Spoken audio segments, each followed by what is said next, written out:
gentlemen, it is my great privilege and distinct honor to introduce the 44th President of the United States of America, Obama.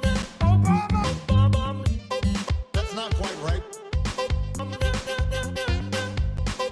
Obama. That's okay. Obama. That's not quite right. Obama. That's okay.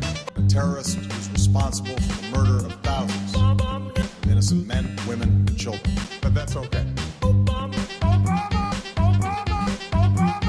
What's going on, everybody?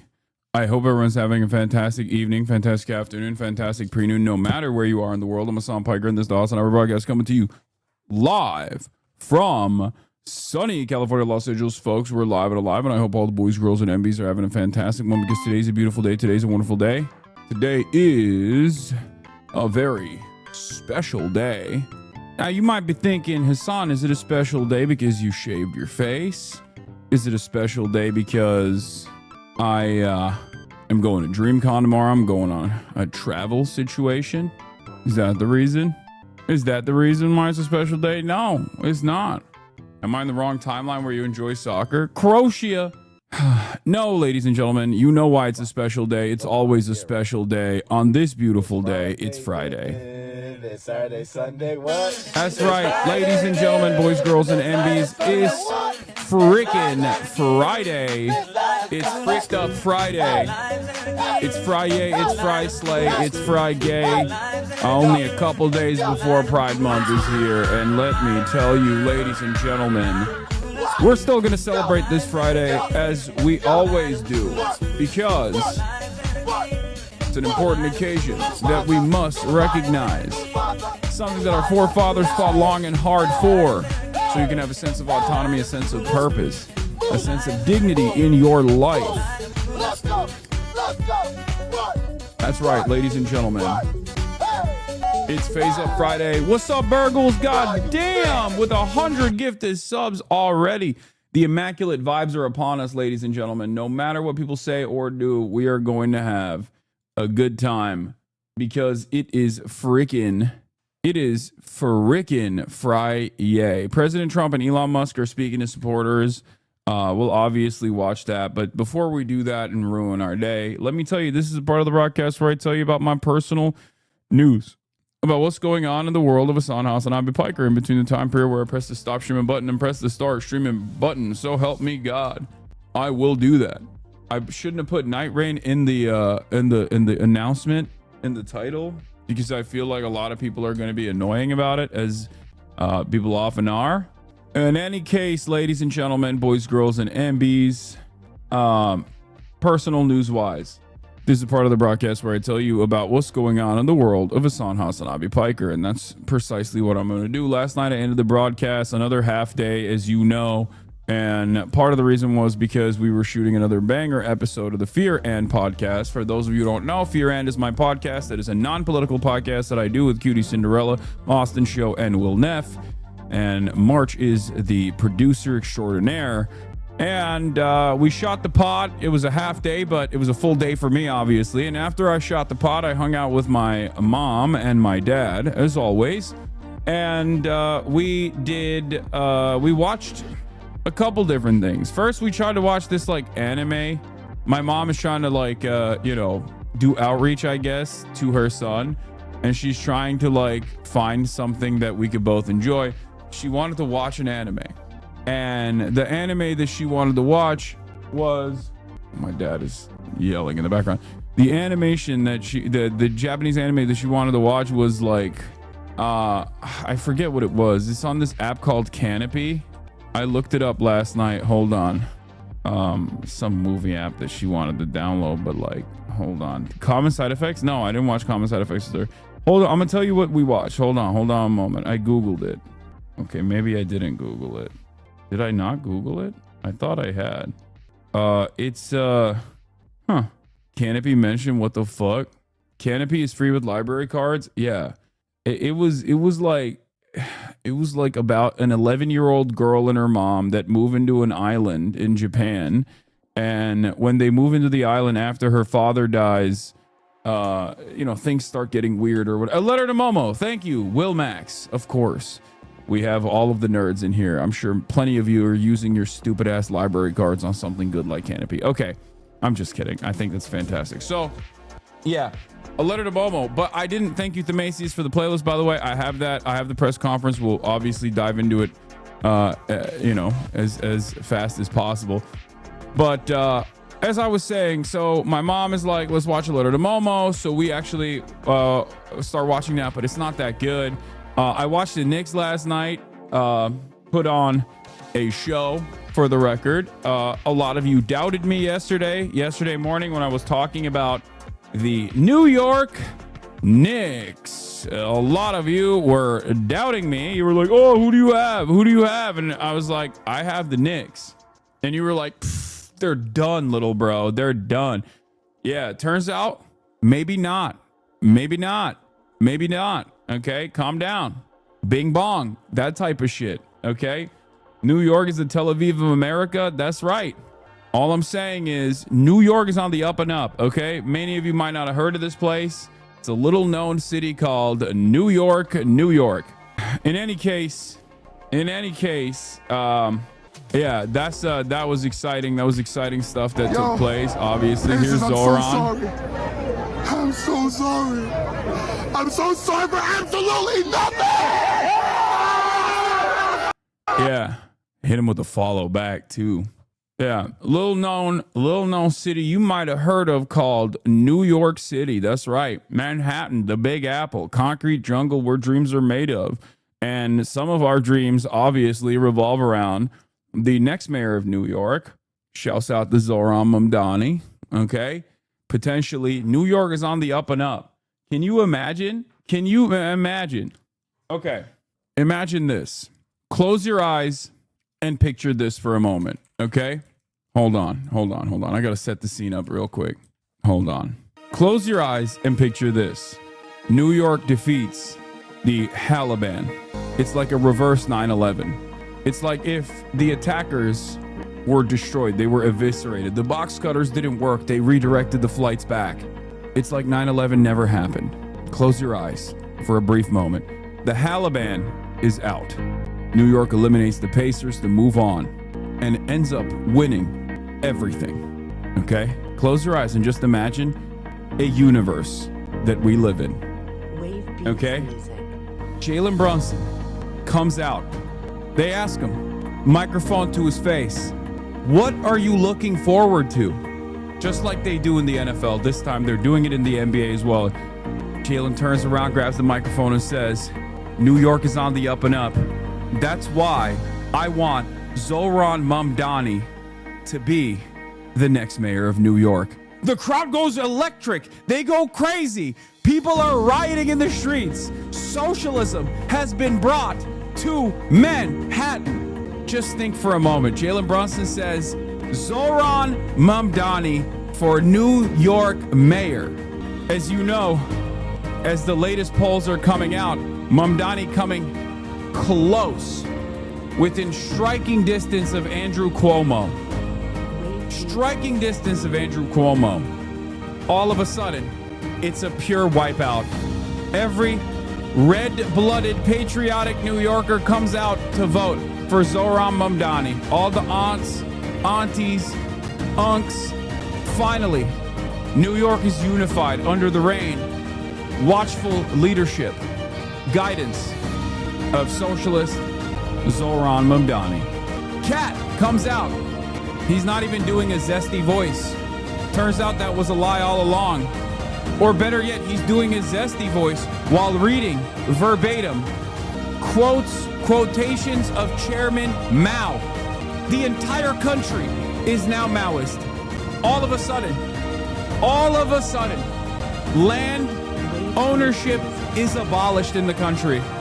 America invades Israel the next day. This is the future I envision. This is New York's destiny. That's what's going to happen, I think. Think about that. AOC comes out and also endorses Zoran after all of that. Okay, the cat part of this story is probably the only part of the story that is not even unlikely, okay? That part is, from what I understand, and I did not know this, Karl Anthony Towns literally has posted Ho Chi Minh quotes in the past. So him quoting, I don't know, from the Little Red Book or like quotations from Chairman Mao is not that surprising. Like that, I could see that. Yeah, the only part that would be Cat's not zesty, he's just Dominican. Okay, first of all, that's reductive. Okay, you're basically saying the same thing twice. It's like saying, oh, like this person is not gay, he just likes sucking penises. Like, okay, sure. Or not reductive, redundant. Sorry. My brain is already poo-poo. My brain is doo-doo. I'm sorry I had to make a Benson balloon edit. All right, so now you're the gay police. Listen up. I am the sheriff, okay? I am the sheriff. Just remember that. All right, call cat, big cat is more fun to say. All right. Where were we? Yeah, here's him posting Ho Chi Minh. Like, that's not even a joke. Remember, the storm is a good opportunity for the pine and the cypress to show their strength and their stability. Ho Chi Minh. The actress who plays Dedra Miro on Andor has always been huge on Free Palestine. Hilarious. She's been playing the other side on the show. Yeah. It's not surprising. There are plenty of incredible actors that play incredible villains who happen to be, on the right side of history. So, other personal news. I watched the show that pissed off the Mormons with my parents last night because we couldn't do the anime thing. Because the anime thing was like, not great. But what is it called? Like primeval Western or whatever. I don't know what it's called. It's just the one that like really pissed off the Mormons because they show Mormons as like insanely violent. American primeval. Yeah, it was primordial, whatever. American primeval. How do you say that word? Primeval. What is wrong? I feel like Twitch has basically put holes in my brain. I genuinely can't. Yeah, primeval. American primeval. Okay. Anyway, we watched 2 episodes of that, but it was like it was hard. It was a hard watch, man. It's a really good show, but it's like also kind of a hard watch because of how evil it is. Because of how insane it is. Like it is I guess it depicts like the brutal nature of the Wild West without any sort of like fancy aesthetics. It just shows you exactly what's going on. And let me tell you, okay, I would not have enjoyed it. I would not have enjoyed living in the Wild West, okay? It is not good. Folks, it's suboptimal. Yeah, Red Dead made me think, maybe there's some beauty in the Wild West and the constant exploration. Nope. Take it back. It's not good at all. Okay. Things were bad. They were not good. Yeah. Arthur Morgan fooled all of us. Okay. Red Dead is rose tinted glasses. Anyway. So, I watched 2 episodes of that, watched, another episode of Andor. Andor is fantastic, obviously. And I'm almost done with season 2 of Andor. It's really good. It's really, really, really good. And I will say it's good because, like, look, it's still Star Wars, so it's on guardrails, right? Like the narrative is still on guardrails. Like it's still got training wheels on it, if you know what I mean. Like some of the stuff that you hear from the back and forth, the conversations that take place, like some of them are whack. I'm not gonna lie to you. They're not exactly great. But the overall story is fantastic. The overall story is fantastic. And I greatly appreciate it. I just finished episode 9. I think there's only 1 episode left, if I'm not mistaken. And I'll be watching it tonight, possibly on the plane. Okay. Oh, there's 3 more. Oh, hell yeah. Oh, nice. Okay, great. I will watch the rest of the episodes. Fantastic. I love that. That's great. That's amazing. Yo, Tyler, it's me, your dog, Robert. Text me if you see this. American Primeval basically shows the reality of how Mormons move when there's no social stability. They were violent rapist bandits back in the day, and if society collapses in the near future, they'll become violent rapist bandits again, but this time they'll have Lockheed Martin mech suits. Yeah, it made me definitely afraid of Mormons a little bit. Like, I think Cutie Cinderella has already made me afraid of Mormons a little bit and like how they get sometimes. But American Primeval made me really afraid of Mormons. Okay. Remove that jersey immediately. It triggers the good part of your fan base. Croatia eliminated Brazil last World Cup. How dare you? I mean, yeah. Okay. I did go to Utah. Yeah, I was in enemy territory. I was behind enemy lines, dude. What is this? HasanAbi versus Maya. Because Tom and Jerry duo. 4 guests and only 3 mics. And this is what we have to do. Hold on 1 second. Let's see. How about we just take away yours? That's funny. You're funny. Meanwhile, Beautiful. My opinion. I feel like if you encountered yourself, sorry to cut you off. What context? My God. Are these expensive? I think someone left them. They're Saint Laurent, so probably, but someone left them in my house, so you can keep them if you want. Oh, hell yeah. Yeah. I love coming to Hasan's house. a few moments later. Have you ever heard of Alvea Sanctuary? Viewers dropped when you brought on the girl. They ask you how you are, you just have to say that you're fine when you're not really fine, but you just can't get into it because they would never understand. Wait, what did you say? What was your question? I'm sorry, I have a real celebrity in the chat. I got a Nothing, little. it's fine. I had a real celebrity in the chat, so I got excited. We're moving on fast away from this to much kinder, much gentler, much more fun times. Oh, okay. Well, I'm on. There is something happening. We are bringing an enemy into fear and territory. No, I didn't want her to be on. That's. What I do? Welcome to the podcast, Maya. Hello, everybody. Boo. Boo. Hello, Maya. How are you? Boo. I'm. Oh, God. Okay, we get it. Damn. We get it. Turkeys are. Come on. I love. They got like a ugly ass tag right on their face. Okay, so do you. She definitely gagged me. Messed up. That was a good one. That's messed up. She basically brought Rain to Los Angeles so that she could avoid playing basketball with me because I would cook her. Take them outside. Who's that in the middle?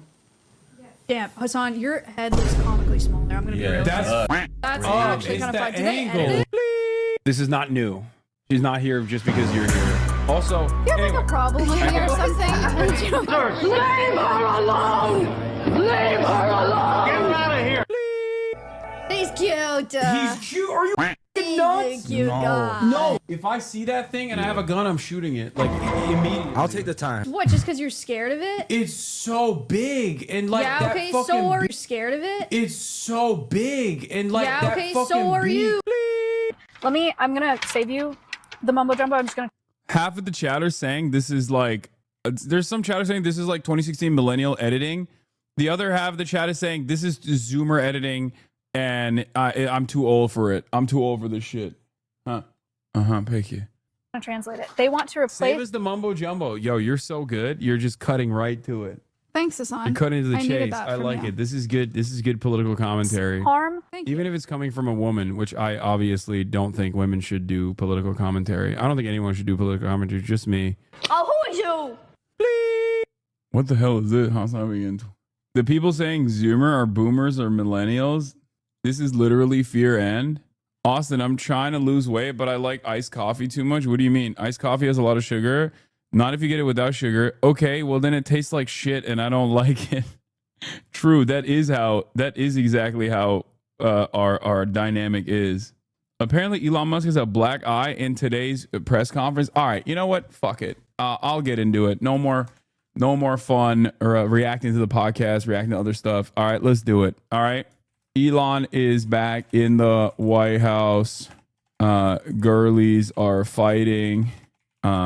Trump, taco, tariff, time. SCOTUS lets Trump revoke TPS. DREAMCON tomorrow. Get in now. I love the stupid. Do we have a blast off meme, by the way? I love the silly conspiracy theories that liberals engage with. It's very good. Why didn't you go today when literally everyone is there? I don't know. Because I wanted to be different. Well, you got a problem? Why didn't I go when everyone is there already? Because I'm a 33-year-old adult who is a political commentator, and I feel like if I were to take off a Friday, or at least like if Friday was also a fun day, okay, a lot of you would freak out, okay? Many of you can't even handle 3 minutes of like looking at memes and not giving... Many of you can't even handle 3 minutes of looking at memes instead of immediately diving in. They're like, bro, you have to watch Elon Musk talk right now. You have to watch Elon Musk talk. He has a black eye. He has a black eye. He got hit in a lover's quarrel. Stephen Miller punched him in the face. Like, you're just like making shit up just so I will dive into whatever the fuck's going on in the White House currently. So yeah. And he doesn't look like he has a black eye at all. I don't know why you're saying that. People you don't know. And that's how federal spending is. And then you can't really even blame the individuals because the way the government works. Anyway, we're blasting off. So when you do try to, when someone within the government tries to stop money being spent, there's usually someone that complains. And then their manager will say it's not worth the trouble. Just pay it anyway.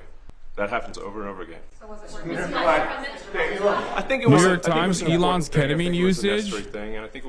Musk told people he was taking so much ketamine, a powerful anesthetic, that it was affecting his bladder. A known effect of chronic use. He took ecstasy and psychedelic mushrooms, and he traveled with a daily medication box that held about 20 pills. Do you have any world leader to world leader marital advice? Make sure the door remains closed. That was not good. Yeah. No, I spoke to him, and he's fine. They're fine.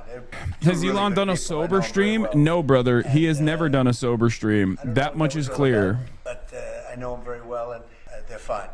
I got a little shiner here. What do you think about the Democratic Party plan to avoid being swept in every battleground state again by spending $20 million to study how to speak to American men? Well, you know, they spent 2.8 billion. We spent 1.5. We spent much less. We spent about half of what they spent, and at the end they were $28 million short. There's no closed captioning on this. I'm sorry. It's a lot, but they couldn't get 28 million at the end, and now they want to spend. I read that they want to spend money to learn how to talk. That's fake. You don't want to be fake. You shouldn't have to hire consultants to say what America needs, because then the consultants should be running the deal, not them. But I read that they want to spend a lot of money in each state. So we won all 7 swing states, 7 out of 7. We won a lot more than that. We won the popular vote. We won everything. And they want to spend money to find out what they did wrong. And I mean, I could tell you what they did wrong. I could tell you every one of their programs when they say men playing in women's Which music sports. video? I would say that's not a winner. Oh, the BB No When Money they one? say Yeah, I talked transgender about it for yesterday. everybody, I think that's not a winner. When they say open borders so the entire world's population of criminals can pour into our country, I don't think that's a winner. I mean, I just gave them that for free. But I don't know if they'll change their ways. I see to ask, Peter, but nobody's asked. But I know people are thinking about it. I know they're thinking about it. I think some people have been very close to asking. First of all, I'd look at what's happening, and I haven't been watching it too closely, although it's certainly getting a lot of coverage. I haven't seen him. I haven't spoken to him in years.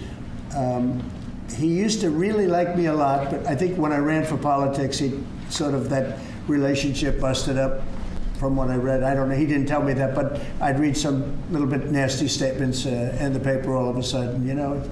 It's different. You become a much different person when you run for politics and you do what's right. Oh my God! You guys weren't lying. This motherfucker really has.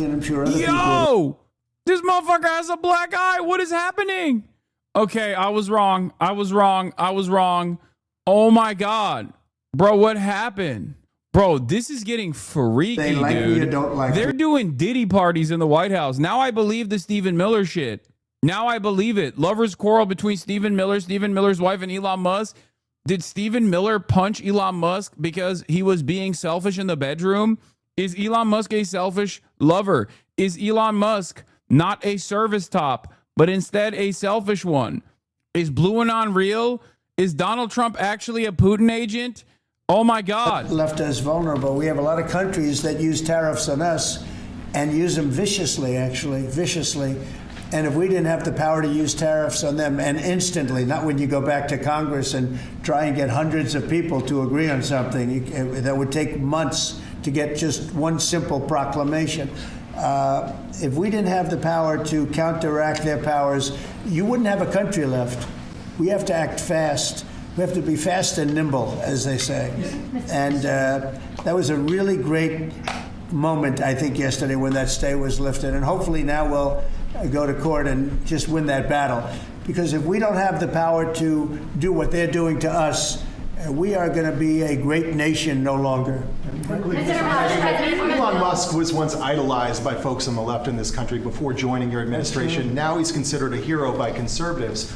Why do you think this man and what he's done in American life has been so politicized? Does it only his life has been amazing. I mean, I look at so many different things. I look at that rocket being, guided back into position. I've never seen that before. I thought it was a space movie. I thought it was a movie.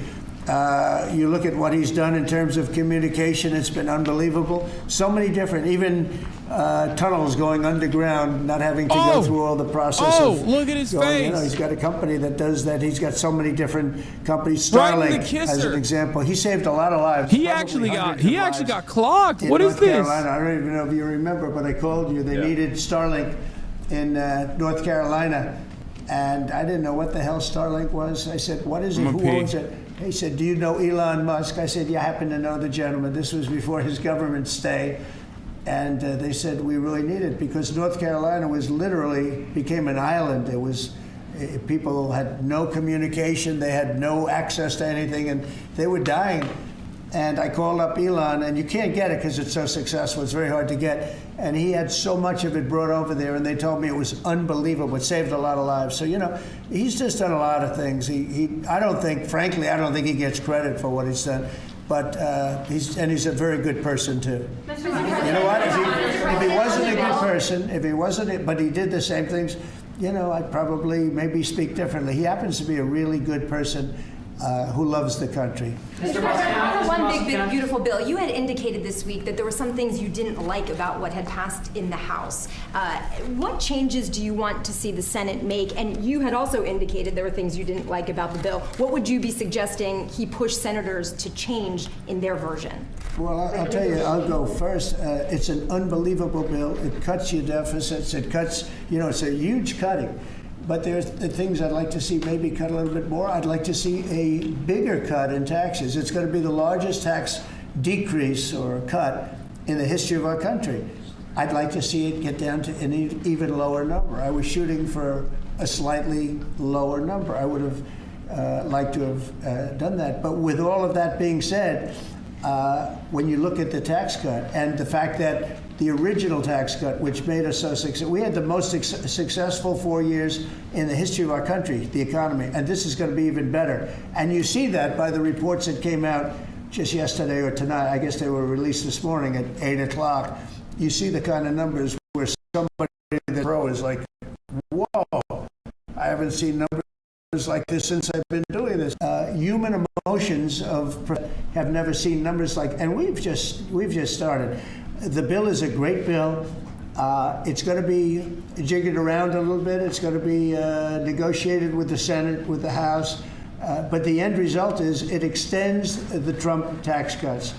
If it doesn't get approved, you'll have a 68% tax increase. You're going to go up 68%. That's a number that nobody's ever heard of before. No one's ever heard of that number. Tax increase. If it does get approved, you'll have a large tax cut, the largest we've ever had. When you add the past tax cuts that we got you, the Trump tax, they call them the Trump tax cuts. It's an amazing bill. It does amazing things. With all of that, it's going to be adjusted a little bit over the next coming weeks, and I think it's going to be passed. The Republicans want to pass it. With all of the great things it does, including an extension of debt, it's the extension. We have to extend the debt. If we don't extend debt, we're in default. Now, the Democrats might like our country to be in default, but in 250 years, we've never been in default. That was handed to them by a very well-meaning man that gave it to them because he thought it was the right thing to do. It could have been their problem before the election, but this man thought it was the right thing to do, and he was well-meaning.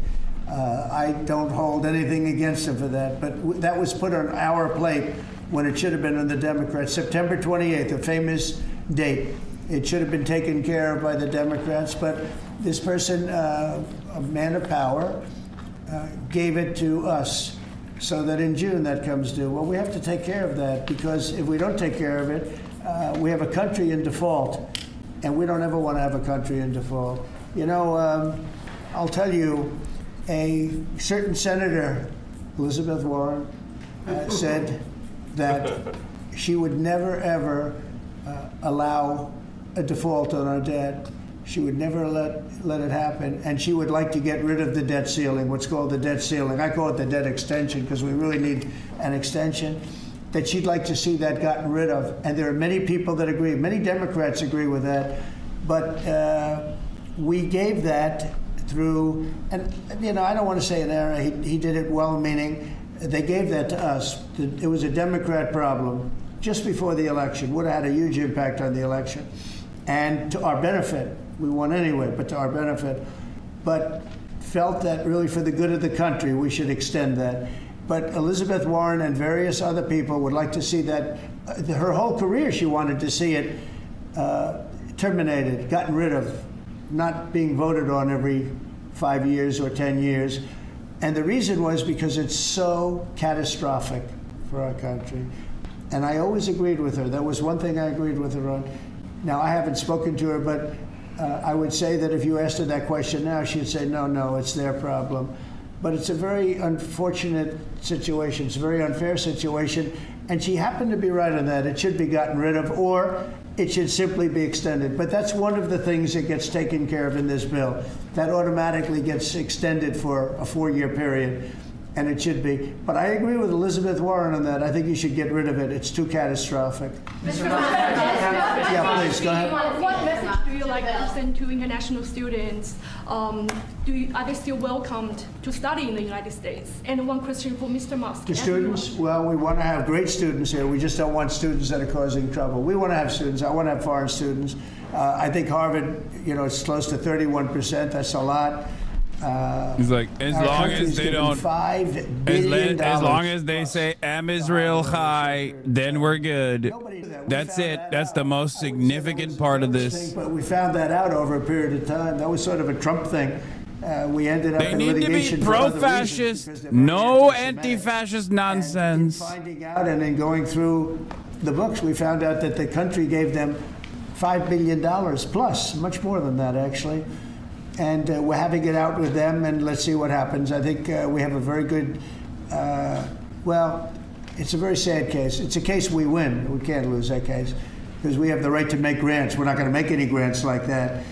But I don't think Harvard's been acting very nicely. I think Columbia wants to get to the bottom of the problem. They've acted very well. And there are other institutions, too, that are acting, but Harvard's trying to be a big shot. And all that happens is every 3 days, we find another $100 million that was given. 2 days ago, we found $200 million more. The money's given to them like gravy. I'd like to see the money go to trade schools, where people learn how to fix motors and engines, where people learn how to build rocket ships, because, you know, somebody has to build those rocket ships. Yeah. And I'd like to see trade schools set up, because you could take $5 billion plus hundreds of billions more, which is what's spent, and you could have the greatest trade school system anywhere in the world. And that's what we need to build his rockets and robots and things that he's doing, and to build lots of other things. And, you know, I went to school with people.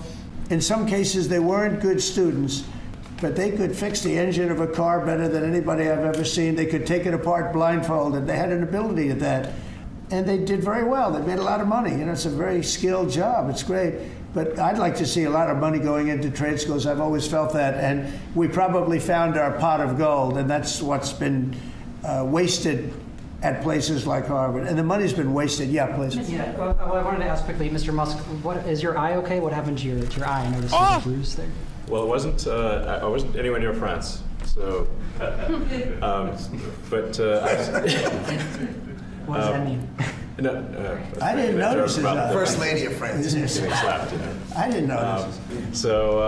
Yeah, no, I was just horsing around with little X, and I said, "Go ahead, punch me in the face," and he did. Turns out, even a 5-year-old punching you in the face actually. What? It was X that did? Yeah. X could do it. No way.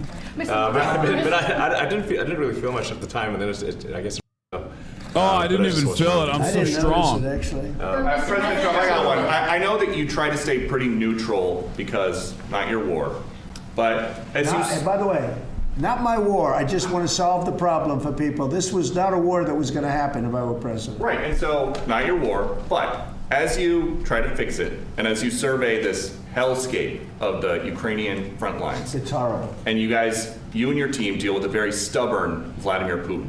Do you look and Zelensky? Yeah. But do you look at this very conflict stubborn Zelensky too any differently now? Like, do you look at this and see Putin as the good guy or the bad guy? So I've known him very well, and I went through a lot of things with him because Russia was, the Russia hoax turned out to be a total hoax. New York Times, they got a Pulitzer Prize. They have to give back the Pulitzer Prize. That's my lawsuit, and they're doing very poorly in that lawsuit. But they wrote stories about how it was true and it was false, and a lot of Washington Post also. I have gotten to see things that I was very surprised at. Rockets being shot into cities like Kiev during a negotiation that I felt was maybe very close to ending. We were going to solve a problem, and then all of a sudden rockets got shot into a couple of cities and people died. He was right at the edge, dude. He was right about things to. That I was surprised at. He was right at the precipice of solving the crisis. So I'm very disappointed in that way. With that being said, I'd like to see it end. 5,000 people. Sad I think how it just was unsolvable all of a sudden. A week are being killed. Mostly soldiers, but also people that live in little cities and towns throughout Ukraine. And I'd like to see that stop. And I asked Caroline this yesterday, but I want to ask you directly. So many of the things that you're trying to do are held up in court right now. If the courts are going to have so much influence over U.S. policy, do you wish you would have just become a judge instead?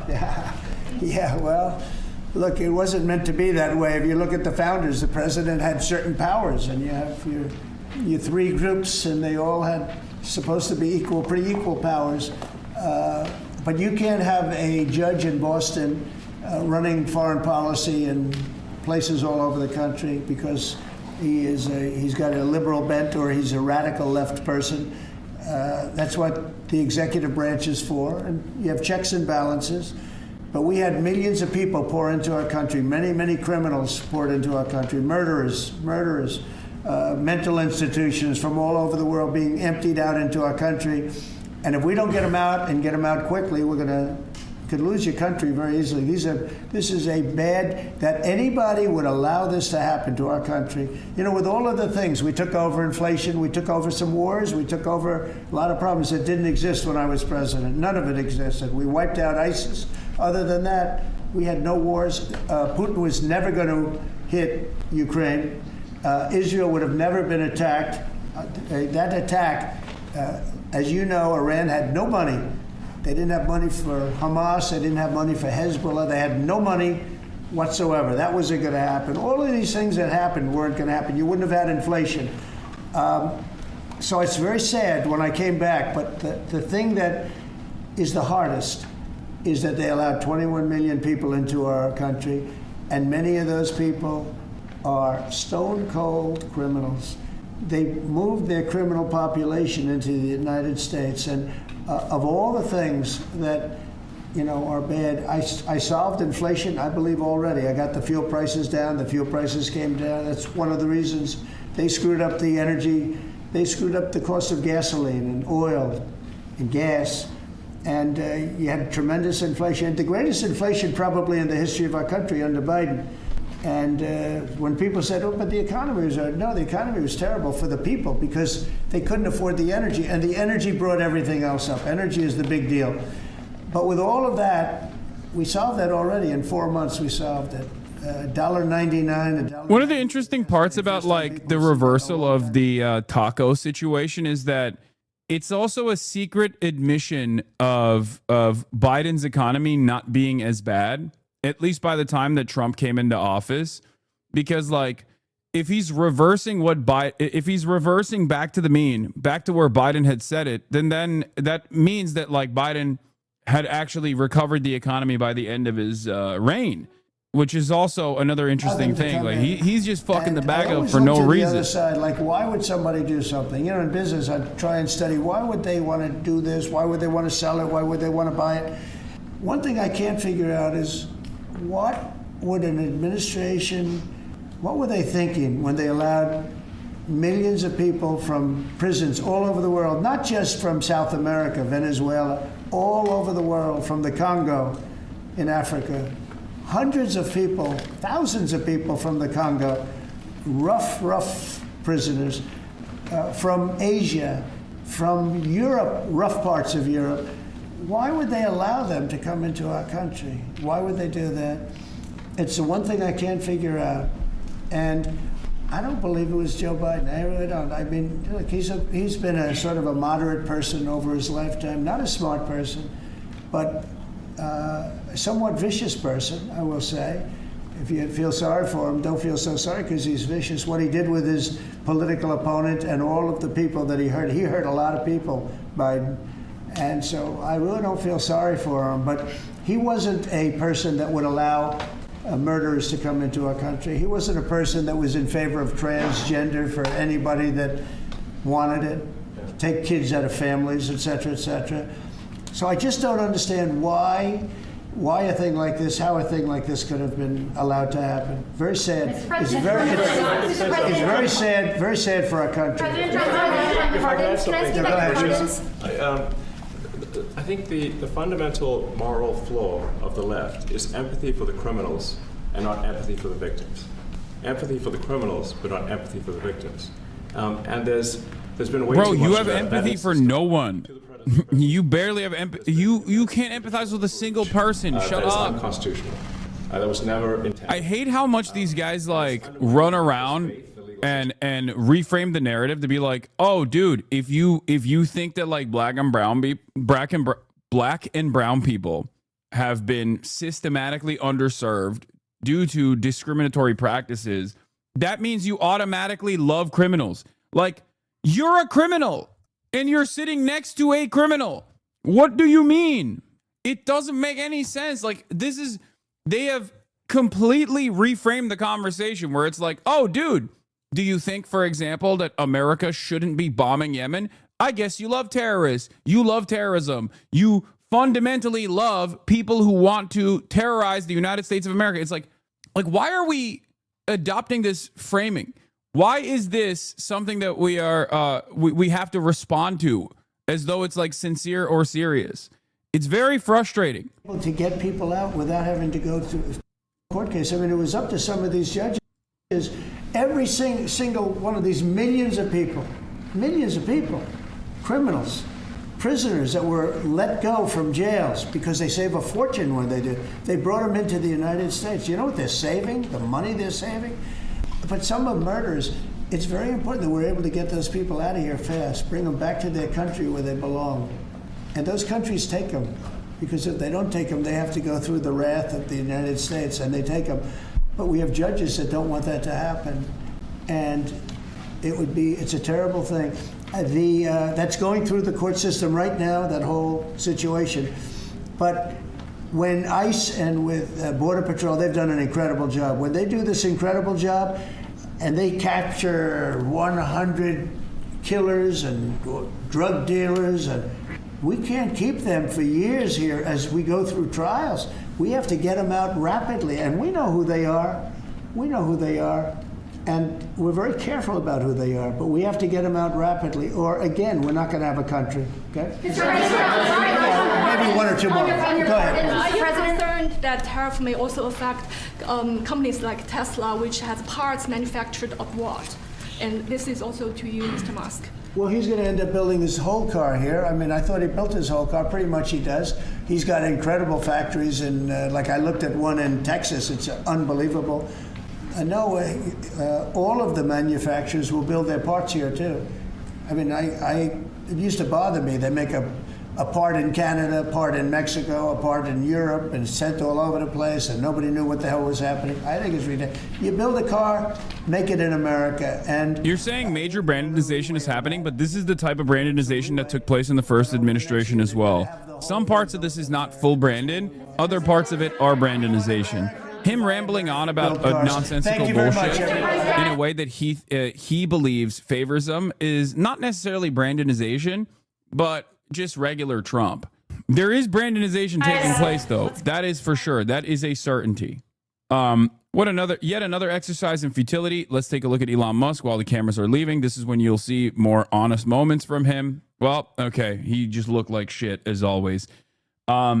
Interesting conversation that took place here. Obviously, part of the reason why they did this is because what the fuck? Okay, give me some of the high notes from this. What is the Aaron Rupar cut? I need to see some of the parts that I didn't get to see. I need to see what's going on here. Obviously, there is the pure graft from the Trump White House in terms of cryptocurrencies and whatnot. Did you see this? Democrats were celebrating. Oh, that's not. Wow. Okay. Elon Musk poached Stephen Miller's wife during his grand exit from the White House. No, that's crazy. So they are. Blue Anon is actually going full blown. Dark woke is real. Dark woke is happening. The Daily Beast has gone full dark woke. So this is what's going on now. Like, this is what we're doing. Musk takes Stephen Miller's wife as Trump aide, rage tweets. So this is a real thing. Like, this is, they actually are, like, there's a real cuckening taking place in the White House. Elon Musk is officially making his exit from the federal government. It appears he's taking one of President Donald Trump's top aides with him. Katie Miller, a top advisor and spokesperson for the Department of Government Efficiency of the White House, is headed out to work for the tech billionaire. It's prompted rumors to swirl across the internet that there's trouble in the West Wing paradise. Miller is married to White House Deputy Chief of Staff Stephen Miller, who on Wednesday fired off a lengthy post on X over Musk criticizing Trump's big, beautiful bill. Okay, I need to hold on. Let me see. I should paywall remover this. I should paywall remover this real quick. Hold on. Hold on. Instead of zapping it, let's see. God, this is a terrible removal of. What is happening, man? What is going on? Okay, there it is. We got it. Okay. Okay. Katie Miller, a top advisor and spokesperson for the Doge. Okay, Miller is married to the White House Deputy Chief of Staff. Katie Miller, who also served in the first Trump admin, was named to work with Doge in December. She will reportedly now work for Musk full-time and has already been helping him set up interviews unrelated to his Doge work as he bids the government farewell. Daily Beast reached out to the White House for a comment on Miller's departure. Musk's Doge appeared ready to bring a wrecking ball to the federal government when it started its work, shutting down U.S. aid in one weekend and demanding millions of federal employees justify their work. However, the tech billionaire appears to have delivered far less than his operation set out to achieve as he exits. The clear impact of Doge's work, yeah, we already know that. The world's richest person literally once wielded a chainsaw on stage during his role, but he departed with a post on X. As my scheduled time as special government employee comes to an end, I would like to thank President Donald Trump for the opportunity to reduce wasteful spending. He wrote on Wednesday, the Doge mission will only strengthen over time as it becomes a way of life throughout the government. A special government employee allows members of the private sector to work for the federal government for up to 130 days. Musk's time is up on Friday. Like Musk, Miller joined the administration as a special government employee, so her time at the White House was also restricted. Does Elon Musk have too much power? According to an Associated Press poll conducted, 88% of the Democrats say yes. Overall, across the board, 65% say too much, 27% only say about the right amount, and 6% say too little. Even within the Republicans, 37% of Republicans say too much. 69% of independents say too much power. Okay? Understandable, because he's gross and he is a repulsive little monster, and therefore a lot of people were disgusted by him, and he was not charismatic enough to be able to navigate through this while also simultaneously trying to fire a bunch of employees. Also, who are the 4% of Democrats that say Elon Musk has too little power? I never understand. the way some people respond to these polls, I'm like, this does not make any sense whatsoever. While Musk claims Doge's mission will only strengthen, he also criticized Trump's massive bill tackling his domestic agenda on his way out the door. He said he was disappointed because it increased the deficit and undermines the work that the Doge team did. Miller's husband sent out a lengthy post on X pushing back that the Congressional Budget Office is finding that the bill increases the deficit by $3.8 trillion is an accounting gimmick.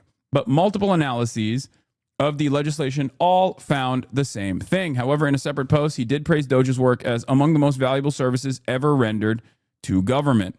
His wife has not commented on her departure from the Trump admin, but she has posted and reposted about Musk's his AI company, SpaceX, Doge, and X in the past 24 hours. The Millers were married in February 2020 at the Trump Hotel, just a few blocks away from the White House during the president's first term. Trump was in attendance. Together, they have 3 children. The couple was first introduced in 2018 by a mutual friend, despite having already spoken on the phone multiple times because of work, according to their wedding announcement. During the first Trump administration, Katie Miller worked for the Department of Homeland Security and later as press secretary for VP Michael Pence.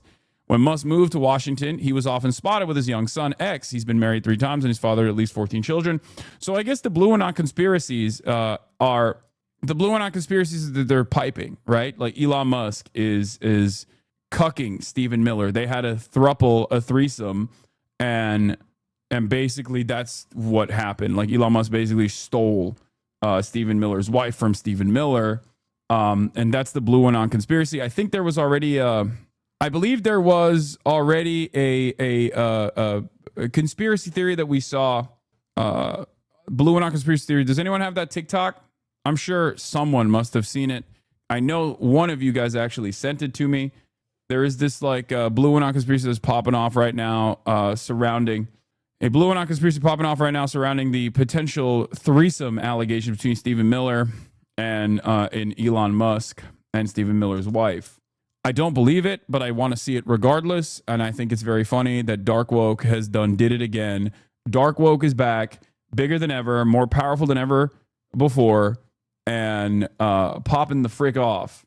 Glenn was in the threesome. I don't like that. Don't do that. Glenn Greenwald, regardless of my disagreements with him, and regardless of his contributions in recent years, it still does not undermine his good journalism that he did in the past. And also, he was literally fucking sexual. Like he was victim to revenge porn and blackmail.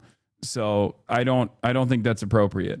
Yeah, he's a gay man. Yeah, and he has some interesting fetishes. Who gives a fuck? Okay, calm down.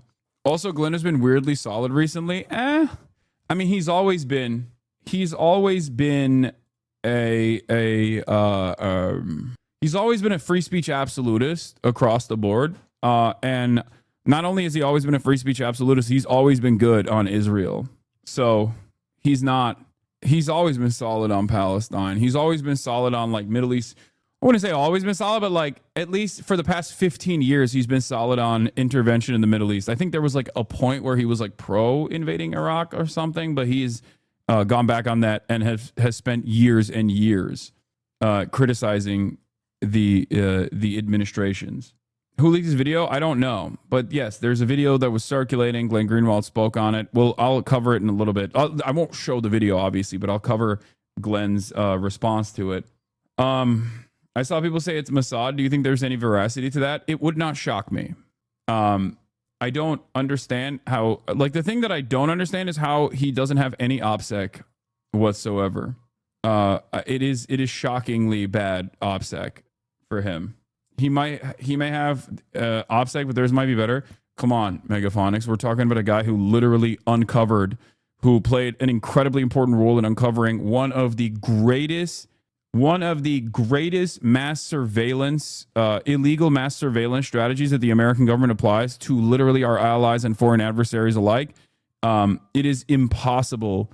Like his OPSEC on that was crazy. Like he was purchasing laptops with cash from like random places in an effort to make sure that there was nothing that he could just like exclusively cut off the trail.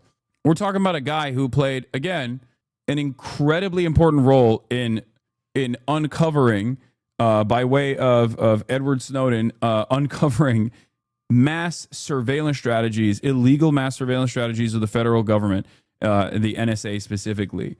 The Snowden story literally fell in his fucking lap, man. Like, yeah, he helped it get out, but it's not like he did it on his own by his own scrappiness. What are you talking about? The fucking courage required to be able to put that together. Are we doing this now? Are we doing this?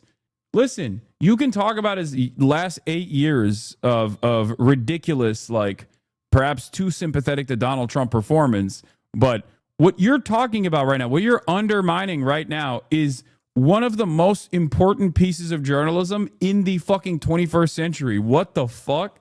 That is insane. That is insane. Do you have the CIA and the NSA hunting you? I could have stopped that plain ass chatter. Yeah. Kind of random, but Giuliani mentioned you on Kimmel's 6-minute mark. Giuliani? Rudy Giuliani? What? Rudolph Giuliani knows who I am? Are you fucking joking? America's mayor, Rudolph Giuliani? That's weird. 2.8 million followers on Twitter. Best have America's mayor, Rudy Giuliani, who's been cast out of the Trump inner circle and is doing his best to entertain tens, if not dozens of people live on Rumble. And Sam Piker has how many people? 2.8 million followers on Twitter or Twitch. Twitch is different than Twitter, right? Right. What the hell is Twitch? Is that another Chinese it's operation? I don't believe so. It's for gamers. Primarily. So he we're on Twitch. We are? Well, let's get off. I mean, hold on. Excuse me. I have a question. Mr. Giuliani, what is it that you're wearing? I mean, he is dressed like there was a fire in his apartment. He had to get out fast. It's a red T-shirt under a Western-style tweed and suede sport coat. Ethan Klein has found another ally. Another ally from the most likely places that he is securing allegiances from has entered the fold. Wait, we have to find that stream. We need to see what else he said about you. I assume he's talking about how I'm like anti-Semitic or something. That's the difference between you and your legion of haters. You will call balls and strikes. Yeah. Incredible stuff. Also, both me and Rudolph Giuliani are 9/11 guys in very different ways. So we already were in the same 9/11 cinematic universe. Topped off with a red checkered pocket square. It's Full Metal Jacket. It's like Ronald McDonald scored a guest spot on Bonanza. I actually like the jacket, low key. The red doesn't work though. I mean, but the jacket itself is not that bad. All I can assume is that his caregiver hates him. The good news for Rudy is he probably won't have to worry about any more of those pesky investigations. Wow. I don't think Rudolph cares about anti-Semitism after famously saying Jewish men have small cocks because they can't use them after they get married. Yeah. Or my favorite, Rudy Giuliani did my favorite type of anti-Semitism because it was one that I had never heard before. And I don't think anyone will ever say it before or after this sentence was uttered. Remember when he said, oh, Moses parted the Red Sea? Who cares? So many other people have done that. I have never heard anyone say that before. That is a completely new and unique thing that Rudolph Giuliani came up with. It was amazing. It comes with the recognition that Moses actually parted the Red Sea, like literally, okay? Taking that literally, and then simultaneously claiming that it has happened many times over and that it is not a big deal. You have to have the best mind to be able to say something like that. It is one of the funniest things. Oh my God. Get over Passover. It was 3,000 years ago. Ex-New York City Mayor Rudolph Giuliani tells Jews. Giuliani is accused in the complaint of disparaging Jewish men's penis sizes and commenting about the freaking Arabs and Jews. But of course, he's a massive supporter of Israel. So obviously nobody cares about this kind of thing. Oh, it's so funny. Dude, get over the Passover. It was like 3,000 years ago. The Red Sea parted. Big deal. It's not the first time that happened. I'm sorry. When has that ever happened? Like that's never, what are you saying? I love that. I love that because it implies that Moses did literally part the Red Sea, okay? But also, it is a frequent occurrence. It's a frequent occurrence and not a big deal. Come on, man. He's like, it happens once a year, guys. Calm down. Big whoop. Oh, anyway.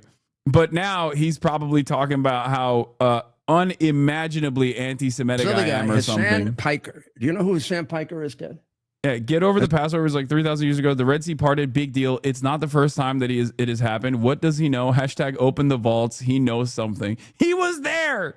Hasan Piker I do not. Hasan Piker has how many people? 2.8 million followers on Twitter or Twitch. Twitch is different than Twitter, right? Right. What the hell is Twitch? Is that another Chinese operation? I don't believe so. It's for gamers primarily. So he we're on Twitch. We are. Well, let's get off. This guy. Well, no, actually, no. I'm wrong. I really want to make a different point here.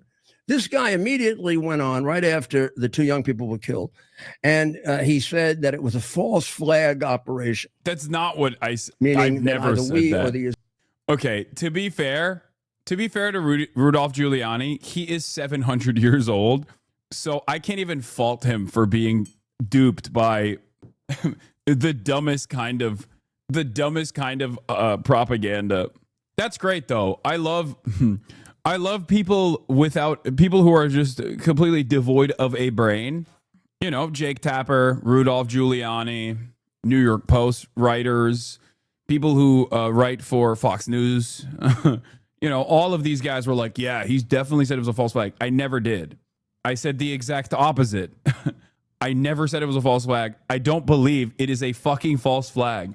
It's one of the strangest ways of criticizing my commentary. You could be like, oh, he likes that this happened or something. You know what I mean? You can lie about that.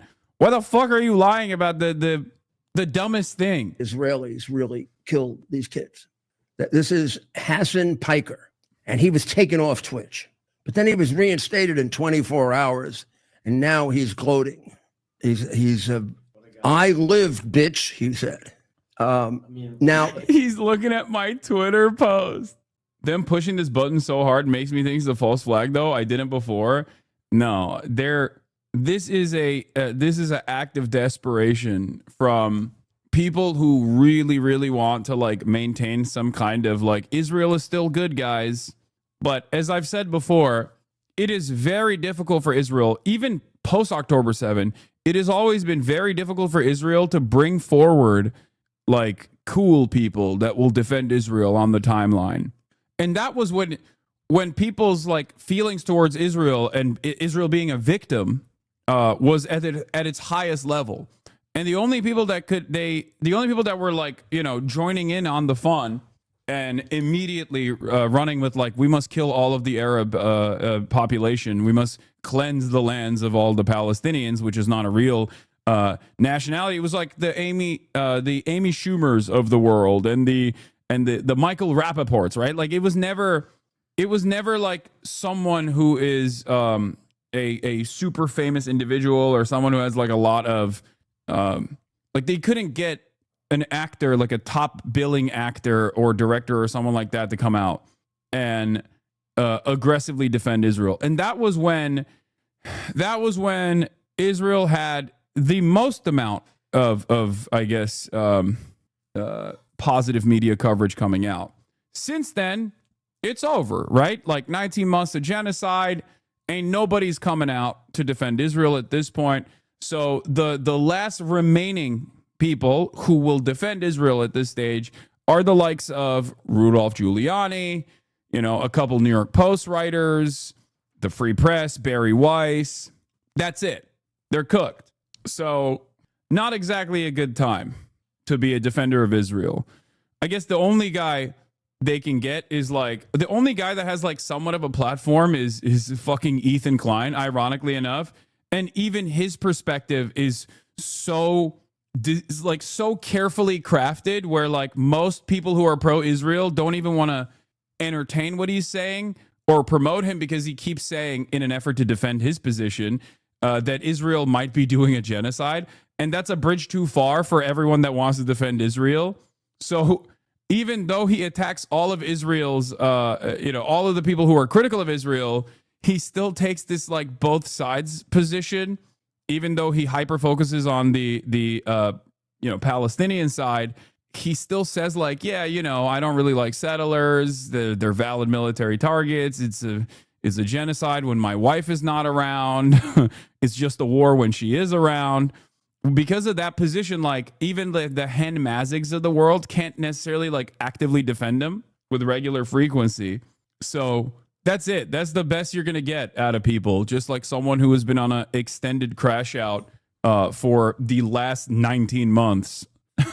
And Rudolph Giuliani and I guess John Fetterman, whose brain literally leaked out of his ear.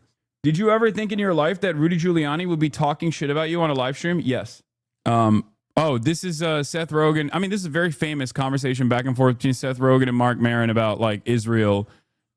It's Jewish person in America. It's awesome. They're probably here because someone tried to kill their grandparents not that long ago, and we should be in Eastern Europe, and it would be nice to live somewhere that was not a part of the Christian apocalyptic. I mean, this is also way before October 7th. This is like years ago. Seth Rogen talking about like how he realized that maybe it's not. Hold on.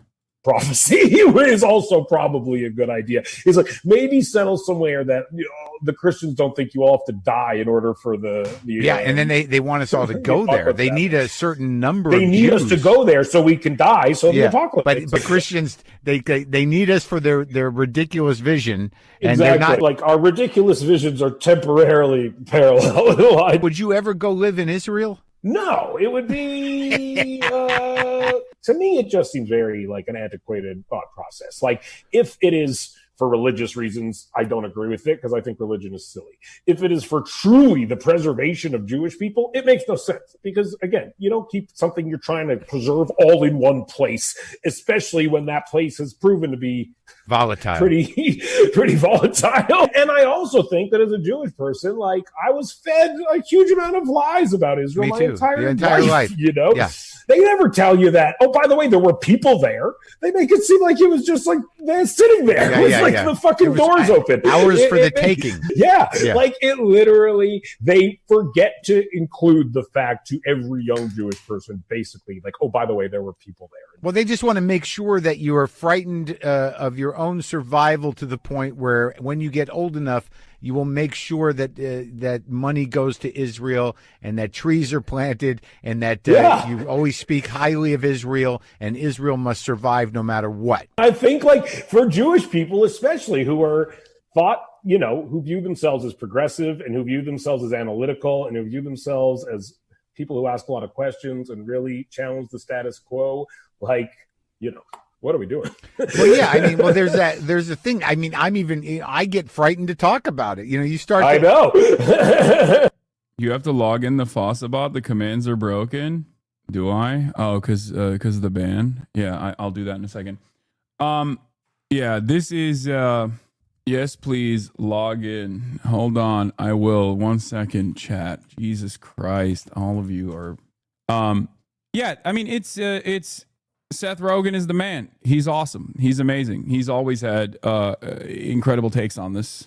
All right, I logged in. It should work now. But the reason why I brought that up is because there is a guy. Wait, what is this? What does my tweet have to do with Hasan? This dude's got his dick so far down his throat. What is happening? After a lot of thought and research, I've terminated my contract with Gamer Subs. I don't want to move forward with companies that are partnered with Ethan Klein. I know it's difficult these days to find brands that don't have problematic entanglements, but it is what it is. This woman is a Twitch streamer. Ma'am, may I suggest starting with Amazon? They're at the top of the BDS list, but that might have actually required you to sacrifice something. Never mind. I heard Hasan is actually considering going to Gaza. Let me just virtual signal about Ethan Klein, the biggest threat to Palestinian liberation and the easiest way to farm cloud online. We honor your bravery. Praying for your daddy that Hasan noticed this. You can share an ice cold Dr. Pepper together, owned by Zionists, on BDS list, drank daily by Hasan. What? Yeah, that's it. You could take that. Yeah. And then she says, what does my tweet have to do with Hasan? This dude's got his dick so far down his throat that any kind of negative feedback has to be linked to Hasan. Bro, why does no one... Dr. Pepper, yeah, first of all, number one, let me explain something, okay? Dr. Pepper is not on the BDS list. I use the Palestinian National Committee BDS list. Okay? That's number one. Dr. Pepper is not on that list. Number two, Amazon is on that list, but Amazon is not on that list for Twitch, and it's not on that list for a permanent fucking blockade of Amazon and all Amazon-related products, because Palestinian National Committee understands that half of the websites that we are on and that we use AWS as its backend, okay? And therefore, blockading all Amazon products would be virtually impossible. This is precisely the reason, no problem. This is precisely the reason why the BDS list in and of itself is very limited and very targeted, okay? Amazon is only a pressure target and not a consumer boycott priority target. Ethan lied about both of those things. Exactly. Which is so crazy. I think Cloudflare owner is also a proud Israel supporter, but similarly, how are you going to boycott Cloudflare? Exactly. Now, having said that, okay? Yeah, it's like boycotting the U.S. by not driving roads. Having said that, and this is a conversation we've had a million times over, Syra did not mention any of those things. She didn't mention any of those. I didn't even see this. I didn't even know that she had made this decision. So what the fuck does that even mean? Like, what is happening here? Like, what? I don't understand. Like, people make up their own minds about this stuff. What? Smaller streamers giving out sponsorships, the virtue signal for Palestine. Meanwhile, Hasan showed up chugging BDS sodies on stream. I don't know why. Especially because, like, these guys don't support BDS at all. And not only do they not support boycott, divestments, and sanctions from the state of Israel, but they also simultaneously don't even support the cause of Palestinian emancipation. It's always a motherfucker who doesn't support your cause telling you how you should support your cause differently. It's so strange. That's the freak Ethan Stan who was sending unsolicited DMs to Taylor Lorenz to argue with her about Ethan and then leak those DMs. I don't understand it. I don't understand who this is for. I guess it's for an audience that is like, that has this incredibly narrow framework that only cares about like being pro-Palestine or anti-Israel from an incredibly narrow framework that revolves around like a content creator's personal ambitions and personal grievances. I guess that's what it is. Like, it just, like, I understand why one man can, I guess, like, fall down this pipeline and become this manic, right? I don't understand how an entire audience of people will also fucking, go along with and it. At this point, if Ethan Klein crashes out on a creator, you got to follow that creator because they... Holy shit, 104,000 likes. Oh my God. Okay, it makes me happy to see that, like, in a very, very specific part of the internet, this kind of has a lot of motion. YouTube, the slop tuber stuff, the commentary community. But outside of that hyper niche part of the internet, everyone looks at this and is like, this is insane. This is the most insane thing I've ever fucking seen. Oh my God. Great. They're pretty good. Like, I didn't know who Vanilla really was until this past week when Ethan started going off on her.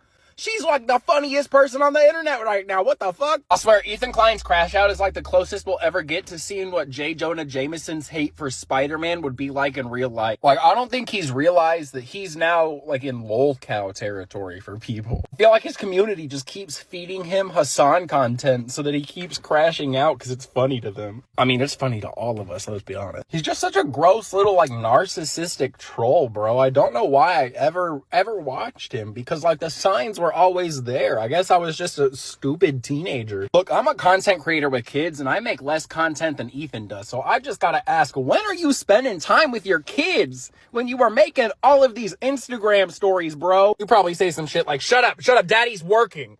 Daddy's working. Oh my God, those kids are gonna be so messed up by Hila and Ethan. Can you imagine being a teenager arguing with Ethan as your dad? Fuck that, dude. Good to see that there is some semblance of normalcy out there. Even SlopTube are now tired of Ethan. What is this? Chud is officially breaking the Ethan Hassan shackles. I mean, this guy's like not exactly a great dude himself either, isn't he?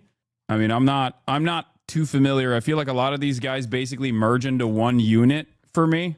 Yeah, but I guess like it's kind of like how Piers Morgan saw the writing on the wall and jumped ship. Piers Morgan saw the writing on the wall and jumped ship and is now saying like Israel is doing a genocide. I suspect that in a similar way, like maybe some of these like centrist or you know, center right commentary accounts are also recognizing that there is a lot of outside pressure when you like leave the limited confines of like the slop tuber ecosystem. All of a sudden, most normal people's attitude here is not on the side of the guy who has been on an extended crash out with the backdrop of a fucking baby murder live streamed Holocaust happening. This has 1 million likes now. What is this? You know who hit me up today on Instagram? Oh, I saw Teddy this one. Fresh. Yeah, this They is said- the one that like this is when I was like, oh, thank God, there's like normal people out there. Holy who hit shit! me up today on Like she didn't even say anything. She just said she doesn't like Teddy Fresh, and then Ethan Klein fucking called her Teddy Fresh. anti-Semitic, dude. It's anti-Semitic to not like Teddy Fresh. They said, hey, we'd love to send you some stuff. How about, do I need like media training now that I'm like, have more people in here? How about, oh brother, this guy stinks. Out of your freaking mind. The clip of you talking about Teddy Fresh is going viral on Reddit.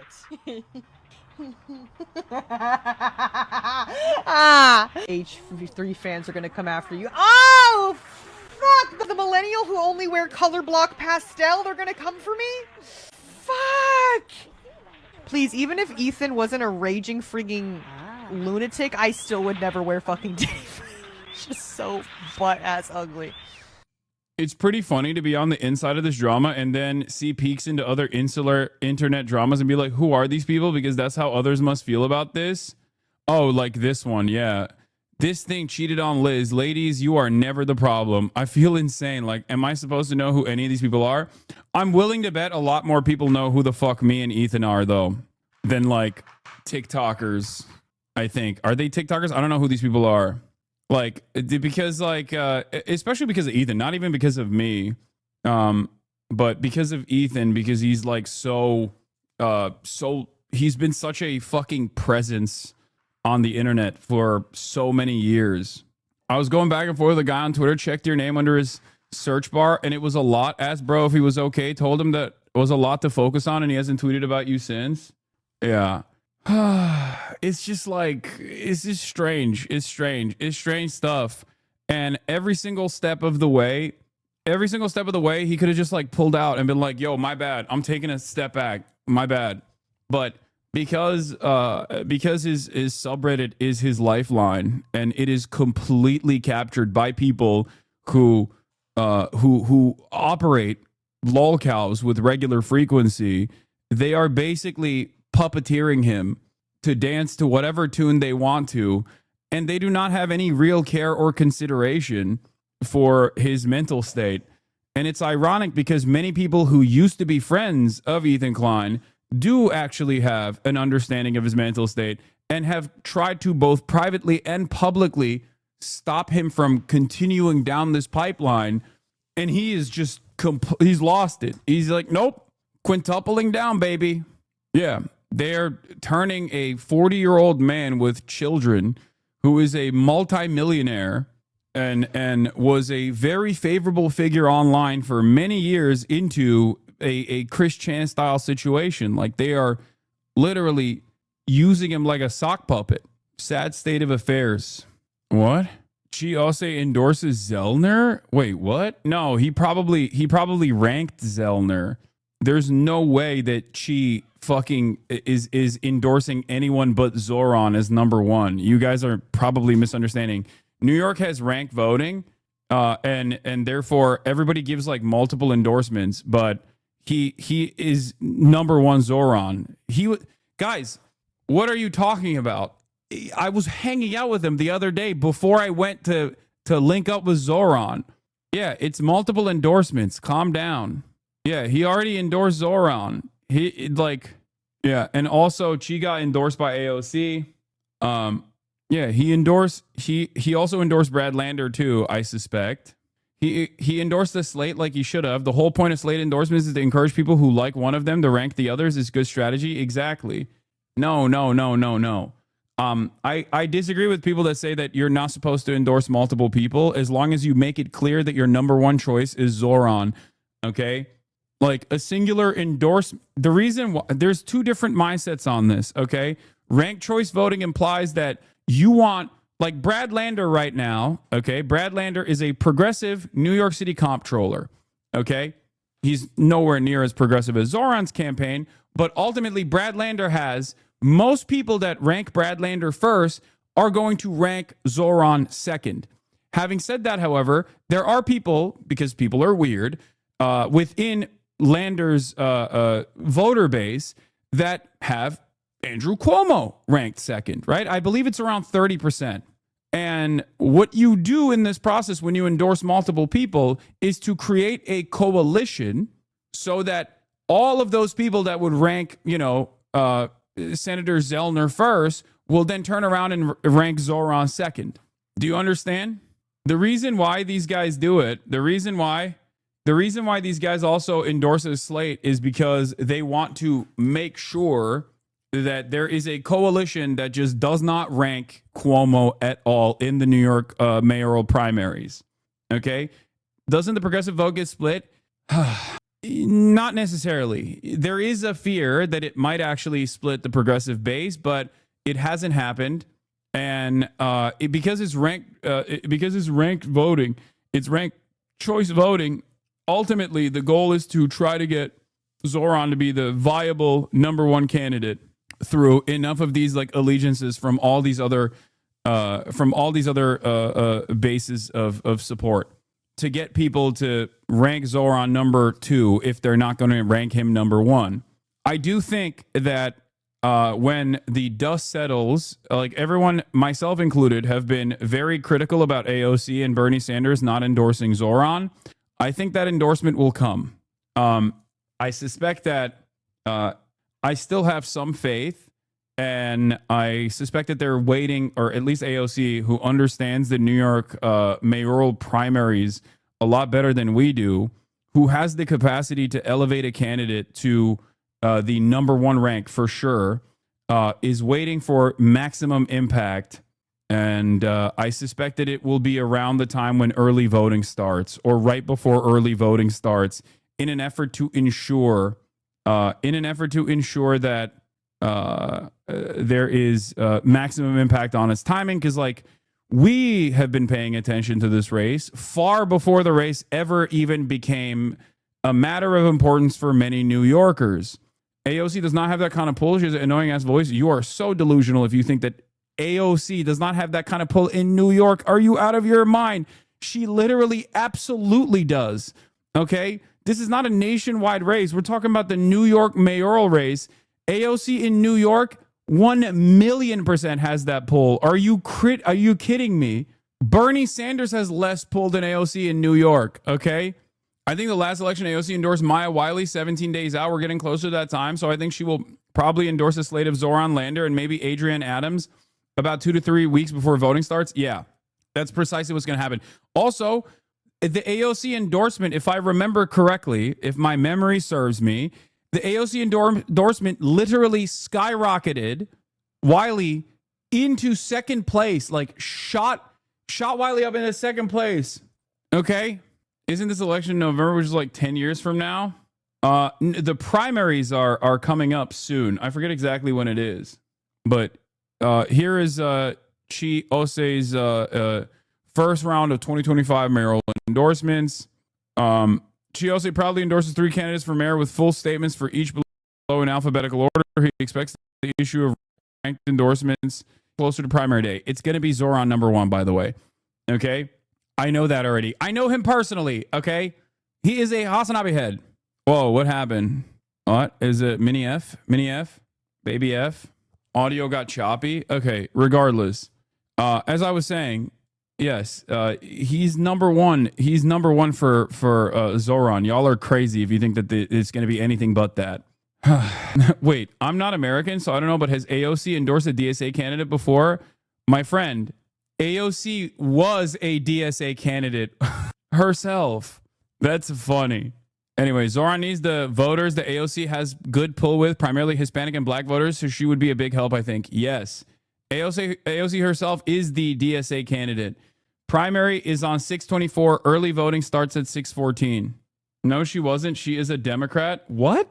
In New York City, there is no DSA slant. There's a Working Families Party slant. Like you can be on the Working Families Party ticket. There is no like Democratic Socialists of America. DSA is not a party. DSA runs Democrats. Yes, AOC was a Justice Democrat and also DSA. Anyway, oh my God, DSA is sus, man. They're anti-socialist. They want to reform capitalism and say Red October was terrorism. You need to stop. No one cares. Stop. We're talking about a fucking New York mayoral race, okay? Stop. Just shh. It's not for you. It's not for you. Don't worry about it. Don't worry about it. Sometimes it's okay to just like... Sometimes it's okay to not involve yourself in these affairs, okay? It's all good. Yes, they're not principled and committed to a vanguard party. It's okay. It's not for you. It's all good, all right? That's not an anarchist, chatters. What are you talking about? No, that's not an anarchist. That's someone LARPing as an ultra. Anyway, listen. Yeah, that person is not an anarchist. That person is the opposite of an anarchist. He takes too many showers and reads too many books. What is this? What did he do? Atlas Intel Republican primary. Vance is 37%. Rubio, 18. Trump Jr., 8.8. New. Ron DeSantis at 8. God, Ron DeSantis. Atlas Intel, 28. Democratic primary. Buttigieg at 31.5.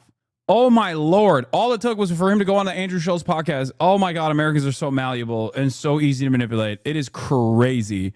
But some good news, at least. AOC is at 19.4%, up 3.5.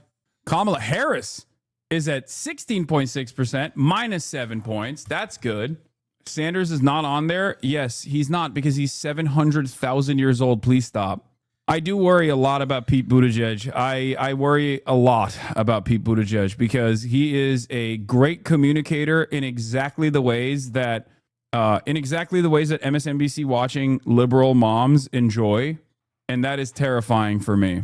He is not like Obama. Obama had broad appeal. I don't think Pete has broad appeal beyond a Democratic primary, and even then, not as much appeal within the Democratic primary as he ran for the Democratic primary and did not succeed in the Democratic primary prior to this. So he does not have... A Republican would win 500 electoral votes against him? I don't know about that. Can you explain why he's bad? Because he is a machine politician and a neoliberal through and through, but he also has the capacity to speak the language of progress, but in a way that only, in a frequency that only wine moms enjoy.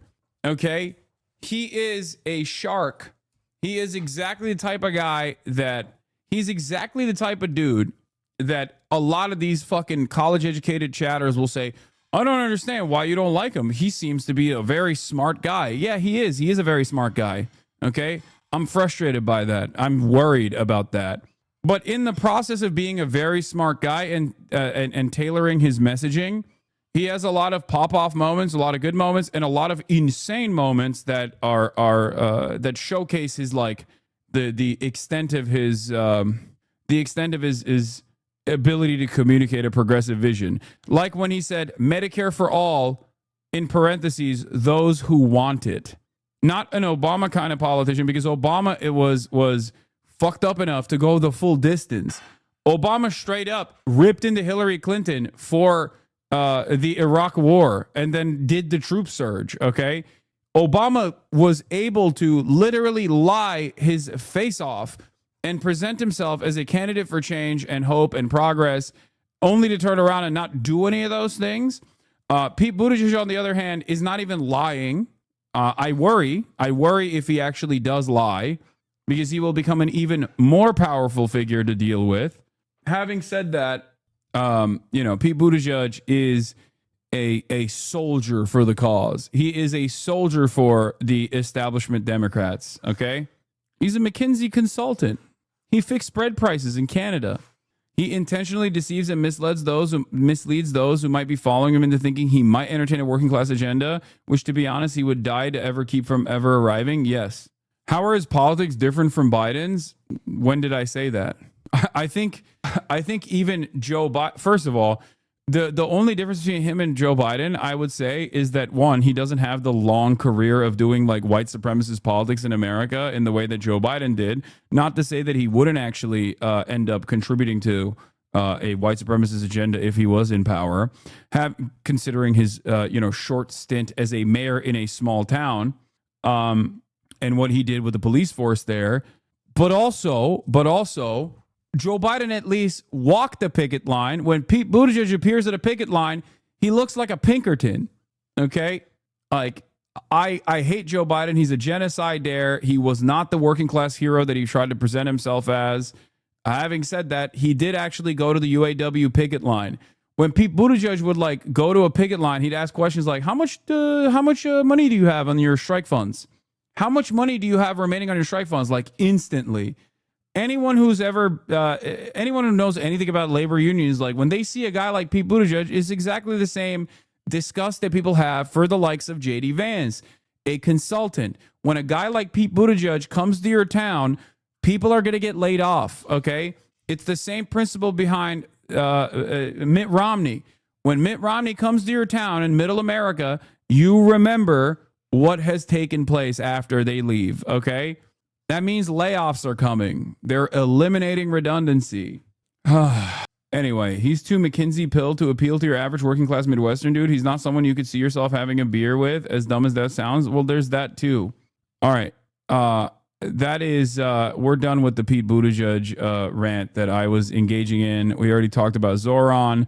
Let's get back to the New York Times with some of the clips from.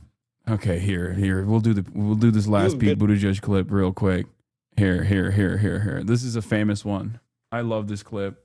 On the front lines of corporate downsizing. You've been on the front lines of corporate price fixing. You've been on the front lines of our misadventures. I'm sorry, of our misadventures in foreign policy. You've had direct experience of many of the things that make a lot of young people very angry about the way that this country is operating right now. You don't seem to embody that anger.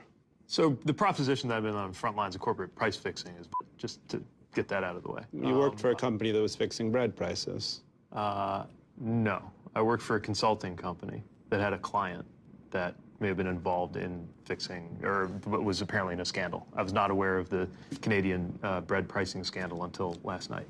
You've been on the front lines of corporate downsizing. You've been on the front lines of corporate price fixing. You've been on the front lines of our misadventures. I'm sorry, of our misadventures in foreign policy. You've had direct experience of many of the things that make a lot of young people very angry about the way that this country is operating right now. You don't seem to embody that anger. So the proposition that I've been on the front lines of corporate price fixing is just to get that out of the way. You worked for a company that was fixing bread prices. No, I worked for a consulting company that had a client that may have been involved in fixing, or was apparently in a scandal. I was not aware of the Canadian bread pricing scandal until last night. You've been on the front lines of corporate. McKinsey is what Hogs thinks socialism is in all the worst ways. Yeah. Another part of this, another part of the story, obviously, is that guys like Pete Buttigieg are hitters, right? They're corporate assassins, basically. And the way that McKinsey and consulting firms are designed is basically to reduce your workload and your responsibility in the mass layoffs that you're engaging in, so he can turn around and say, oh, well, we had a client. I didn't know what I was doing. I was just crunching numbers or whatever. When in fact, it basically operates in the same exact way. For those of you who don't know, corporate consultancy firms like McKinsey, like Bain, okay, PricewaterhouseCoopers, all of these companies are basically assassins, okay? And people that work for these companies basically operate like assassins. Or, a better analogy, like a firing squad, Okay? Firing squads will have some guns that are filled with blanks and some guns that are filled with real bullets. The reason why firing squads have blanks and real bullets is so that no one actually knows who's pulling the trigger.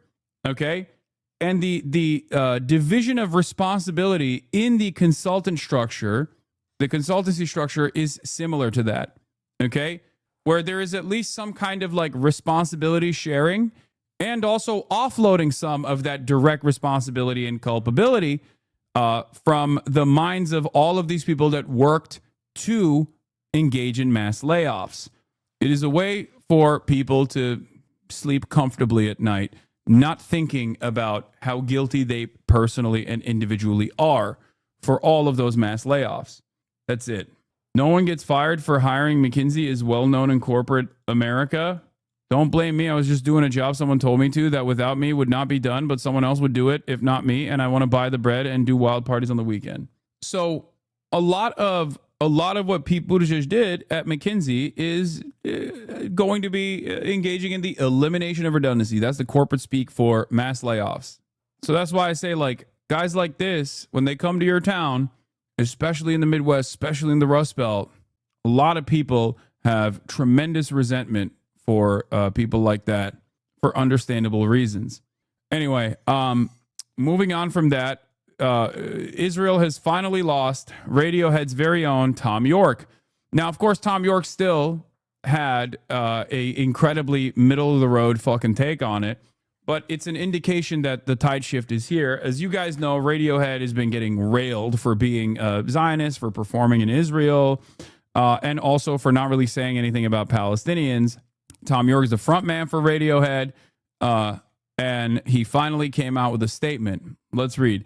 Some guy shouting at me from the dark last year when I was picking up a guitar to sing the final song alone in front of 9,000 people in Melbourne didn't really seem like the best moment to discuss the unfolding humanitarian catastrophe in Gaza.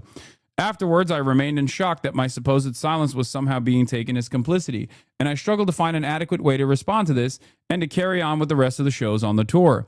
That silence, my attempt to show respect for all those who are suffering and those who have died, and not to trivialize in a few words, has allowed other opportunistic groups to use intimidation and defamation to fill in the blanks, and I regret giving them this chance.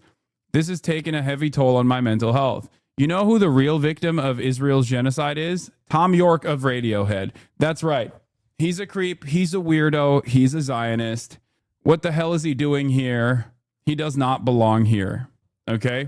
The real toll here was Tom York's mental health, not the almost 20,000 children that Israel murdered in broad daylight in a live streamed child holocaust, but actually Tom York, Thomas York of Radiohead. Anyway, I would hope that for anyone who has ever listened to a note of my music, of my band, or any of the music I've created over the years, or looked at the artwork or read any of the lyrics, it would be self-evident that I could not possibly support any form of extremism or dehumanization of others. All I see in a lifetime's worth of work with my fellow musicians and artists is pushing against such things, trying to create. First of all, it's just a both sides argument, and the primary focus of this is still how much he was vilified in this process, okay? So remember that. Not only is this an awful self-aggrandizing victimization narrative that he is hitting here, okay? But it's also still both sidesing the matter. This, you will see a lot of these, okay? It's incredibly self-indulgent, yes.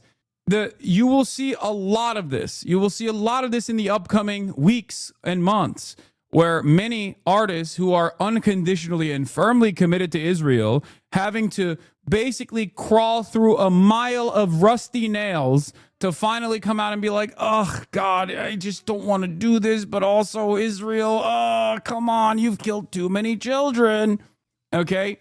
You'll see it. You'll see it. I actually posted in my Discord yesterday about this, ironically enough, before I even saw Tom York's tweet or statement, where I said something along the lines of, like, you will see a lot of, like, YouTubers who come out and make bold declarative statements about Israel being violent or whatever, now that they do not fear severe social and political and career repercussions for it. But in the process of other people coming out and saying, like, yeah, I was always an anti-Zionist, or yeah, I always was saying fuck Israel. I was just saying it quietly. In that process, if they fucking turn around and offer any criticism whatsoever to all of the people who have been actively calling this out for 19 fucking months, if they do that, I'm not letting them get away with that shit. Okay? I'm not Mr. Gatekeep the fucking genocide that Israel is doing. I've said this already.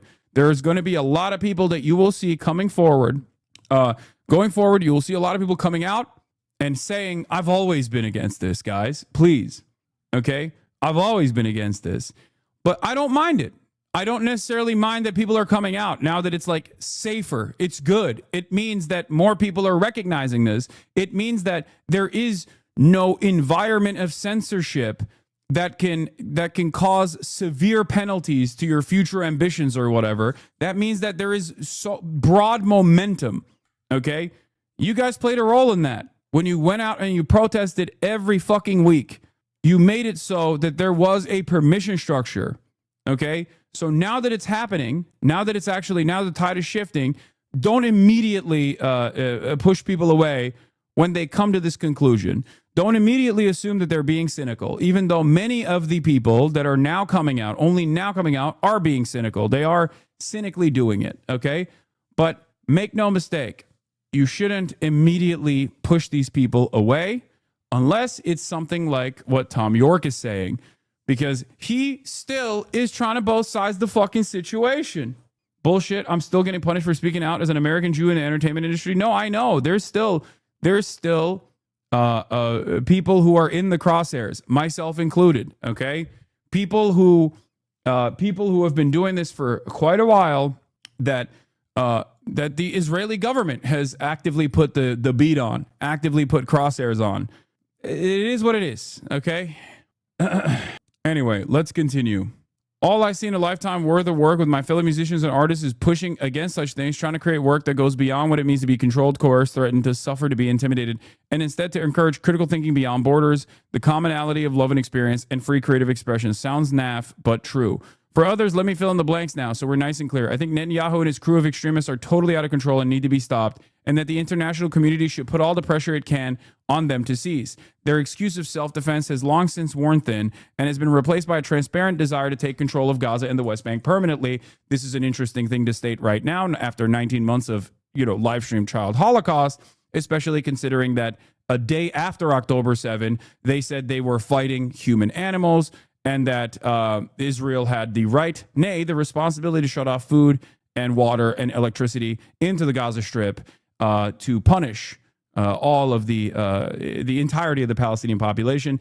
They've never shied away from their exterminationist rhetoric. As a matter of fact, the only reason why people are now openly recognizing it is because it has become impossible to deny. Impossible to deny. I believe this ultra-nationalist administration has hidden itself behind a terrified and grieving people and used them to deflect any criticism, using that fear and grief to further their ultra-nationalist agenda with terrible consequences, as we see now the horrific blockade of aid to Gaza. While our lives tick along as normal, these endless thousands of innocent human souls are still being expelled from Earth for what? At the same time, the unquestioning Free Palestine refrain that surrounds us does not answer the simple question of why the hostages have still not been returned. For what possible reason? I don't know, man. Maybe because they're fucking genociding everyone in the Gaza Strip, which includes the fucking Israeli hostages. Perhaps that's part of it, don't you think? This is what I mean. There is no quarters for this kind of fucking bullshit, especially this far out, okay? If you're going to come out and you're going to fucking swing for the fences and try to basically reduce the impact of months and months of your silence and your refusal to recognize the humanity of Palestinians, you can't fucking turn around and be like, why does Hamas still have the hostages? I don't know. Read a fucking article, man. Read one singular article. You can read Haaretz if you want. They have basically laid it out for the past 19 months. Okay? They basically laid it out for the past 19 months. Only a couple days after October 7, Hamas came out and literally told the Israeli negotiators that they would release all the hostages as long as Israel did not enter the Gaza Strip. Israel said, fuck off. Of course we're entering the Gaza Strip. 19 months of Israeli leadership saying over and over again, we don't give a fuck about the hostages. We don't care about the hostages. We don't want to do a ceasefire. We want to keep doing our exterminationist campaign. and you still have this like insane statement 19 months in where you're supposed to be like, oh, you guys finally bullied me into saying something. Are you happy now? Only to turn around and be like, why does Hamas still have the hostages? I don't know. At this point, maybe you should investigate that yourself. Why did Hamas choose the truly horrific acts of October 7th? The answer seems obvious, and I believe Hamas chooses to hide behind the suffering of its people in an equally cynical fashion to their own purposes. Ridiculous. I also think there is further an extremely important point to make. Like, if you ask this question, follow it up. Follow it up with like a little bit of reading. Hamas does not exist if Israel's occupation doesn't exist. It's that simple, okay? Palestinian emancipation has taken multiple forms throughout the 77-year occupation. Hamas is like the last formation of it, and its militancy and its targets have changed even throughout the limited timeline that Hamas has even existed. At first, as a Muslim Brotherhood cutout charity, Islamic charity organization, then an active fucking party, and simultaneously a form of militancy that initially only targeted and struck non-civilian enemy combatants, that then also in the aftermath of the Cave of the Patriarchs massacre, turning around and actually targeting civilian targets as well. There is obviously no excuse for killing civilians, okay? But you have to recognize where this desperation comes from. If you act as though these groups just basically formed out of their hatred for Jews, especially when you're talking about the situation for Palestinians under the violent occupation of Israel for 77 years of ethnic cleansing, expulsions, death and destruction, humiliation, complete control over their lives, you are not actually fucking covering the situation. You're not even remotely curious as to how this happened. Hamas kills its own people. They're opportunistic and siphon off the wealth from the locals. They should get removed. While isn't real, isn't good. They're just as bad. To say that Israel and Hamas are equally on equal footing is the most idiotic, childlike thing I've ever heard in my entire life, okay? I understand that your liberal brain wants to say, no, those guys are bad too, okay? They are not on the same planet. They are not on the same fucking zip code. You are basically saying Jewish partisans that fought against the Nazi occupation in the lead up to the fucking final solution had bad ideas and engaged in acts of resistance against civilian populations as well, and therefore they're just as bad as the Nazi occupiers. That is an insane fucking analogy to make, and the reason why you would never make that is because you have the capacity to recognize right from wrong when it comes to systematic violence and the resistance born out of that systematic violence when it's in the fucking rearview mirror. Hindsight is 20/20. Look in front of the events that are unfolding after 90 fucking months, and maybe you can understand why the fuck they are not even on the same zip code on the same fucking planet, okay? Jesus Christ. How can people still say this shit at this point?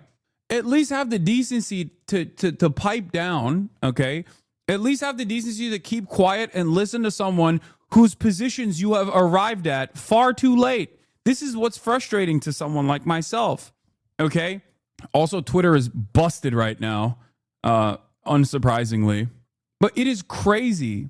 It is crazy to literally be a latecomer to this and only now recognize that both are bad. They are born out of that situation, but they stamp down on their own people. Born out of what situation? Who caused the situation? Don't use vague generalities, okay?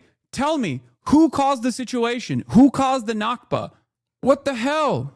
There is a reason why no one would say the Nat Turner Rebellion ultimately was incredibly violent, but it's nothing in comparison to 400 years of chattel slavery as a practice, okay? Just like you can't say, well, the apartheid in South Africa was bad, but also a lot of the violent practices of the ANC and MK was really unconscionable. You can't say those things. The reason why you don't say those things is because you understand you have a much better way of analyzing things that took place, okay? No idea just looking at this from an average Joe position. Yeah, my job as a communicator, as a political commentator, is to explain to the average Joe that there is a severe asymmetry of power here, okay? A severe asymmetry of power. No, you don't have to be a perfect victim. Do you understand? That's ridiculous. And if you can comprehend that for any other time throughout history, even though there has been a liberal brain poisoning and a whitewashing of history. That's why people look to Nelson Mandela as a peaceful figure, okay? They rewrite history in an effort for you to feel this exact way when you see regular emancipatory movements, non-state actors fighting justifiably against a fucking state oppressor, a settler colonial enterprise designed around the notion of ethno-religious supremacy, an exterminationist principle. That's what Zionism is. It is a fascist ideology. It's a racist ideology. It is no different than Nazism. Even the average Joe podcasters are 5,000 times more informed than this chatter. It's embarrassing to be... Yeah, exactly. You got fucking Theo Vaughn. You got people like Theo Vaughn at least going, dude, of course people are going to fucking fight back. What are you supposed to do when met with the ultimate violence of Israel?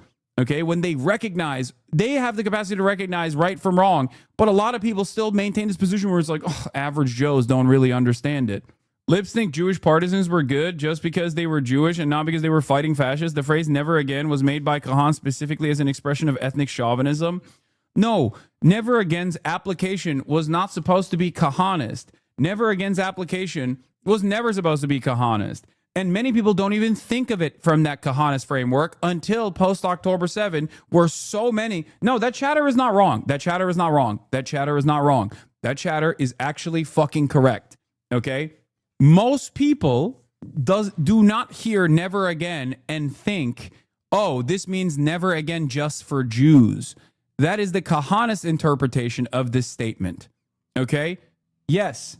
I wouldn't say Kahan made the phrase. I think he popularized it within a certain sect. Okay? But never again was not, was never seen as that Kahanist interpretation. Okay? Please don't say that. If you ask the average person what never again implies, no one would ever think of the Kahanist interpretation, never again just for Jews, because that is what it is. For those of you who don't know, Mayor Kahan is a ultra right-wing, super racist, basically the Grand Wizard of the KKK, but for Jews, okay? A Jewish supremacist, ultra right-wing terrorist. That's who Mayor Kahan is. And this is not an exaggeration. I mean, he was branded a fucking terrorist by the Israeli government, okay? His follower, Baruch Goldstein, famously went into the fucking mosque in Jerusalem and shot and killed, did a heinous act of terror in occupied West Bank. He is a sociopath. He was a sociopath. Or not in Jerusalem, sorry, Hebron. I apologize, okay? Like, he is such a terrorist. Mayor Kahan was such a fucking terrorist that the terrorist state of Israel considered him to be a terrorist. A Brooklyn native, of course, just like Baruch Goldstein was also one of our own. Anyway, yeah, 29 dead, 125 wounded, including children. A counter-protester I met had a long-live Baruch Goldstein poster. Yeah, it's fucking freaks. A lot of people are able to basically mask their insanely extremist, insanely racist ideology, especially when it comes to Jewish supremacist thought, because most people don't know about these movements. Most people have not done any reading on even the history of Israel or the history of Palestine. And on top of that, most people only know about Judaism and Jews from the perspective of marginalization, post-Holocaust, and also how anti-Semitism manifests due to the way that they've learned about Jewish history. Okay? So for a lot of people, they get scared when someone even says, like, there is a Jewish supremacist slant, a Jewish fascist supremacist slant amongst some of these movements. And the irony, of course, is that the Jewish Power Party is now a viable party within the Israeli Knesset, within the Israeli parliament, okay? Jews in Israel are not a marginalized population. Jews in Israel are the oppressor population. It's like saying fuck white people in America, okay? This is something that a lot of people cannot comprehend. They don't understand it because their entire lives they've been taught, like, Jews have been pogromed, historically been undermined, historically been attacked, and that's precisely what's going on right now. Like, that is the framework that they operate off of. Over there, that is not the case, okay? And the greatest example I can always give you is this. In the Western world, where when someone spray paints the Star of David outside of a Jewish person's house, that means that person is probably going to get hate crimed, okay?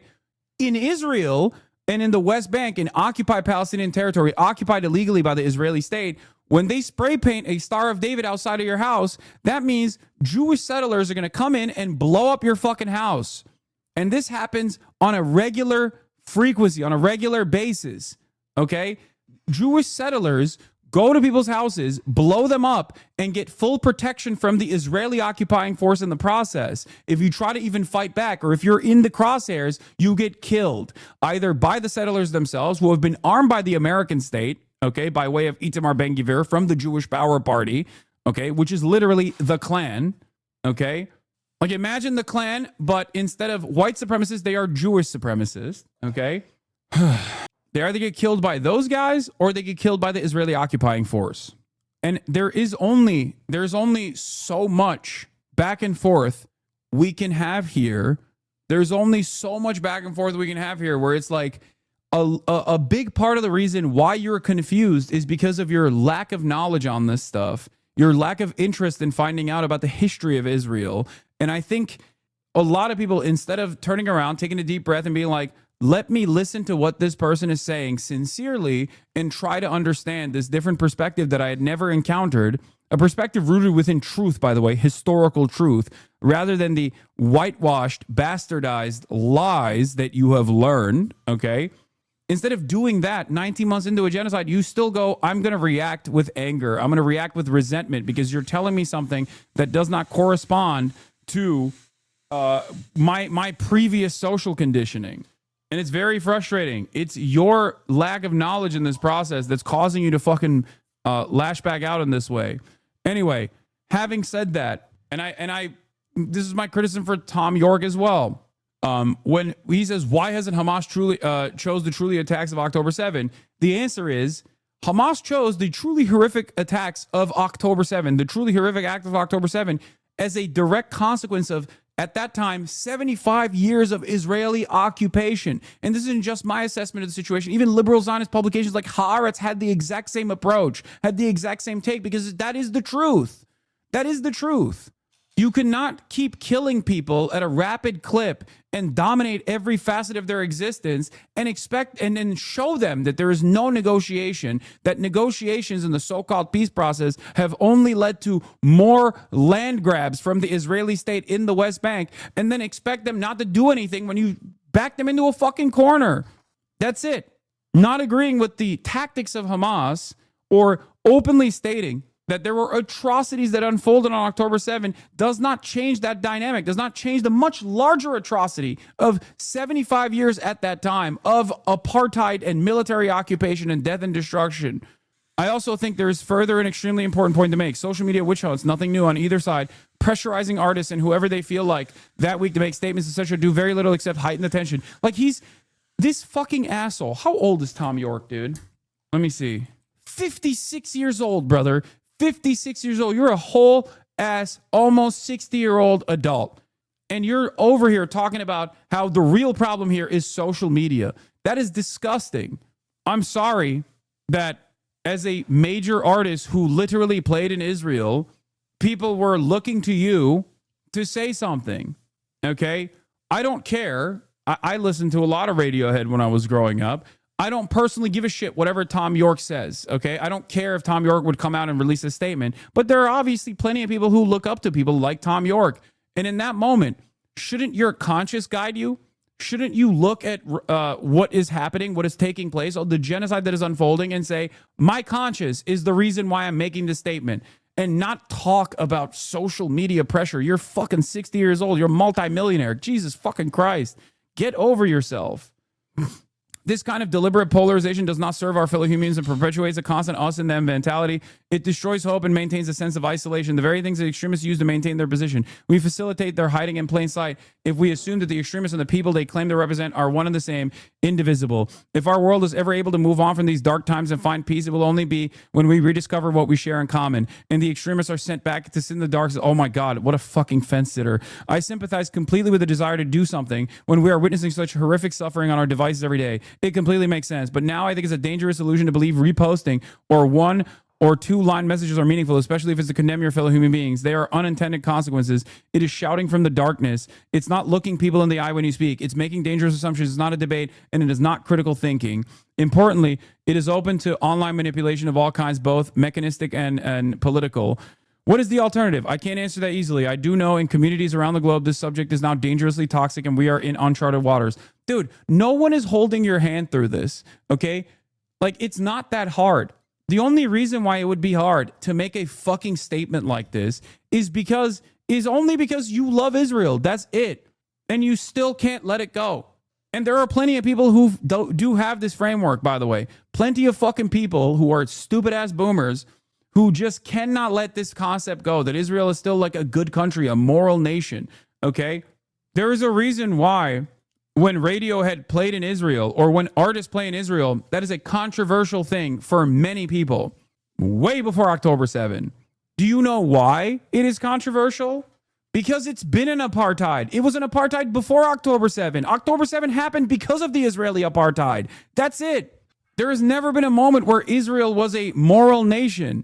I mean, there is no such thing as a moral nation anyway. Jesus Christ. I mean, states do an unimaginable amount of violence, but there are some kinds of violence, especially in the grand design post-World War II, where the type of repressive forces that come with the regular maintenance of an apartheid is seen a bridge too fucking far by the average person. That's it.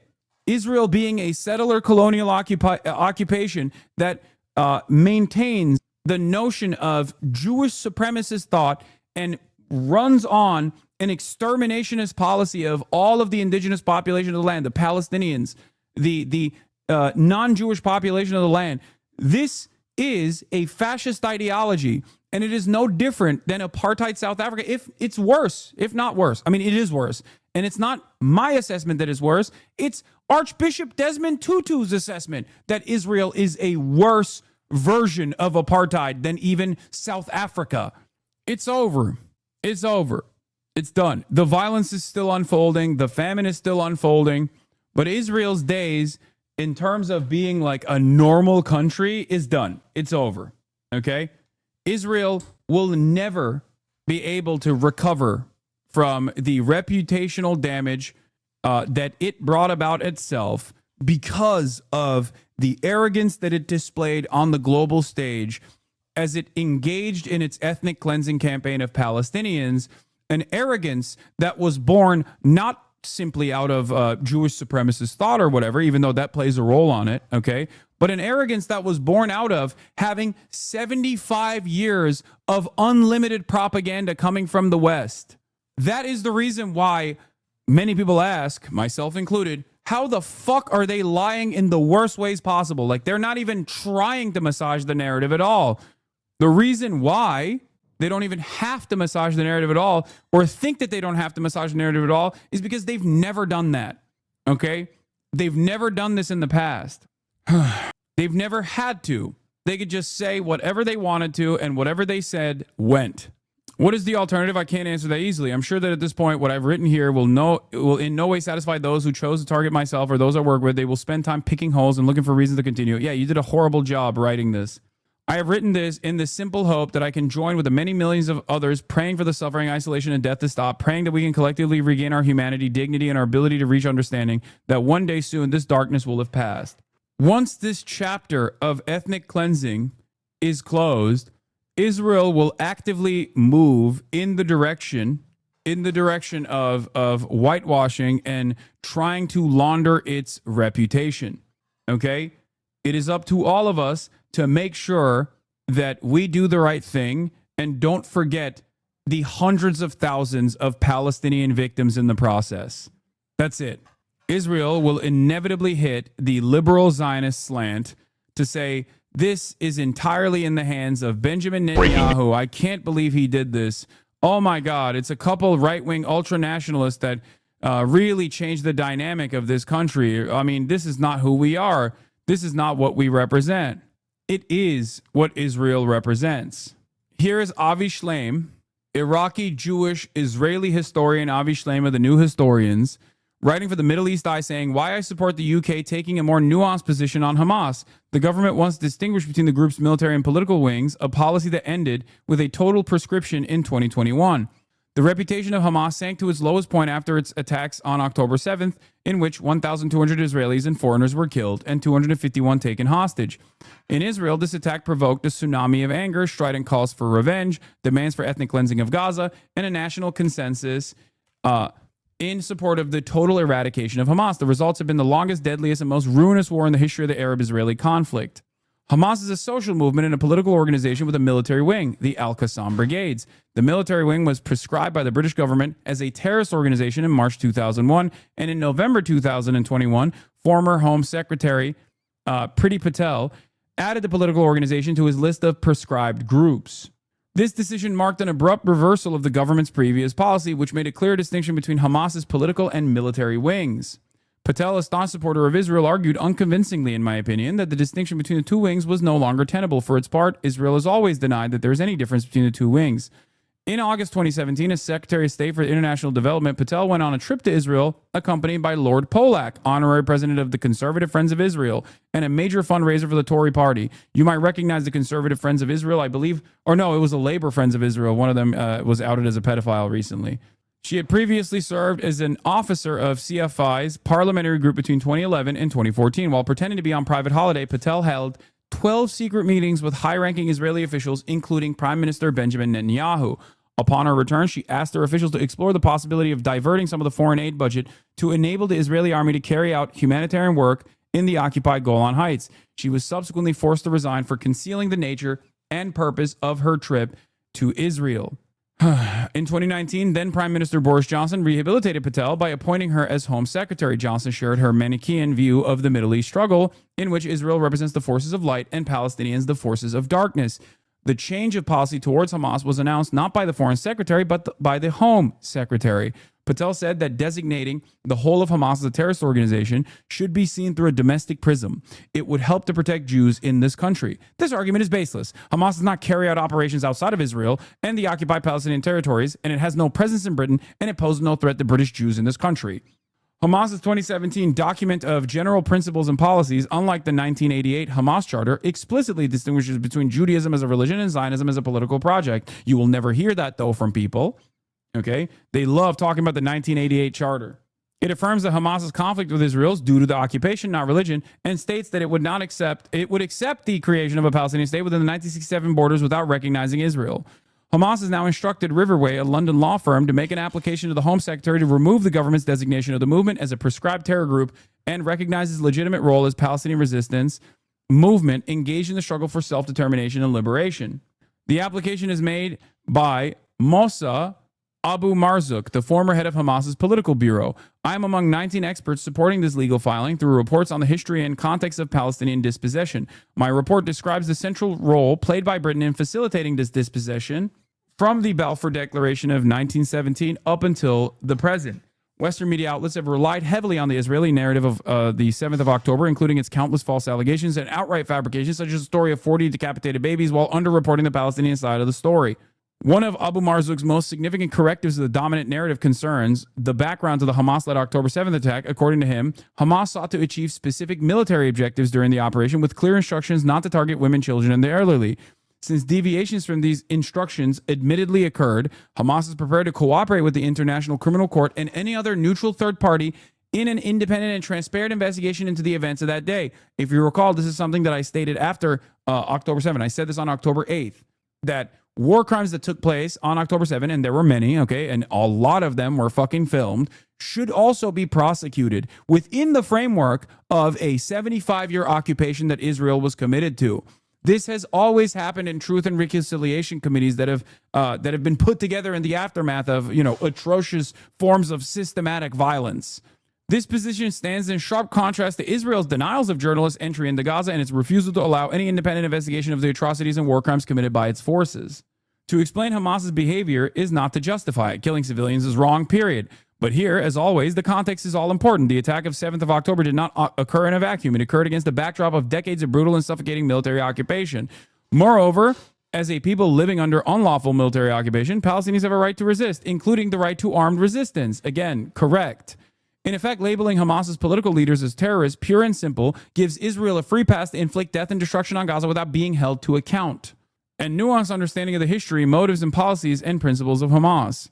The terrorist framing stands in the way of a more balanced and nuanced understanding of the history, motives, policies, and principles of Hamas. For the record, the terrorism designation is so that there is no nuanced perspective and understanding of not just Hamas, but all Palestinian people. The designation is designed specifically to stop any kind of commentary, any kind of questioning of official narratives coming from the Israeli side, because they are exterminating Hamas, and you can always get away with doing whatever the fuck you want to do. Okay? To make it illegal to even present such things. In the past, in the United States of America, the American government has quite literally designed the new designations to prosecute even lawyers that offer legal counsel to terror groups as material support. The majority of Western supporters of Israel genuinely believe this is anti-Semitic, though I don't care. It's because criticizing Israel is considered anti-Semitism. Remembering the deaths of Palestinian children will be and is considered anti-Semitism, though. I know, but it is on us and people like myself as communicators to showcase how depraved that mindset is. Also, we are at a interesting impasse where anti-Semitism allegations are nowhere near as powerful as it once were due to the steady effort of pro-Israel groups that have very actively targeted people who aren't anti-Semitic, but simply anti-Israel. Okay? That's why Zippy Hotovelli screams blood libel all the time. People believe it. No, you are having this is a genuine misunderstanding. There's people and then there's politicians. Politicians are trying to maintain the old narratives. People don't believe it anymore. And because there's an overwhelming amount of people that go, okay, dude, you say everyone is anti-Semitic whenever they say, I don't want babies to be murdered. When that is the majority opinion, and that absolutely is the majority opinion now, okay, it doesn't matter. There is too much pressure for media to continue behaving in the ways that they have, and there's too much pressure on politicians to continue maintaining the positions that they have in the past. It's that simple. And for the record, I will take it one step further, and I will tell you, okay, that there is a dangerous side to the story as well. The dangerous side of the story is that people genuinely do not give a fuck about anti-Semitism, okay? Why did the majority of British Jews think that Corbyn was Hitler then? Dog, you're talking about a very different time. What do you mean? You're talking about a very different time. I know. I'm talking post-October 7, where there is a direct reversal of Israel and its position in Western society. It has become a fucking pariah state. And you're talking about people who were correct and on the right side of history before this pariah state opinion was mainstreamed. Anyway, I think people are anti-Israel. I also think a lot of people are anti-Semitic. Yes, that was the other thing I was going to say. Part of the reason why people don't give a fuck about anti-Semitism allegations is because Israel defenders have weaponized that against Israel to defend Israel over and over again. The other part of the reason why, and that's why I said it's like kind of scary as well, is because people legitimately don't give a fuck about anti-Semitism, like across the board. Not even as its cynical application of like defending Israel. People just do not give a fuck about anti-Semitism. They are anti-Semitic. Okay, a lot of people are unironically fucking anti-Semitic, straight up. That's it. And the reason why it got to this point is because of that awful conflation and because of years and years of being able to design a social structure, years and years of being able to design a social structure where critics of Israel were silenced and suppressed, even if they weren't anti-Semitic. No one ever used a scalpel to address carefully who was being anti-Semitic and who was not. And once they hit that button over and over again and exhausted it, and the overwhelming majority of people's position shifted to going fuck Israel, all of those conflations between Israel and Jews became a negative association for Jews.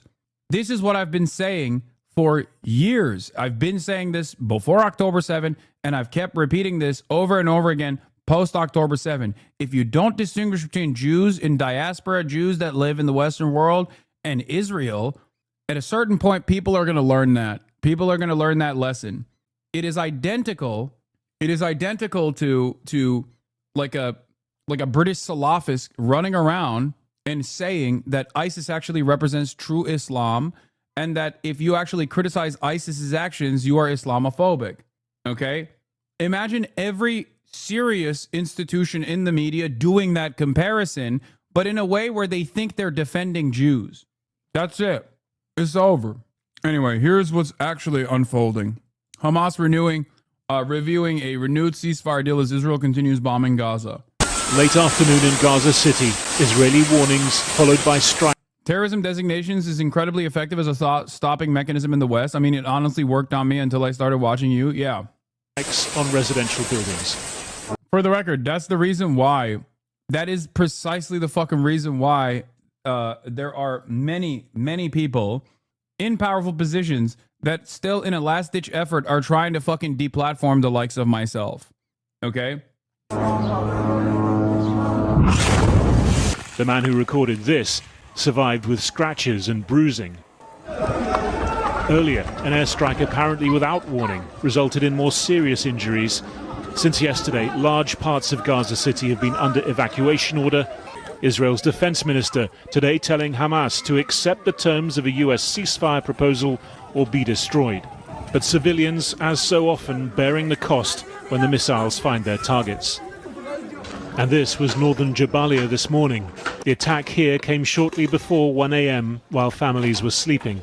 Homes turned to fragments for children to sift through in search of keepsakes from life before. People heard news about a ceasefire. Then civilians sleeping in their homes were surprised by random shelling. And here they are, cut in pieces. We have stopped calling on Arab and Muslim countries.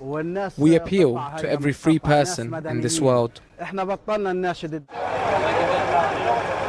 On the day the UN labelled Gaza the hungriest place on the planet, far-right Israeli protesters again tried to block aid lorries on their way in. The draft ceasefire plan would allow for a full resumption of aid using UN agencies, but Hamas has yet to accept it. Their sticking point, the lack of a guarantee that Israel would not resume fighting. Instead, a commitment from President Trump to a permanent resolution if Israel and Hamas reach an agreement through talks. Yeah, I wonder why. Because Israel's like, yeah, in the first 7 days, you will give us all of the Israeli hostages that remain, and then maybe we won't keep bombing you for the subsequent, 53 additional days. But after that, we are bombing you again. They're openly saying that. So yeah, of course, the responsible party for the well-being of Palestinians is not going to fucking, one, disarm themselves, because that's ridiculous, especially amidst a goddamn genocide. What an insane question. And they're also not going to come to the fucking bargaining table if the one side is saying like, oh, by the way, this ceasefire is bullshit. Like, we're going to keep killing you, and we're going to keep killing all of the children, and there's not really anything you can do about it. Also, give us the hostages back. Who the fuck would be on board with a deal like that? After 19 months of genocide and 19 months of refusal to do any real ceasefire negotiations and violating all those negotiations, like, is it really unjust to demand a permanent ceasefire? How many deaths, how many children need to die? Israel is in desperate need of a tide-changing event at this point to try to recover the insane amount of negative coverage that it's receiving from regular people. And I don't know if there's anything that will actually restore a victimhood narrative to Israel. The embassy shooting did not change it. People very quickly turned back and were like, yeah, well, you're still doing a genocide. We should probably put an end to that. And I don't know if there's anything that could change the tide shift at this point. And the worst part about it is that it's not like people became fucking pro-Hamas all of a sudden or became not Islamophobic all of a sudden, chat. They just realized because of the metric ton of violence, a lot of people were like, oh my God, maybe Israel was just lying this whole fucking time. Or, oh my God, this level of violence is completely fucking unacceptable. That's it. That was the only thing that changed this attitude amongst the broader public. There are still some quiet spaces in Gaza. Here in her grandparents' home, 5-year-old Wad has been given a new jigsaw. But how to make sense of what has happened to her and her family this week? On Sunday night, silhouetted against flames, she managed to escape an Israeli strike on the school where she was staying. Her mother, her brothers and sisters were all killed. Her father remains in hospital, badly injured. So far, she's not the Wad we used to know. Hopefully, gradually, step by step, we'll bring her back to who she was. We bring her toys to play with so she can forget a little. We're trying to bring her back to her senses, to her memory, to reduce the anxiety. We're doing all we can to ease the stress she's carrying. The plan is to surround her with familiar, loving faces, as much engagement and distraction as possible until her father recovers. But in the background, the sound of drones.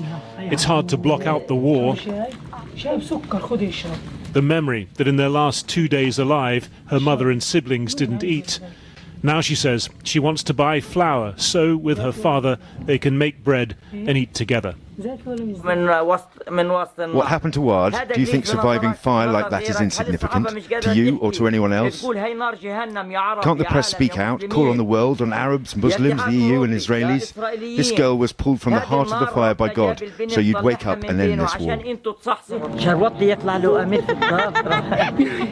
In the meantime, Wad's extended family are trying to give her moments of joy in the midst of such profound sorrow, to start rebuilding a young life, even as the destruction all around remorselessly goes on.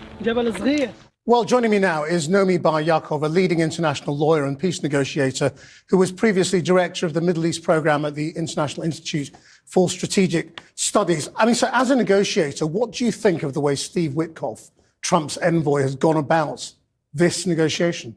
Well, I think not just this negotiation. I think all negotiations he is involved with are tricky. I think you need experts in the actual subject matter to negotiate. And I think that proposal for 60 days is inappropriate at the moment. The war needs to end. Israel needs to withdraw from Gaza, and all 58 hostages need to be returned. So having a kind of deal whereby it's sort of sounds like it may happen, it may not. I'm not sure at all that it's going to happen. But what next? You know, you need to have experts who know that unless the end game is clear in the negotiation, and the end game has to be two states, a Palestinian sovereign state and an Israeli sovereign state, we're not going to get anywhere. Well, that is clearly not stated anywhere, and the United States is not clear. It's crazy because like the experts that they're trying to bring forward are like wishy-washy two-staters at this moment. You can't put the fucking toothpaste back in the goddamn tube, man. It's done. It's over. They need to come at this with the recognition. I think they're trying to, and that's why I'm saying like they're gonna assume the end game here. Even though there is no like day after plan for Israel, there is already designs for a day after plan for the propaganda arm of Israel. And that day after plan for the propaganda arm is a two-state approach and liberal Zionism and going back basically to the conditions that created Hamas to begin with. The two-state solution is literally separate but equal. It sounds good to the onlooker if they are not equipped with the knowledge of what the two-state solution creates. A two-state solution or a pathway towards a two-state solution is simply a continuation of the one singular state that Israel has illegally occupied on all of the historic Palestinian lands in perpetuity. That's all a two-state solution is, okay? When people say, oh, we want a two-state solution, the correct the correct terminology to apply in this process is to end the apartheid, to end the occupation. Saying, oh, we just want a two-state solution. It's like, okay, well, that is what the argument was for years and years and years. The one guy who actually entertained that notion or kickstarted that process was assassinated by Israeli society. And supporters of his assassin are now within the governing coalition. Itamar Ben-Gvir, Bezalel Smotrich. I'm talking about the assassination of Yitzhak Rabin. Like, October 7 happened because October 6 was a two-state solution. About what the end position is, other than a Trump Riviera, and that's the problem in Gaza, and that is a big problem in terms of how you approach whether you should go along with this. I mean, does America feel like an honest broker? Well, America's never pretended to be impartial. America is Israel's greatest ally, and that is why the Gulf states are taking the lead role in mediation and negotiation. And there is an Arab plan led by Saudi Arabia and Egypt. And that plan is to transfer authority from Hamas in Gaza to a technocratic Palestinian government that will be agreed upon between all the Palestinian factions, and thereafter to rebuild the Gaza Strip without relocating one single Palestinian. That plan is on the table, and that is the only plan that will lead to a sustainable solution, to a sustainable peace ultimately. I mean, is Hamas's apparent agreement to hand over power, technocratical power, to a new Palestinian administration? This is real. Enough. For the record, this is being presented by Saudi Arabia and them, but like this quite literally is something that Hamas has said yes to. Chatters, understand that much has been made of the selfish and evil nature of Hamas in Western media.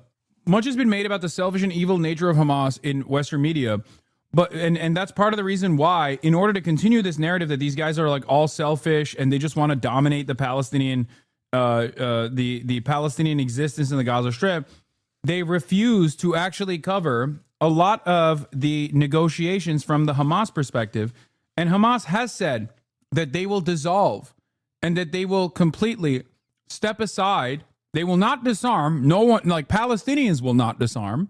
But Hamas is willing to dissolve its political movement in its entirety, and step aside for a technocratic Palestinian controlling entity in the region. If people were truly motivated by death and destruction and like simple dominance, why the fuck wouldn't they just become the Palestinian Authority? Chatters. Palestinian Authority is a perfect example of collaborating with the Israeli government and getting a lot of clout and a lot of money and freedom to travel. If the if Hamas wanted simply just to dominate the Palestinian lives without actually trying to move in the direction of emancipation, they would have just basically become the Palestinian Authority. It is precisely the opposite. And that's why they fucking keep saying, oh, these guys are so selfish and so brutal and so barbaric and anti-Semitic. It's fucking bullshit. When Israel is saying it wants to destroy Hamas, that's where it's not clear, isn't it? You know, does Hamas need to offer to leave? Well, what does what does destroying Hamas mean, Christian? How do you destroy a movement? It's an ideology, and who will replace Hamas? You could get somebody far, far, far more radical. You know, it's possible. You're not going to replace one movement with a peace-loving movement with this kind of approach. The approach needs to be holistic, and it needs to look at the immediate needs, and the humanitarian situation in Gaza is beyond catastrophic, so that needs to be addressed as a matter of urgency. And then you need to build upon it, and Hamas leaders need to be given some sort of possibility to leave the Strip and hand over if we're going to get anywhere. But it's very clear they're not going to leave. They're not in control of most of the Strip at the moment, and the problem is that you're getting gangs controlling different streets, you're getting different factions, different families. This is true. And it's total. This is true. She's actually not wrong about this aspect of it. And this is Israel's design. Israel is going to the fucking criminal elements within the Gaza Strip and saying, we'll work with you. We'll give you pieces of the land. As long as you fuck shit up, as long as you steal aid, sometimes Israel gives them a military base to operate out of in a red zone. There is an IDF, Israeli Occupying Force military base, that some of these gangs literally operate off of. They give them arms. They give them gear. It's crazy. It's fucking crazy. It's ISIS affiliates that Israel is working with within the Gaza Strip. Think about that. Chaos, and it's going to be more and more chaotic unless this is sorted out promptly. Hamas has suggested that while it decides how to respond, it is consulting other Palestinian factions. Yeah. What does that mean? Who are the Palestinian factions? Well, no, there are many factions in Gaza and in the West Bank. They signed an agreement earlier on in the year in Beijing. I think there were 18 factions. And we're not, so it's not just Hamas and Fatah. It's not just, Hamas is in control of Gaza and Fatah in the West Bank. And there's also, I think the Palestinian population would like to see elections in Palestine, in all of Palestine. So that's Gaza and the West Bank. But there are lots of groups. I mean, I can name them if you like, but the big ones are Fatah, of course, and the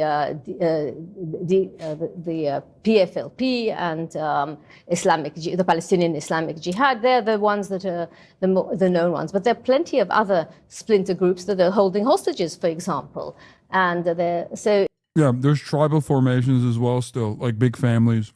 Not as a doubt to your point, but can you point towards some sources validating that Israel's working with some armed gangs? Yes, I covered it every single day for the past week, I would say.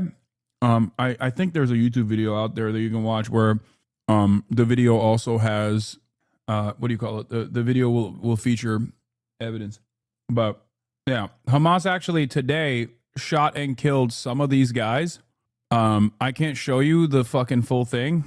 Conclusive evidence of Israel running the very criminal gangs looting aid in Gaza. Hamas released footage today of an ambush against what they thought were Israeli Mistarvim, undercover soldiers in Rafah. But upon closer inspection, they turned out to be the Abu Shabab's gang, the Israel-backed warlord, drug dealer, and serial criminal responsible for the looting of the vast majority of the aid under IDF protection. Abu Shabab runs a gang of 100 to 200 armed mercenaries who set up a military complex in Rafah with Israel's backing. In the footage, Abu Shabab's mercenaries were walking around the depopulated Rafah, freely carrying weapons in front of Israeli troops. Currently, any Palestinian that walks into Rafah is killed on the spot. Okay? Israel protects these guys with drones. The Guardian has written about it. Haaretz has written about it. Numerous outlets at this point have written about it since November of last year. Okay? Israel is now open about their collaboration with these guys. Israel previously was covertly funding and facilitating sending arms to these guys. Now they openly fucking say it. The mercenaries were conducting surveillance activities for Israel in those areas, which is supposed to be under Israeli control. The UN's Sam Rose described a looting. This lady is like kind of cooking too. She's been cooking up big steaks every day. Valley in the south between Kerem Shalom and Khan Yunis, where they say trucks would frequently be attacked. A photo posted last week showed a Palestinian man in military gear carrying an AK-47 with UN cars visible in the background. It's more than 3 kilometers inside an IDF-declared combat zone. The picture came from the Facebook page of this man, Yasser Abu Shabab, who multiple aid officials have named as a gang ringleader, though he denies his men were involved in the looting. The new US-backed aid system has said its continued distribution on Wednesday, claiming delivery of 800,000 meals. This was the scene on Tuesday as people were unpacking the box. The Abu Shabab clan has disowned their son. Statement from Yasser Abu Shabab's family completely disowning him for his collaboration in gangs. Statement from the Abu Shabab family in Gaza regarding our son Yasser Abu Shabab and his security group operating in Gaza. One of the biggest problems with this, when people go, oh, do you have more evidence on this? Do you have more evidence on this? Is that a lot of the stuff is coming from either outlets that you don't consider to be fucking valid, or when it's Sky News covering it, okay, they barely touch on it. So you have to tie it all together. You have to tie it all. Gang ringleader, though he denies his men were involved in the looting.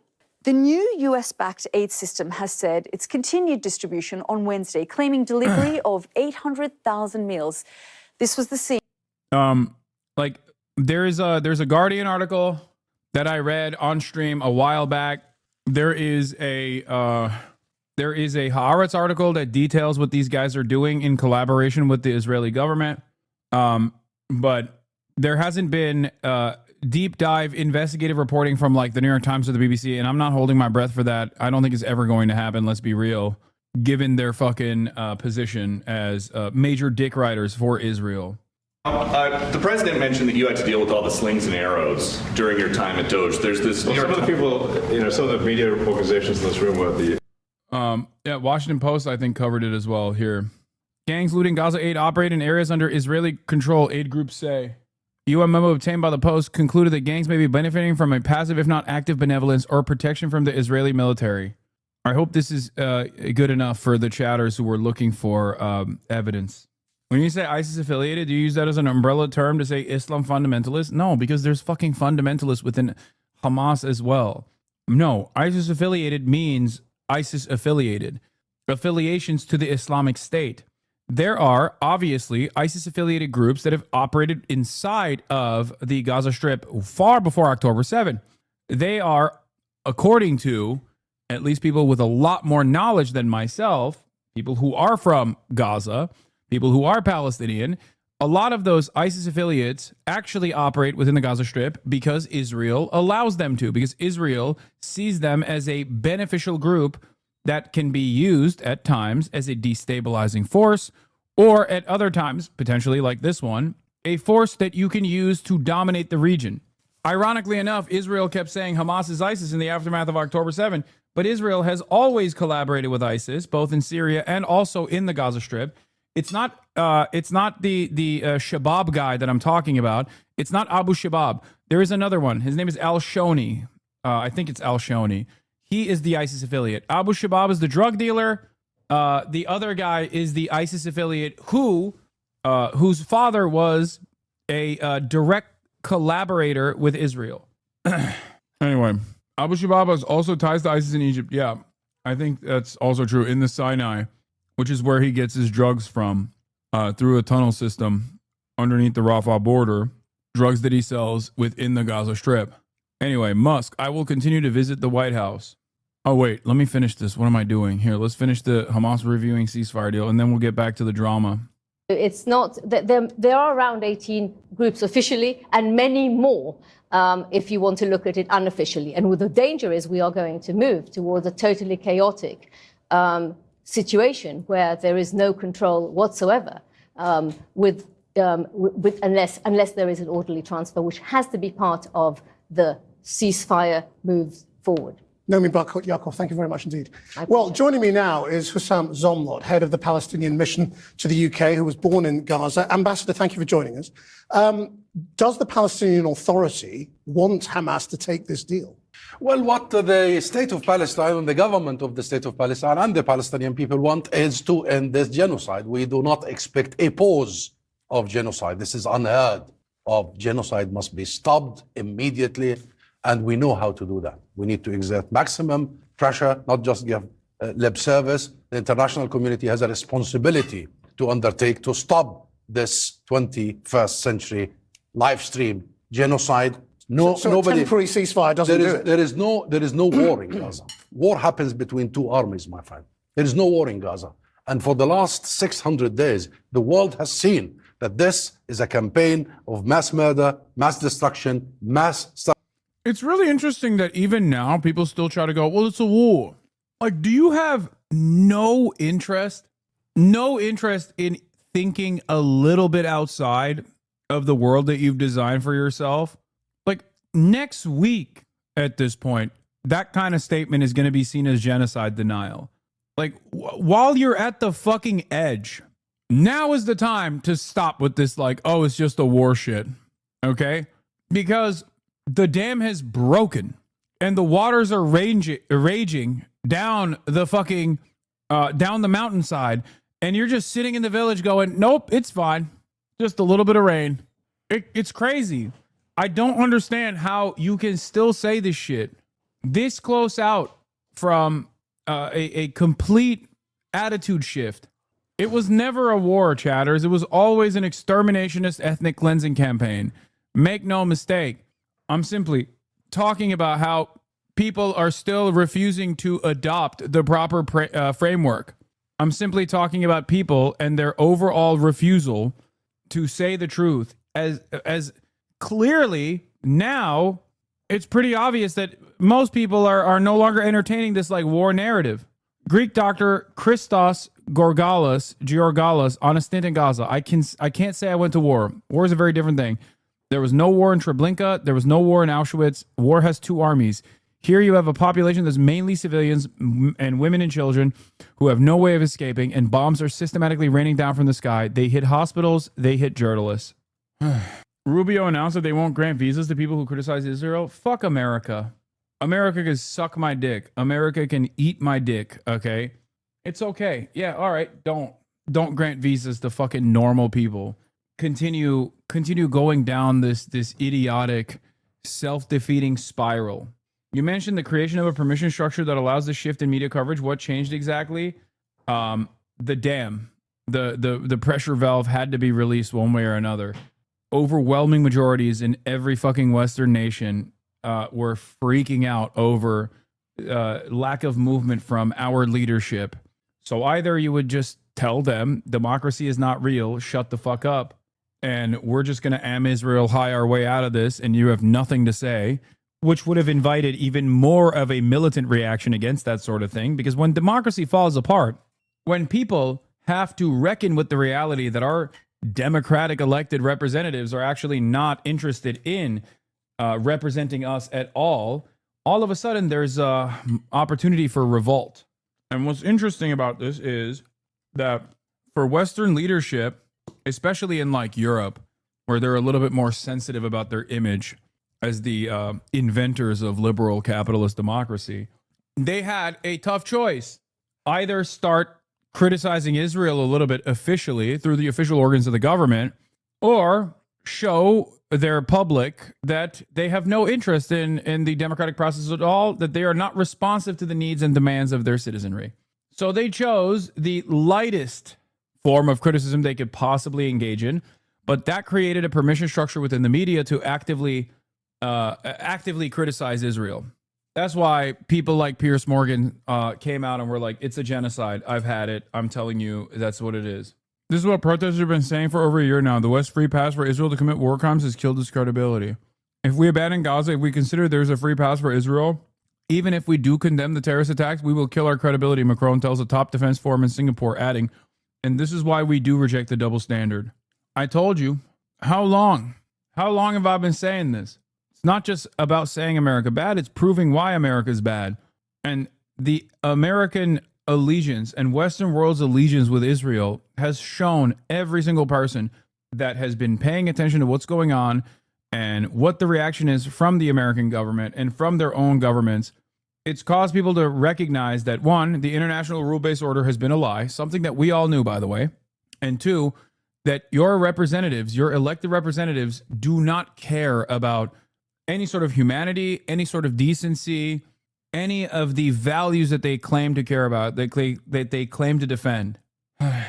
Thomas Massey says, nothing can justify the number of civilian casualties, tens of thousands of women and children inflicted by Israel and Gaza in the last 2 years. We should end all U.S. military aid to Israel now. For those of you who don't know, Thomas Massey has always been a number one fuck Israel guy in Congress. This is not new. Oh, this guy's very funny. Let's see what he had to say. He's Irish, chat. Janice McU-turn here, writer. Guys, I think we can all agree the images coming out of Gaza this week, they've ripped my heart out and flung it against a wall. It's unacceptable, and I now, through enormous personal courage, actually, I'm ready to use that blasted G word. It's genocide. I'm ready to tell you that it's genocide, guys. And I can no longer stay silent. That's what it is. I can no longer stay silent. Now, I was kind of delighted to stay silent for the last 19 months, as many within my industry were paying the ultimate price for sticking their head above the parapet and just calling it what any sentient being would have to concede is a live stream genocide. Mostly people of colour, by the way. But sure, that was great for me, less competition. But I do feel now's the moment for me to come in. I mean, if you come in too early, you could be labelled an Islamist, whatever that means. Come in too late, you're a Holocaust denier. I feel by coming in now, I've given myself the best chance of being commercially viable to both sides in a post-genocide world. look, as a writer, I think we can all agree that's where all the great literature comes from, doesn't it? Just sitting on the fence, seeing which way the wind will blow, and then going in the direction most expedient to one's career. Now, if the wind blows the other way again, I just want to put on record one more time, October 7th, absolutely condemn it in the strongest possible terms, like sick. But yeah, just praying for peace, guys. Namaste. This guy's awesome. He's been doing this. He's been doing this bit for a minute, not just like about people who are coming out and finally have something to say, but just in general. He's very pro-Palestine. Wait, what? I'm preparing to leave the country. David Pacman. Did you watch his vlog? He's not leaving the States, but he's looking at his options since he's a naturalized citizen and not native born, and being anti-Trump makes him a target. Listen, David Pacman is a big liberal resistance guy. Okay? He's also a naturalized citizen from Argentina, but he was naturalized like 15 years ago. I have many family members who were naturalized recently, much more recently than David Pacman. I will say this much. Considering that the number one vehicle that people are using to attack political dissidents in this country is their position on Israel, you know, David Pacman is probably going to be safe. I still think I'm going to be safe. This does not mean that David Pacman is not in the crosshairs of this administration. I wouldn't say that. I'm sure he is. I just think that he is lower on the priority list. Hasan, you aren't safe? Yeah, I know. I know I'm not safe. He's very low. By the time they target someone like him, every lib is in a camp already. Bad Empanada suggested Hasan leave the country. Does that make Bad Empanada a coward? I mean, I'm not leaving because I'm a stubborn fucking piece of shit. But I think Bad Empanada, if someone were to ask Bad Empanada, do you think David Pacman should leave the country? He would laugh at that. I think there is a major difference between someone like myself and someone like David Pacman. And that major difference is our position on Israel, which is diametrically opposite to one another. And therefore, I am seen as a legitimate threat to the administration. David Pacman is not. I don't think. At least for now. For now. That doesn't mean that the administration won't come after the likes of David Pacman. I'm certain once they move on from the, these guys are pro-Palestine terrorists, they will eventually cast a wider net. What is this? Former H3 guys, musician, comedian Reggie Watts' response to Tom York's statement. Why can't you guys just send me the actual fucking post from Reggie Watts? Why do you... I shouldn't have clicked on this. God, you guys have to see everything from the lens of drama. Oh my God, I am so stupid. I should have never clicked that fucking link. Hey, if in the future you see a link like that, you don't have to cover it from the perspective of Ethan Klein, okay? You can just simply send me fucking Reggie Watts' Instagram to be like, this is what Reggie Watts had to say about Tom York, because that's the meat of the story. Not everything has to tie back to Ethan fucking Klein. Please, please, please. Thoughts on Tom York's recent statement. I was disappointed to see that Tom's statement centers his hurt feelings and frames his fans' demands for him to speak up as a social media witch hunt instead of recognizing the urgency of their call for him to speak out against the world historical humanitarian crisis in Palestine. I hope Tom will reflect and decenter himself in the public outcry against the genocide, because if he and his artistic legacy stand for love and humanity as he asserts, he can come to see his fans' actions as an act of love, loving solidarity with our suffering people, a needed affirmation of our humanity in these dark times. I also want to address Tom's repetition of a common rhetorical tactic of those who are devoted to maintaining the status quo. Dude, oh my God, he cooked. Oh my God, my goat. My goat. Reggie is the man. That's right. I'm hitting him up with a follow. There are chatters who are outright proud of and love being in the snark subs every day and post anything they see there every day. Yeah, look, as long as it's relevant to Israel, Palestine, that's fine. Okay? Like, there are things that Ethan does that I think are utterly unconscionable, like fundraising for the Atlantic Council under the auspices of fundraising for Palestinians. That is utterly unconscionable, and I will cover that, okay? But if it's like, oh my God, look at what Reggie Watts had to say about Tom York, that's a standalone position. You don't have to fucking massage Ethan Klein into this. You know what I mean? Who the fuck cares about Ethan Klein in this situation? What? My favorite segment on Piers Morgan is when people came after Hasan, bullying him to condom hummus, and he started crying, saying you didn't have to bully me into saying it. What? God died when we tested the first nuclear warhead. Oh, you're fucking memeing. Like, making a joke about Tom York. Anyway, Own the drama frogs by launching a ring. Shut the fuck up. All right, let's keep going. I also want to address Tom's repetition of a common rhetorical tactic of those who are devoted to maintaining the status quo, that one cannot speak up or demand an end to the genocide unless they fully understand the deep complexity of this historical conflict. I urge Tom's fans to reject this conviction, neutralizing, demobilizing sentiment, and trust their hearts. You don't need to be a geopolitics scholar to know that starving children or slaughtering families is wrong. Your membership in the human family gives you an authority and indeed responsibility to speak up. That's right. He's fucking so right. Wow, what a beautiful words, man. Holy shit. Karma police will come after Tom. No, it won't, because the reality of the matter is there is no justice, okay? There is no karmic justice or any real justice on this planet. I'm sorry to report. After all of these years of hoping, Dick Cheney is still very much alive. Benjamin Netanyahu is very much alive. Recep Tayyip Erdogan is very much alive. Vladimir Putin is very much alive. George W. Bush is very much alive and kicking, okay? You know it's a song, right? Yeah, of course, dude. Radiohead is the last time I listened to fucking music. I know. Yeah, I know. Don't make me start singing. I already did one Radiohead song. Radiohead song earlier today, talking about how Tom York is a creep. How do you keep going? How do you keep doing this? Because I'm a freak, dude. I'm a creep. I'm a widow. What am I doing here? I don't belong here. Oh, oh, yeah. Radiohead was so anti-war. No, they just love, dude. Radiohead is like the classic progressive except for Palestine. Okay, that's it. Oh my God, you sing worse than you dance. I'm becoming a hater. Okay, calm down. I'm not a musician. I'm not a dancer. I'm trying my fucking best to entertain you. Okay, this is my 9/11 as a white guy who's almost 40. Yeah, they love Israel. It saved their first album from tanking, except it's like shocking because Israel famously only likes dog shit music, and Radiohead, they have dog shit politics, but they don't have dog shit music. Or maybe because Israel fucking loves Radiohead, it's making me second guess my loyalty to their music or my assessment of their music initially. Like maybe they were dog shit all along. Starvation of an entire people.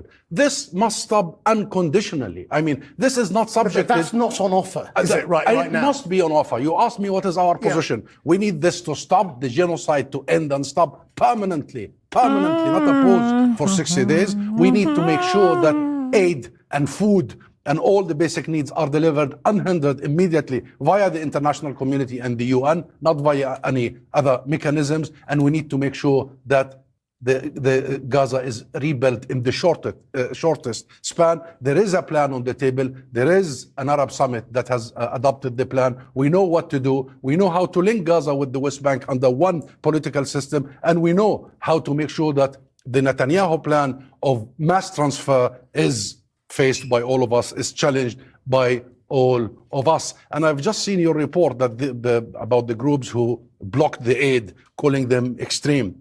I'm hearing lots of the conversations as if Netanyahu is the problem. Netanyahu is the product of an Israeli society, by and large, that have shifted to the right. And now, collectively, as an international community, we need to think what to do, what actions to be. We've also reported this week about opposition within Israel to what's going on. Good, and it's growing. But we need to help this opposition by making sure that the right actions are taken. Full arms embargo now. We are hearing lots from London, from Paris, about possible action. We need it now. People are dying by the hundreds. Well, do you think things are shifting in Europe? I mean, we're hearing a slight increase in the language. Discourse, yes. Rhetoric, yes. But the actions that have been taken so far are by far not enough to stop a genocide that are transmitted to our screens every day. It's not talks of trade that needs to be suspended. It is trade altogether that must be suspended. The UK and the US and other Western powers are still sending weapons to a country that is committing genocide and now standing trial at the ICJ. That's the highest world court for the crime of genocide. There are sanctions that need to be imposed not on individual settlers or some organizations, but on the entire ecosystem of the settlement enterprise and the state. that sponsors them. There is a list of things, including the immediate recognition of the state of Palestine. I still hear some Western politicians, including UK ministers, who still saying this risks, listen to this, even the foreign secretary yesterday in an interview, what Israel is doing in Gaza risks violating international law. Seriously? Seriously? We are still using this language and we are still giving lip service? It is the responsibility of contracting parties of international system to take immediate, tangible steps to stop this genocide. And when every Israeli minister or ambassador says this could stop tomorrow, hand over the hostages, do you believe that? If Netanyahu and Israel really wanted the hostages, they would have been home by now. There was an agreement. Yep, cooking as always. A U.S. proposed. Oh, you didn't read my whole comment? Radiohead was anti-war during the time Bush was president, wrote a whole album about called Hail to the Thief. So it's frustrating they're not anti-war when it comes to Palestine. Hypocrites for sure. No, even during the time that Bush was president, they were, as far as I understand, still fucking pro-Israel. That's why I skipped over the rest of your statements. Because listen, there's a term for this. For a lot of post-October 7 leftists who only recently started recognizing what Israel was doing, the term for it in progressive circles has always been progressive except for Palestine. There's a term for it, okay? There are a lot of people who are PEPs, okay? Progressive except Palestine. That's it. Like people who are some of the wokest motherfuckers you've ever seen, okay? Radlibs. Like people who genuinely are socialist, okay? Genuinely. Like I'm not even kidding. People like Bernie fucking Sanders, okay? Bernie goddamn Sanders, who is like in American Congress, made statements that are anti-imperialist, okay? Yeah, Mark Lamont Hill wrote a fucking book about it, dude. Except for Palestine, the limits of progressive politics. This is the book. It's crazy because, no, it's not even Islamophobia. We're talking about people who are like anti-Iraq war, okay? People who are otherwise like anti-fucking Iraq war, for example. But then when Israel comes into the fucking fold, they just don't categorize it in the same ways. They can't comprehend it. They cannot comprehend it. Zionism is so pervasive and has gotten zero resistance for decades. That's a big part of it. Now that's changing. I do not think that any new wave of progressivism will factor in even liberal Zionism into the equation. It's over. I think anyone going forward in this upcoming generation that considers themselves to be progressive, that considers themselves to be leftist, I don't think they will ever allow any kind of Zionist sentiment to take place, to take root inside of progressive causes. Okay? You're talking about not Mark Lamont Hill, right? You're talking about the PA affiliate guy. Yeah, I know. This guy is who you're talking about. I thought you were talking about Mark Lamont Hill saying like his family has gotten super wealthy. Yeah, no, I know. Held by Hamas. Ceasefire in January that would have seen all hostages home by now. And we always said there are hostages in the Israeli... But that leaves Hamas in place, doesn't it? There are thousands of Palestinian hostages taken by the Israeli oppressive regime. There are 3,600 Palestinians now in Israeli jail that are held without trial, without charge. They are hostages. Do you agree with our previous So yes, we need to who says, Hamas need to be given a way to leave? Hamas leaders have also gotten super wealthy. Yeah, I think that's a fucking lie, chatter. I know people say that all the time, but I've seen zero concrete evidence to the fucking unimaginable wealth that Hamas leaders have gotten. Especially because the numbers that people use to point to the wealth that the Hamas leadership has like accrued is literally larger than like the total number of aid that Palestine receives. Like it's like double the number of like all of the aid that Palestine receives. You know what I mean? The leader they spoke about earlier is one of the articles is a billionaire. Yeah, I know. Articles claim that. Okay. I have yet to see any conclusive evidence. I'll give you one example. Okay? People said Yahya Sinwar was a billionaire. He literally died inside of Gaza starving, okay? He hadn't had food except for like a pack of Mentos in his fucking pocket for the past 2 or 3 days when the Israeli state assassinated him, okay? Yeah, people say I'm a fucking billionaire. I'm sure there are wealthy members of the Hamas leadership that are landowners, and a part of that mechanism is to in their calculation, a part of that is to overcome some of these like financial restrictions that you get or whatever. But I think that too much emphasis is placed on how much wealth Hamas leadership has, and I think a lot of that is just fucking bullshit. It's the same thing that Israel said about Hamas leadership being in fucking Doha in secret, or being in underground caves strapped with Israeli babies to their chest so Israel won't fucking kill them, as though the Israeli state wouldn't assassinate a Hamas leadership. And no, there is a difference between the leadership in the West Bank being rich, who are actually rich, and there is actually material wealth to show for it. There's a meme, there are some families in the West Bank that have unimaginable wealth. Families that live in the West Bank in like fucking chateaus, basically, like Palestinians. There are definitely very wealthy West Bank Palestinians. Many of them collaborate in some ways with the Israeli administrators. That's why I'm pushing back. I don't. You're right. Ultimately, it bears no. It's not a part of this conversation at all. Whether Hamas is owned and operated, or Hamas is operated by like wealthy billionaires who have stolen from the Palestinian population, doesn't change the dynamics of genocide even a little bit. And you're not wrong. But having said that, this has always been like a Israeli technique to constantly talk about how like, well, how can there be a genocide? Hamas is actually a selfish movement to steal from the Palestinians, when in fact, many of the wealthy families in historic Palestine that still maintain some of their wealth are there, usually in the West Bank, and collaborate with the Israeli government.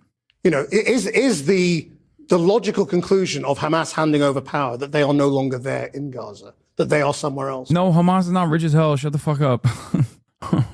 What needs to leave? Or can they stay?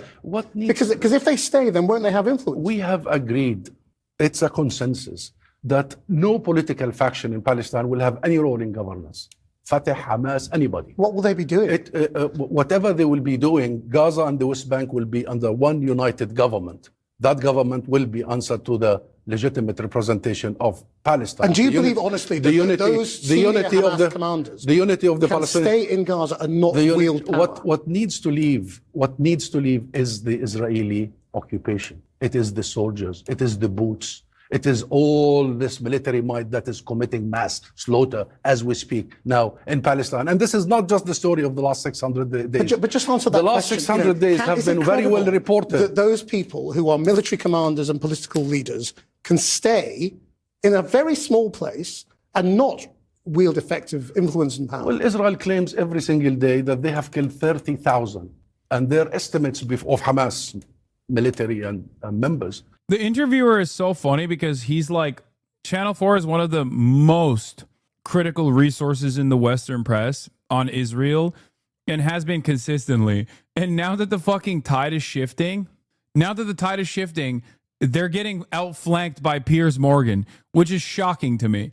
It's like, bro, you guys were at the cutting edge, okay, of real commentary on this issue. Sure, there were a lot of fucking setbacks in the process, but it's crazy.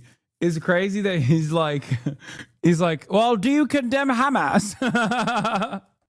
Like, it's so weird. I would have expected them by this point to start talking about how like this constant attention placed on Hamas and its militancy is actually counterproductive and a way to deflect the attention away from Israel's violence, which everyone can fucking see in broad daylight. But nope. Turns out these guys were just there.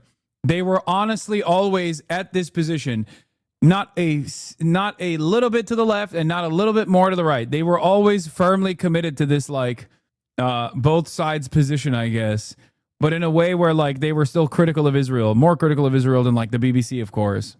So but their estimates before that was the total number of Hamas. What Israel has been doing, and we have warned you, remember, and the world from the beginning, they are targeting the Palestinian people. We want that to stop. This isn't about Hamas. This has been the case for 77 years. An Israeli relentless campaign to ethnically cleanse Palestine of its inhabitants, to replace the Palestinian people. And you're talking about the West Bank.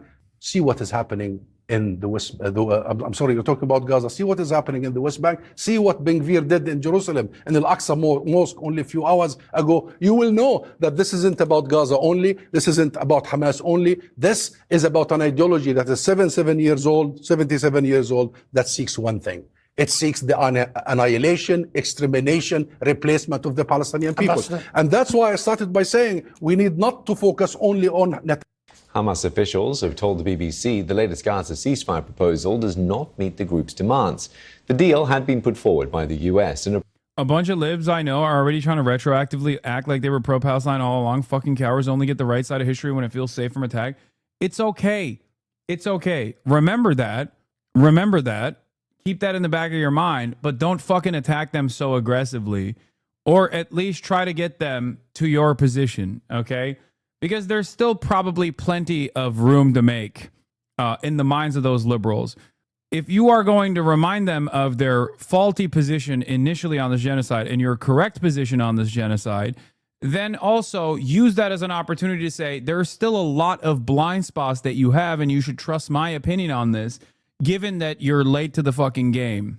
You should examine why you were late to the game and therefore recognize that you still might have some blind spots and push them in the direction of not even trying to fucking both sides of the situation. That's what I think a lot of you should be doing to potential allies here, because I know that there are a lot of people who want to simply say, I was right all along and you were wrong all along. Who gives a fuck what you say now that you're, now that there isn't as much like pushback or whatever.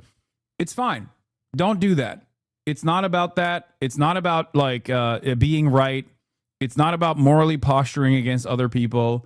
Remember where they were initially, because in the future, whatever, if left unexamined, their liberalism will cause them to be on the wrong side of a million other issues in the same exact way. So your goal should be to erode that liberalism that is forcing them to take and assume a position when it's far too late.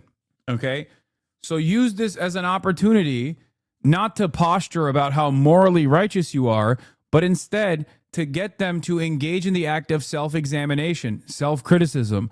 Try to get them to recognize on their own what caused them to not see the truth about the matter until 19 months. Okay, that's it. There are plenty of, like, anyone, depending on what timeline you're looking at, I could have just as easily told people post October 7 who actually realized the violence of Israel that I was doing this for 10 years and wow, look at you, latecomers of the fucking game. That would mean I would be morally posturing against like 70% of this fucking chat, with the exception of like all the Palestinians in this fucking chat. You know what I mean? A lot of you don't understand how lonely this area, this space and discourse was for the past forever, okay, until October 7. There are a shit ton of you that were quick to recognize the immorality of Israel's apartheid post October 7, but plenty of you weren't there before, and someone like myself could make that argument that, like, hey, this has been ongoing for a lot longer than October 7. Where were you where were you when Operation Cast Iron or Cast Lead or whatever the fuck was taking place? You know what I mean? Where were you when the first Intifada happened? Where were you when the second Intifada happened? Where were you before October 7? But I don't do that. And the reason why I don't do that is because I understand that everyone has their own fucking journey of learning, and that everyone has these blind spots. And a part of that is due to the unimaginable flow of misinformation that tries to desperately get as many people as possible on board with Israel's exterminationist policies, while presenting Israel as the only moral nation state in the fucking region. That's it. Do you get what I'm saying? So if I'm not doing that to you post October 7, You shouldn't do that to others if they're coming on board now. You should use this as an opportunity to teach them that there is something internally within their assessment that causes them to immediately go along with mainstream narratives without any critical examination whatsoever. Okay? Use this as an opportunity to radicalize your friends away from liberalism. People will get very scared when they hear me say this, but I believe liberalism has already run its course. Okay? We must evolve away from liberalism. It's over. It's obvious that liberalism has failed. Okay? That's why Donald Trump is popping off right now. It is a failure of liberalism. It's done. And most people don't want it anymore. So now it is up to us to show an alternative vision of society, an alternative vision of the organization of the economy. Because clearly, liberalism does not have answers for this. So use this as an opportunity to educate your friends instead of morally posturing against them and showcasing how fucking smart you are and how you were on the correct side of this story. All right? That's it. Because something is causing them to not entertain something is causing them not to critically examine this shit. Approved by Israel. The plan sought a 60-day pause in fighting in exchange for the release of up to 10 living hostages held by Hamas. But it would have allowed Israeli troops to stay in Gaza, and it did not contain provisions for ending the war for good. It also didn't include an agreement from Israel to allow hundreds of trucks of aid into Gaza daily, something that had been included in the last ceasefire. While Hamas deems the latest proposals unsatisfactory, it is understood the group is still discussing details with international mediators. At the end of the last ceasefire, Benjamin Netanyahu imposed an 11-week-long... I have not talked to my brother in many months because of his genocidal rhetoric. He blamed Kamala's loss on people like me that were pro-Palestinian emancipation and told me that he was going to donate a bunch of money to the Israeli lobby to finish the job. How do I reckon with that? My plan is to cut him off forever. Should I forgive him? Third post, sorry for spamming. What the fuck? Are you guys Jewish? Like, how did he become such a fucking ultra-Zionist? Are you guys evangelical Christians? Like, what's going on? Is your brother Hutch from formerly of Machinima? I don't get why... I don't understand how people are like this aggressively pro a dying ideology. Like, it doesn't make sense. Yeah, tell him to pay his taxes. Don't worry. That'll help Israel finish the job. I assume he's a fucking Sex Pestiny fan or something, right? Like, there's 0% chance that there's this much of a defense for this much loyalty and defense for someone who very clearly doesn't care about them. Ask your brother this. If Kamala Harris, no longer shackled by her ambitions for higher office, why has she not said a single damn thing about Palestinians if she was supposed to be better for Palestinians in comparison to Donald Trump? Like, I don't understand. Whenever people say, like, Kamala Harris will be so different than Donald Trump, it's like, okay, well, why the fuck hasn't she said it? She pulled a Jill Stein. Where the fuck's she at now? She came out and spoke one time and is writing a book, dude. Literally Jill Stein ass bullshit, brother. What the fuck? She pee-pee-poofed. A blockade on all aid entering Gaza. While Israel is now letting some aid in, it's still far less than the amount aid groups say is needed. Tom Fletcher, the UN official responsible for humanitarian aid, has told the BBC that Israel's blockade amounts to a policy of forced starvation and that the world has a responsibility to take greater action to get aid in. He was speaking to our special correspondent, Fergal Keane. The chaos and the pity, the desperation that is the legacy when aid is blocked. Today, the UN's Chief of Humanitarian Affairs, a former British diplomat, told me Israel had forcibly starved Gaza. I mean, so out loud, Israeli ministers have been saying that they want the population of Gaza to be relocated. Is that ethnic cleansing? It's the forced removal of a population. Ethnic cleansing. And in this case, by withholding of aid. Now, again, the courts will judge what to call that, and I have to pick my words very, very carefully. I'm a humanitarian, I'm not a lawyer, I'm not a politician. To be clear, what we are seeing is the forced starvation of the population. We're seeing food sat on the borders and not being allowed in when there is a population on the other side of the border that is starving. And we're hearing Israeli ministers say that is to put pressure on the population of Gaza. Now, we just want to work. We have a plan to deliver, we just want to get in. That's a war crime, isn't it? If you use food as a weapon. Yeah, It is classified as a war crime. Obviously, these are issues for the courts to take the judgment on, and ultimately for history to take a judgment on. As a humanitarian, my interest is just in getting as much of that aid in as possible, as quickly as possible. Israel has claimed that Hamas steals food aid, and it accuses the UN of acting like a mafia by refusing to cooperate with Israel's military-organised... Yeah, the UN is acting like a mafia, not Israel. ...aid distribution centres. Well, the Israelis say they have to do it their way because Hamas is stealing the aid. There's very, very little stealing of aid by Hamas. Now, is some of that aid then getting to market and being stolen by Hamas from market or bought in market? Now, there's always a risk of that. In such a complex, contested, militarized environment, I don't want to see any of that aid getting to Hamas.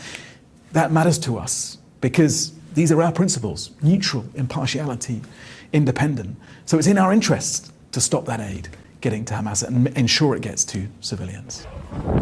Mr. Fletcher visited Gaza in February while there was still a ceasefire. In recent days, he's come under criticism for stating that 14,000 babies would die in 48 hours because of the blockade, a claim the UN has retracted. Didn't you damage your own case when you talked about 14,000 babies dying within 48 hours? Pretty big gaffe. I think we've got to be very, very careful with our numbers. We've got to be precise. And that's a lesson that I've learned in the last couple of weeks. Are you sorry for that? I regret that I used the 48 hours because in reality, those deaths will take place over a longer time, but they are at risk. Because when people take that, and along with the statement about thousands of trucks lined up on the border not being able to get in, the risk is looking like a hype merchant. There is that risk. And there is a risk, when we're out there using these big numbers, and they are overwhelming numbers. We've got provisions to fill 10,000 trucks and get them in.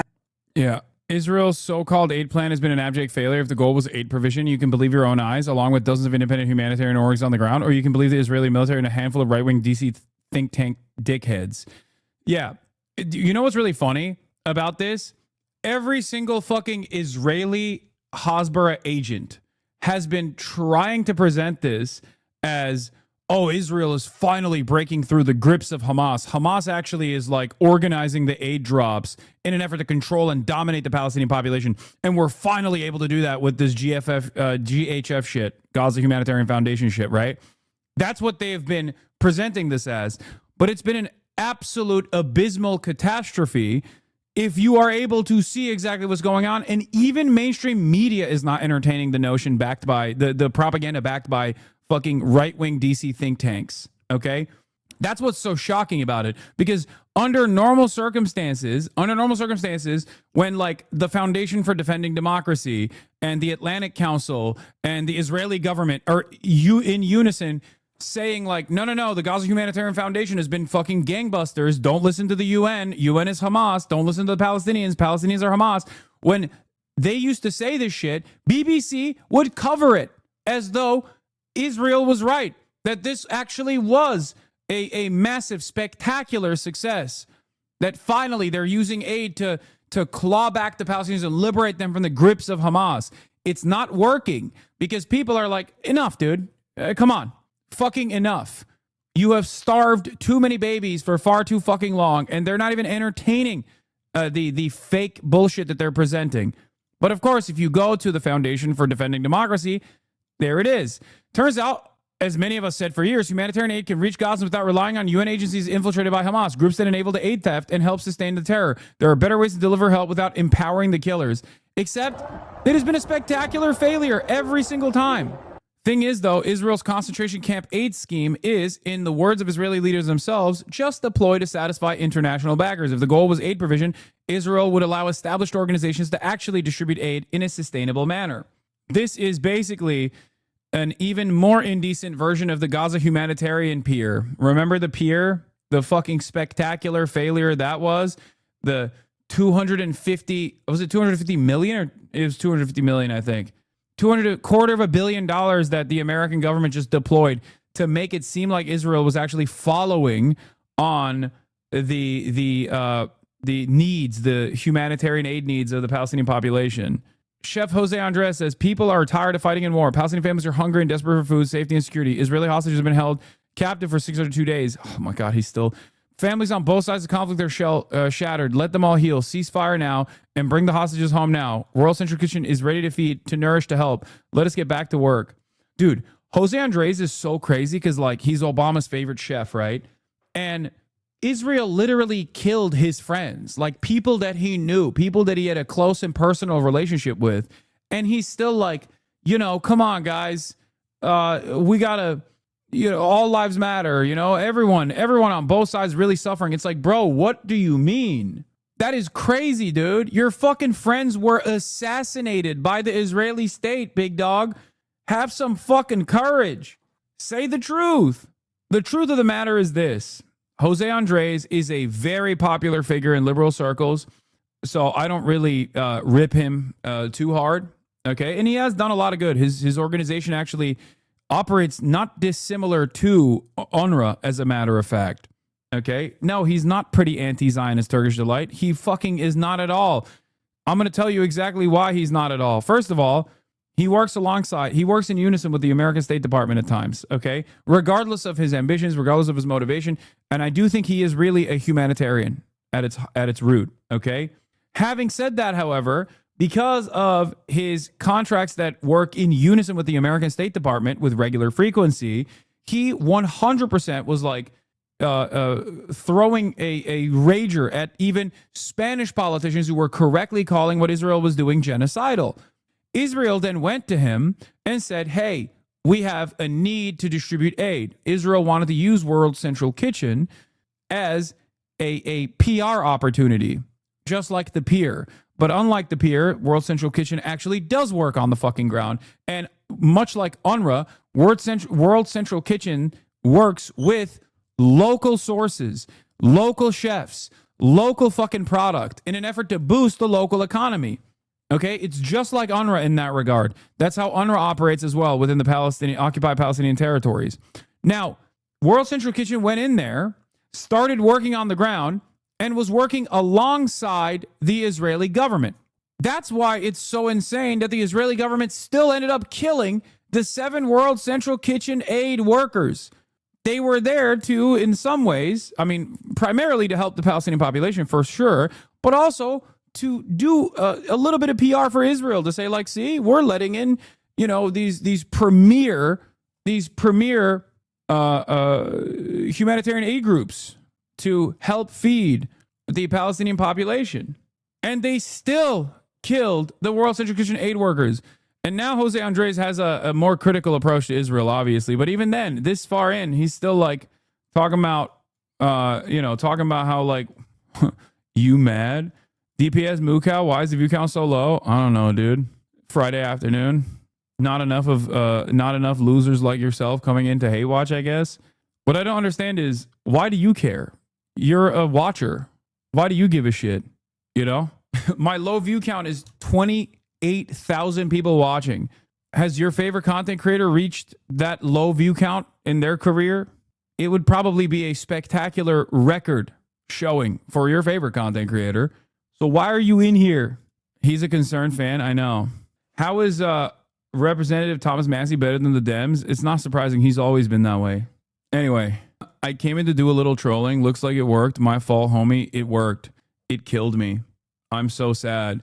If you knew what my perspective was, and if you knew what my world experience looked like, you would understand that being able to talk about Palestinian emancipation to 30,000 people on a fucking Friday afternoon is not something I will ever take granted. Do you understand? That is unimaginable. That is unheard of. Okay? Having an audience of this size, even having an audience of 5,000 fucking people to be able to talk about these sorts of issues openly and actively to 5,000 people is an enormous change in comparison to where I fucking started in my career and what the internet looked like back then. So no, I'm fucking incredibly stoked. This is spectacular that there are this many people that are interested in learning about the truth. Anyway, where were we? Let's finish this and then we'll move on to the drama. That can feed everyone in Gaza, all the civilians, for several months. And that's the real point here. Mr. Fletcher drew international attention when 2 weeks ago he appealed to the UN Security Council to act to prevent genocide in Gaza. a statement Israel attacked as support for Hamas. But how will history judge how the world responded to the Gaza crisis? History will judge us. I think that history will be tough in the way it judges us, and it must be. When I went to the Security Council, I chose my words very, very carefully, and I'm choosing them again carefully now. I wanted to issue a warning to the Security Council that in previous cases, Rwanda, Srebrenica, Sri Lanka, the world had told us afterwards that we didn't act in time, that we didn't sound the warning and ask that the world respond to prevent genocide. And that's my call to the Security Council and to the world right now. Will you act to prevent genocide? It's been announced in advance. We can't say we didn't know what was happening. And all I'm asking is for the international community to be able to say, tell them we did what we could. That's what we're trying to do. And nothing we get thrown at us will stop us doing that. In the ruins of Gaza, the hunger, the fear, the trauma, the anguish too of Israel's hostages. 601 days of suffering for all in Gaza, and more coming. Fergal Keane, BBC News, The Hague. Let's return now to Gaza. And Hamas says the Israeli response to a new US proposed plan for a temporary ceasefire fails to meet, and I quote, any of the just and legitimate demands of its people. It comes as the humanitarian situation worsens, with aid groups, among them the UN, warning of an absolute catastrophe in the Strip. During a meeting of the UN Security Council earlier this week, Palestine's ambassador broke down as he appealed for help on behalf of his people. Let's have a listen. Dozens of children are dying of starvation.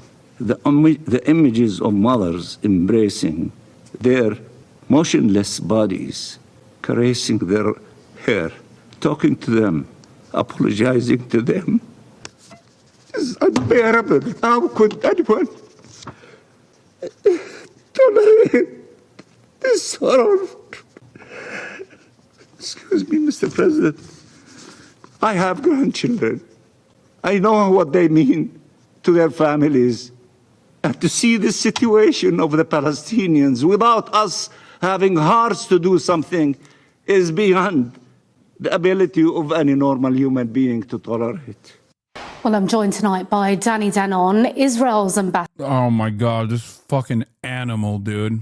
To the UN. I'm wondering, Mr. Danon, when you heard that testimony and before that a surgeon's testimony saying that he hadn't treated any combatants but only children, I wonder what was going through your mind and how did it make you feel? You know, when I listened very carefully to the testimonies, I asked myself why the Palestinians cannot even mention Hamas. You know, I have been to the Security Council hundreds of times, listening very carefully to the Palestinian representative, not even once since... Dude, sometimes I think to myself, do I fucking hate this guy because he represents Israel? Or is he also like uniquely annoying and out of touch and arrogant? And I think it's the second thing. Like it's definitely the first, but I think even if someone was like completely uninitiated and started watching this guy try to defend child murder, they would very quickly become anti-Zionist, I think. Every fucking Israeli official that goes on television is a goddamn charisma suck.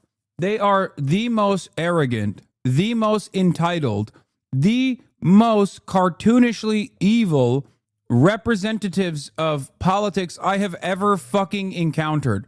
Even the most out-of-touch ghoul in the United States of America at least tries to massage the fucking narrative. These guys come on and basically are saying like, why have you not thanked Israel? Do you not love Israel? Why do you not love Israel? Israel is number one. No politic here. Why are you doing politic? You love Hamas. You love Hamas. That's it. It's like fucking like a barking dog, like a bad dog. And not even like a cute dog that, you know, gets like weird and violent sometimes. Like an annoying dog, you know what I mean? With like patches of hair in a fucking junkyard. Oh, you don't like Israel? Oh, Israel does nothing good, huh? Israel does nothing good? I swear to God, bro. Vladimir Putin is an honest-to-God sociopath. And even when he is on television, he never really does like contentious interviews, right? But even like when you have someone who is like a Russian envoy on TV, they try to, at the very least, carry themselves better than the Israeli politicians do. It's wild. Like, at least when Lavrov is on fucking TV, he knows he can't say certain things. He knows the way people view the Russian government for understandable reasons, right? So they are infinitely more tempered when they are talking than an Israeli envoy is. An Israeli envoy talks as though you should be excited to be in his presence. Those who are there to defend Israel on television, on mainstream media, unironically have the attitude of like, I am actually wasting my fucking time talking to you, bitch. Why have you not said thank you and kissed my goddamn feet for even being on your stupid fucking program? Why are you not saying that killing children is the best way to defend the Israeli nation state alongside myself? That's what it feels like. Since the war started, he mentioned Hamas. So yes, Samia, there is suffering in Gaza. No one can deny it. But the blame is on the shoulder of Hamas. They were the one who started this war 600 days ago. They are the one who are rejecting an offer that was presented by Ambassador Witkoff only a few days ago. And we said yes, and they said no. Now they're thinking about it. But the problem is Hamas. It's not Israel. The minute Hamas will release the 58 hostages, will lay down their arms, then it will be quiet and peaceful in the region again. So I understand that's what you're saying, but so you're not willing to take any responsibility for the airstrikes, for the ground invasion, for the level of destruction and starvation in Gaza? Yeah, it's over. Why are you not condemning Hamas? October 7 is done. It's over. It took, by my approximation, around 100 October 7s for the media to finally get there, but now we're finally there. 19 months, 600 days, 100 October 7s. But officially, journalists now treat Israeli officials like they are Hamas officials. Now, of course, if they were honest, they would have been doing this since day one, but they're not. I take responsibility for the lives and well-being of the 58 Israelis being held captive. This war will not end as long as we have hostages in Gaza. And no UN resolution will change that. No speeches, no shows will change that. The fact is that we have hostages. We are determined to bring them back home. And if we want to end their suffering, it's very simple. Release the hostages now, and then we can think about what comes after. But we will not finish the war. Interesting. I'm pleased you brought up the hostages. Are still in Gaza. Let's focus on the hostages then. It's also the will of the hostage families that Israel stops these airstrikes. It's been reported that many of the hostages were killed either when they... They are also Hamas. They are not Israel. They are Hamas. They are agents of Hamas. They are Hamas-stages. Hamas was, or the people that were keeping them hostage, be it other jihadi groups, were approached by ground troops or in Israeli airstrikes. The majority of hostages that were freed were through discussions and through a ceasefire period, not during a period of fighting. Why will you not listen to the hostage families? So I agree with you on this topic, Samia. We prefer to release the hostages through negotiations. That's why we accepted the offer that was presented to us. And it's not a perfect offer. It's not something we wanted to accept, but we decided that Look at us. Look at us. We are so gracious. We are so gracious. Why do you not see? We want to kill all of the Hamas children. We say we will kill only half the Hamas children. They are children of terror. Why you not love Israel? Why you not love Israel? I'm Israel high. I'm Israel high. Say it. Say it. You not love Israel? It's the best in order to bring back more hostages back to Israel.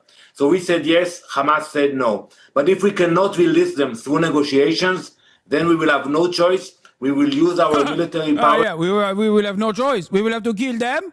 All the children. All of the children. Stop saying I sound French. This is an organic, naturally grown accent in the Levant, okay? Stop. Why you not love Israel? You make fun? You think it's funny? You think Israel is funny? Israel is funny to you? You know what's not funny? October 7th? 7th of October? Hamas! Hamas is not funny. You know who likes to make joke? Hamas! This is a normal homegrown Israeli accent that Danny Danon has, okay? Well, in order to fight Hamas, eliminate Hamas, and bring Even if that risks the lives of your own citizens. Well, as I told you earlier, we will try always and we will prefer the negotiations. But once we realize that there is no partner to negotiate, we cannot just leave them behind. You know, every day, you know, the situation is getting worse. We heard testimonies about the conditions that are being held, chained in the tunnels. They don't receive any food. You spoke about starvation. The only starvation in Gaza is the starvation of the hostages. Bro, you're starving your own hostages, you fucking idiot. Yeah. Israeli newspaper Haaretz reports Israel's killed over 20 hostages or POWs in Gaza since October 7th and endangered the lives of 34 others. Yep. 54. Endangered the lives of at least 54 hostages. At least 20 of them were killed as a result. The only starvation in Gaza is of the hostages. Sick. Breaking, citing an official, Israel has decided to prevent Arab and Turkish foreign ministers from arriving in Ramallah. You know what I think about sometimes? Like, all these people that have made videos about how bad I am, about how much of a terrorist I am, about how, like, anti-Semitic I am, and many others who are pro-Palestine. Like, those videos are gonna fucking remain. Are those guys gonna delete those videos? You think? Everyone's seen them. Like, you didn't even think a little bit in the future. Like, you did not even think out of self-preservation.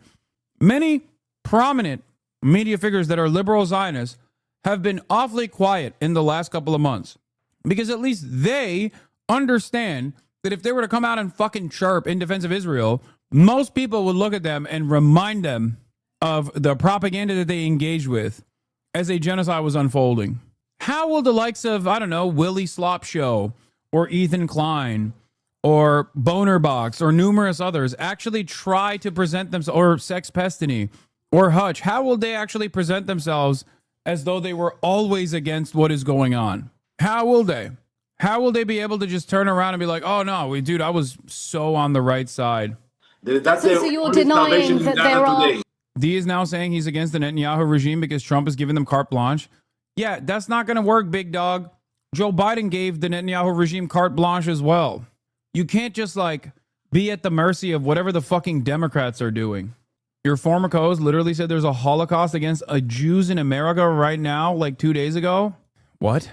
Like, there's a Holocaust in Los Angeles, California right now against Jews. That's what he's saying? No shot. I don't believe that. No one is that insane. Okay, you said basically. There's pogroms in Bel Air. Hungry children, babies dying. These are not my accounts. You know, you won't allow journalists into Israel, but these are the accounts of British, American doctors, Israeli human rights groups, people who are in touch. Multiple times I've interviewed people on the ground working there. So you're denying the accounts of... True, the Holocaust is when I can't sell my shit merch. Excuse me. I'll have you know that's exactly how the Holocaust happened. Okay? Now, when people said Teddy Fresh was bad, basically Auschwitz. Basically. When people say, I don't want to buy Teddy Fresh merchandise any longer, I just don't like the colors. Like, I love Ethan Klein, I just don't like Teddy Fresh. That's basically a pogrom. This is a pogrom that's unfolding.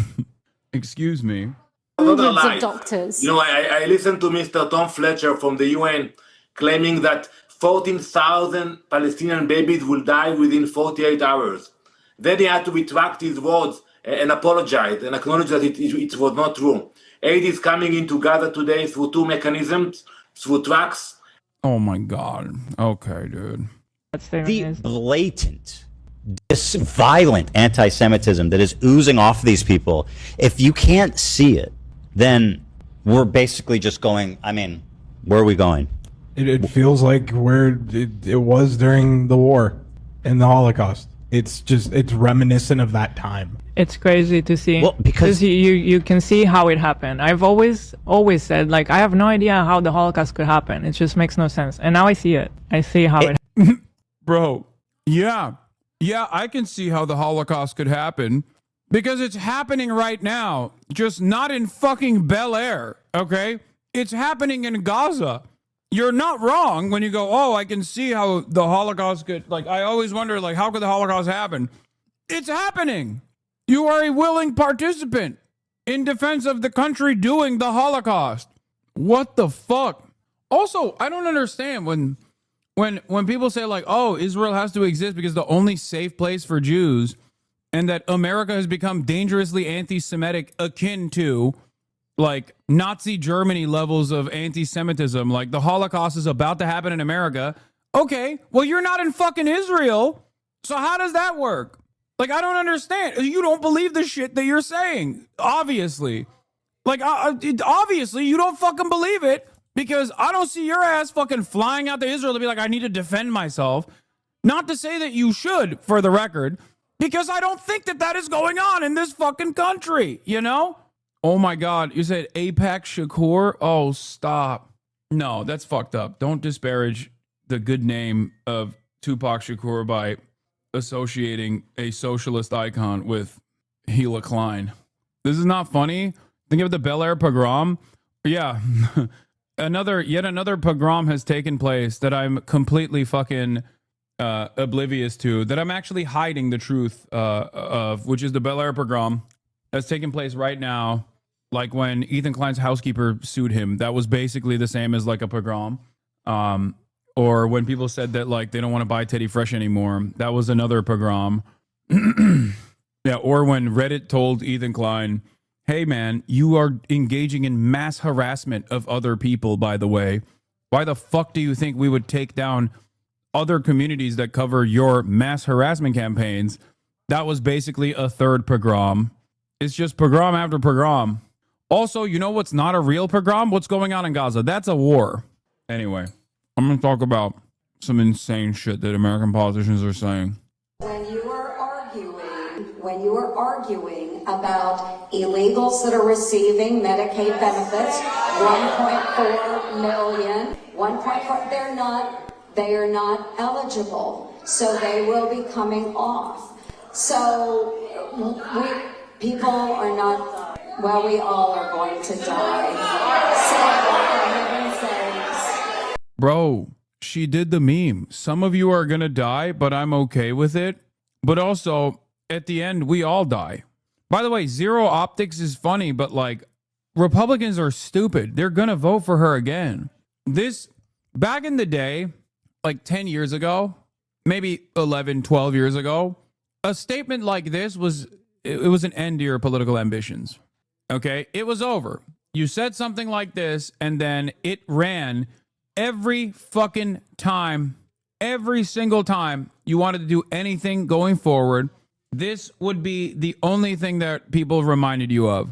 You would always be remembered with that statement. Now, you can basically say that and gain momentum and popularity off of saying insane things like this. And it won't matter. I have the honor, the privilege to go forth and rescue lovely Princess Fiona from the fiery keep of the dragon. If, for any reason, the winner is unsuccessful, the first runner-up will take his place, and so on and so forth. Some of you may die, but it's a sacrifice I am willing to make. Let the tournament... Adam captured that sentiment perfectly here. Yeah. Oh, I saw this. It's fucking amazing. Let's watch. Yeah, we're gonna watch this today. A congressman's underpants with a little bit of a print was tweeted out in 2025. What I would say is it wouldn't make the top 100 news stories of this year. That's right. So it represents an intersection between like an old kind of New York tabloid press, which is like, that was kind of an old world thing. Correct. And then the new world introduction of technology into... That's one version. The other version is... like dick pics. I love the point that Adam is making there, where he's saying, like, you know, it's old world to have a longer time frame for controversies like this to continue, because in the new world that doesn't happen. But it's also new world because you sent dick pics on your phone. It was like one of the first moments of one of those first ever dick pic moments for a politician. It was a relatively slow news period, and I'm a guy named Wiener who tweeted out a picture of his dick. But so you there's were the that. first guy too. No, I'm saying that I'm not dismissing that idea. I'm saying that there was an element of it. But Matt Gaetz fucked the kid. Right, and if his name was Matt Kidfucker, then the story would. No. All right, let's play the full one. I get it. Sometimes I critique the question you're that we're asking. Jewish? And you do this thing of like, this is not good for you to make fun of your host on the show. It's not working. I'm like, all right, I get it. I have not seen the documentary. But you leave the documentary, so I'm going to ask you a question because I saw it. You don't need to set it up as the documentary when I haven't seen it. If I did it in real life, you can just say, I understand You're the one wasting time right now. Fair enough. Hello, America. My name is Adam Friedland. I'm extremely excited to welcome you to the premiere episode of the new season of The Adam Friedland Show. On a weekly basis, I will be releasing episodes where I sit down with some of the world's most important and interesting people. And for our first guest, I was joined by none other than current candidate for New York City Council and former Congressman Anthony Weiner. Now, it would be easy for me to prepare for my guest like a tabloid fixture. But let's not forget, Weiner is a seasoned and accomplished politician, and above all else, a human being. So in order to prepare, I decided it was necessary for me to sit down with an expert on human psychotherapy, and I may have even... Wait, what? Bro, no. Have some decency, man. Have some decency. They bought you for $9, dude. I'm sorry. That's some Joe Brandon ass bullshit right there, bro. That's like just being a fedayeen. It's better to do this for free than to do it for $9. I've never seen a figure like this in my life, dude. I'm sorry. It unironically is worse that you did it for $9.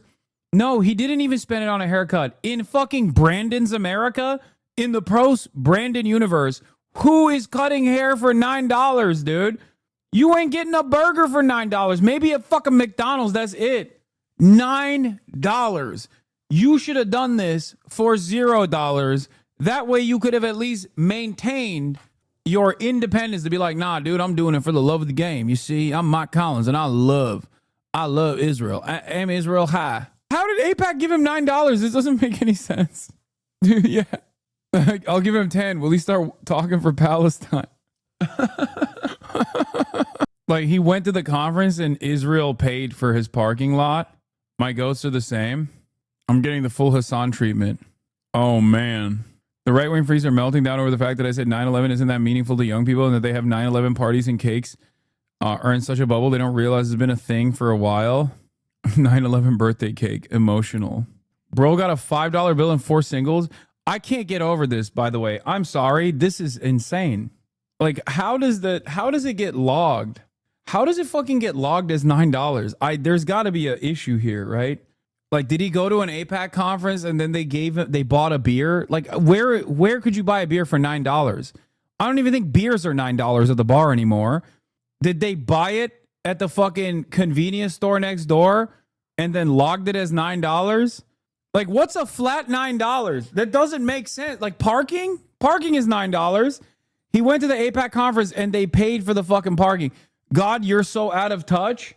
This is not an opportunity for you to act like there are many bars where you can just like easily get a singular beer for $9. Like maybe at the no, I feel like maybe LA is more expensive, to be fair, but like we've gotten to a point where the fucking affordability crisis is so insane that $9 is $9 is many things are not $9. Okay.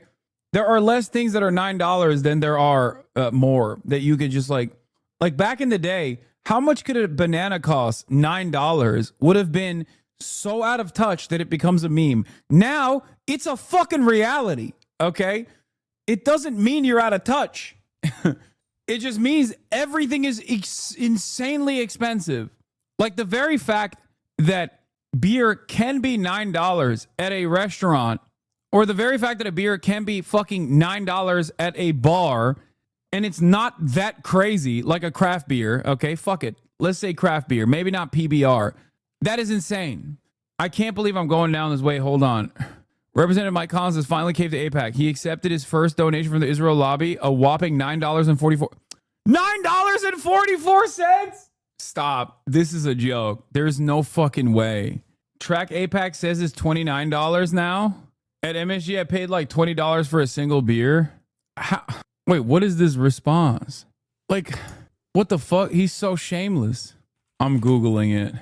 A price of a combo meal in a fast food restaurant, Big Mac or similar, in Los Angeles, California, currently is $13. Okay? As in, this motherfucker couldn't even get a combo. Like, he's like, put the fries on the side. Don't put them in the bag. I never said fries, just the burger. Give me the burger, raw. Don't even put condiments on it. I can't pay for it. I got $9.44. No drink for me, please. I'm doing BDS. No Diet Coke for me. $9.44. You're getting a fucking water cup and then sneaking in Coca-Cola into your water cup. That's the type of shit he's on. Okay? I can't believe it. This guy, I mean, this is yet another perfect representation of what I say all the time. These guys aren't like getting paid to be pro-Israel. They are pro-Israel, and then they're paying him on top of that. You know what I mean? Even learned a little bit about myself in the process. So without further ado, this. A red rose and a romantic novel. That's how I told my guests to identify me today amongst the hustle and bustle of the High Line, one of New York City's many hidden gems. I was here to meet James Foley, a renowned psychotherapist to the rich and powerful. If anyone could help me get into the psychology behind Wiener, it was James. After a brief stroll through the neighborhood, we sat down in my Hudson Yards penthouse to discuss the psychological profiles of the men that have shaped our world. I'm James Foley. I'm a psychotherapist. I treat men for sexual misbehavior, such as affairs, hiring sugar babies and things like that. Tell us where we can find you. Do you have an Instagram? www.sexuallycompulsive.com. What's the general profile of your client? Yeah, so my practice is composed of high functioning men, you know, like CEOs, guys who run banks, film directors, art, even high-end artists, musicians. I've had elected officials. Let's say like a man sends just like a picture of his erection like under his underpants, but he's like, I'm not showing full meat. Like, is that like in a psychological process? Is like, well, if I'm not showing full meat, then, you know what I mean? Yes. So he's like, but then obviously his wife sees it. He's like, well, obviously it's legal if I'm just showing dick print, but no full meat. You know what I mean? Yeah, people who engage in these things will make deals with themselves. Or? Yes, they'll make a bargain with themselves and obviously get themselves hurt with that bargain. That doesn't really make sense. Okay, what is the difference between when a man cheats and a woman cheats? You kind of indicated something. But a lot of our programming as men and for women as women, like, it's different. And a lot of our programming is behind our irrational behavior. So, bro, it's called progress pics. It's different for me. I was not posting meat, chat. I was posting progress pics. Can you calm down, please? It's different. It's different. It's different. It's different. Like, you guys are being cringe right now. It was so different. You and I are guys. We got different programming typically than a woman would get, and then. But they cheat. They cheat. Oh, I'm not saying they don't cheat, but a lot of them do cheat. Yeah, I mean, nobody's immune from that. At least no gender.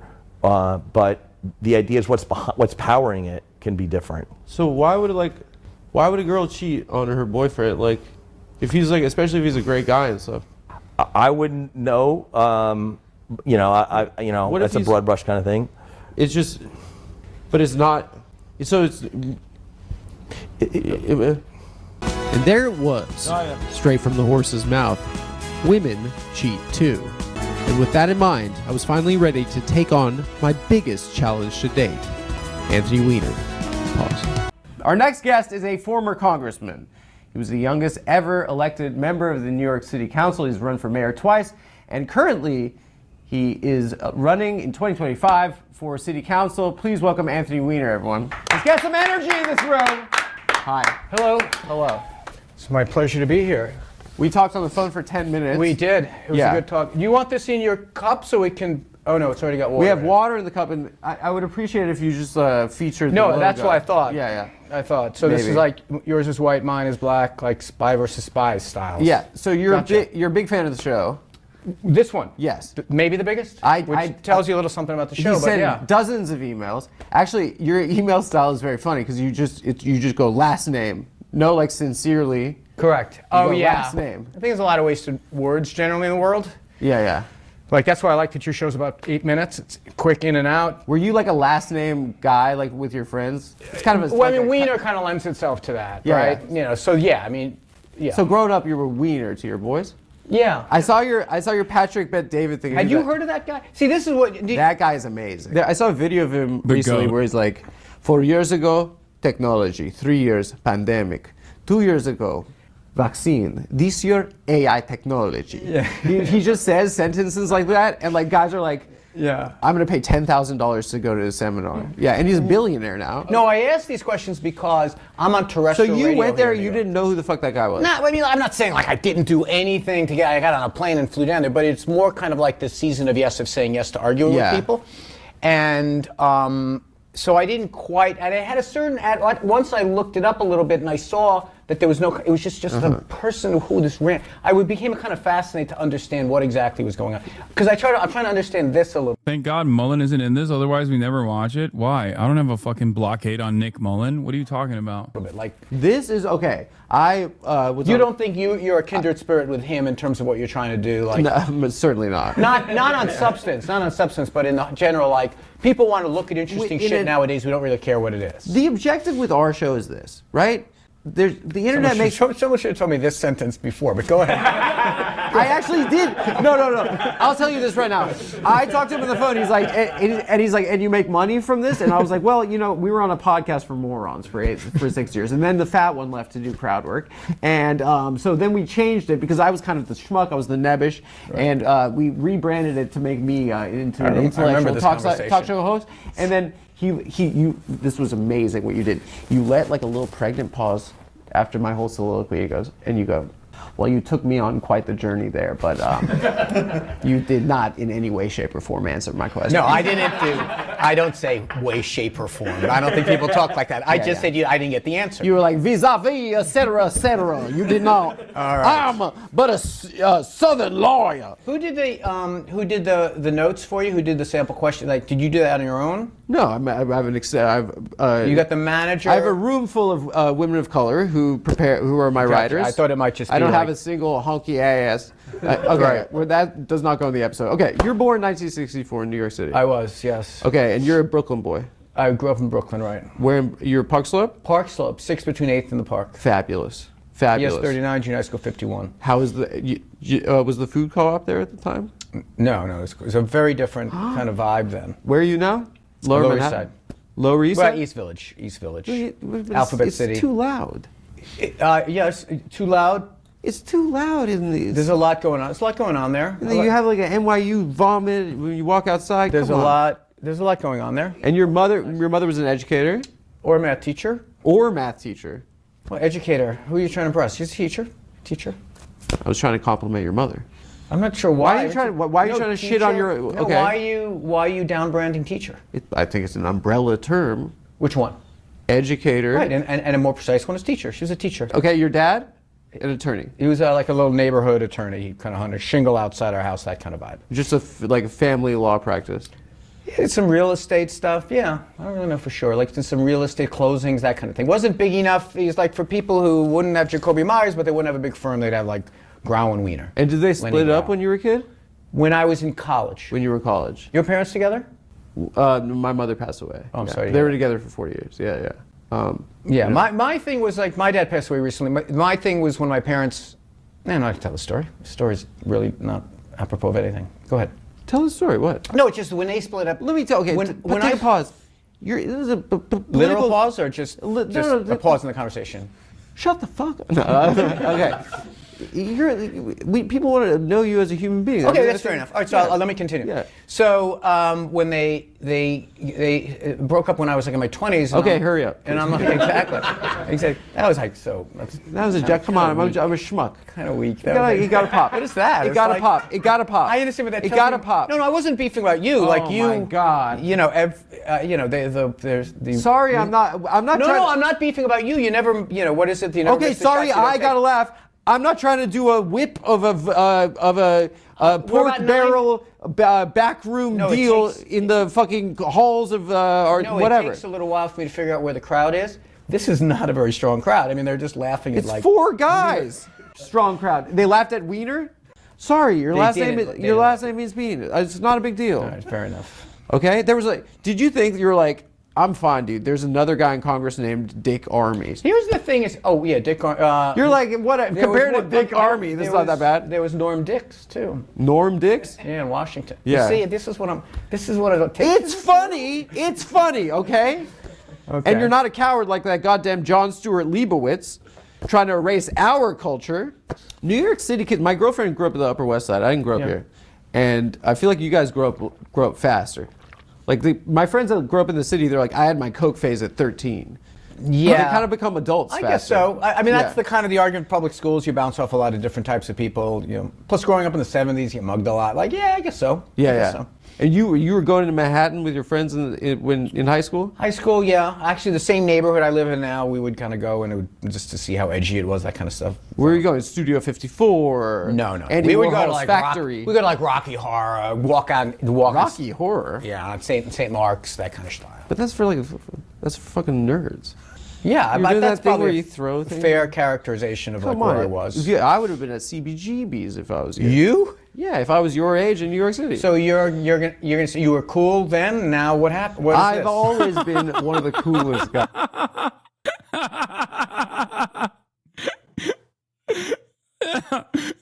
You were cool then? What happened? What is this? No, so I mean, I guess New York in the 70s is characterized as like a completely different place. Yes. You've lived here for most of your life. Like, my whole, except when I was in college and in prison, I was here. And in Washington, I would go back and forth. Yeah. I used to live in D.C. I went to college there. Where? GW. You're just like this. Yeah, you're a Jew through and through, huh? No, they gave me the most money. Your girlfriend Jewish? Why? I'm just curious. What are you, my fucking parents? Just curious. I'm she's sorry. 20. Her mom's half Jewish. 25% is my max. Okay. Oh my God, they don't. I can't stand it. Sorry. No, it's not. No, I'm trying to gauge the level of the back and forth. You do the questions. No, I'll do we're just having the fun. answer. I'm just doing a shtick where I'm like, oh. And I'm doing. What are you, my mother? And I'm doing a shtick to being offended by like being apologetic. We're just all doing it. Listen, you could have been a nightclub comedian in another life. I could have been a member of the U.S. House of Representatives. You probably could have been. We in parallel universes. Where did you grow up? I grew up in Vegas.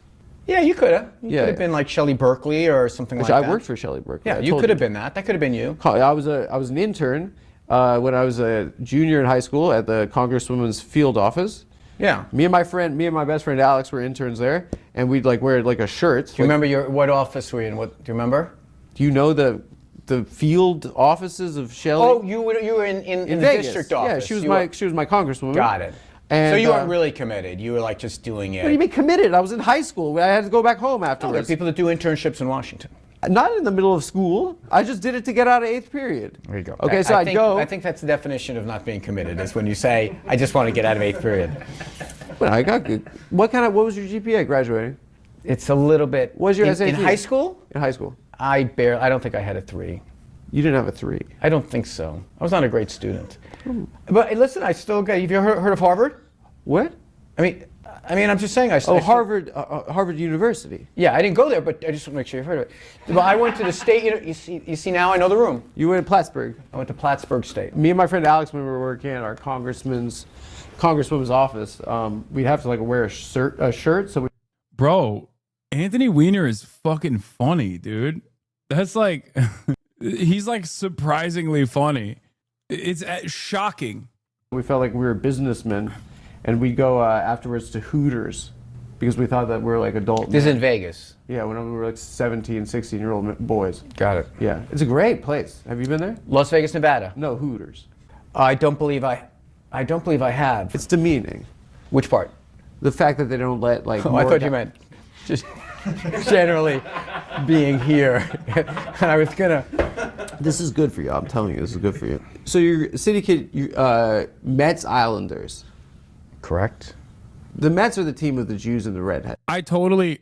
Sorry, I just cut him. I just cut in the Adam's bit, but this is how he bagged a baddie. Okay, because I've been a big time Huma Abedin stan for many, many years.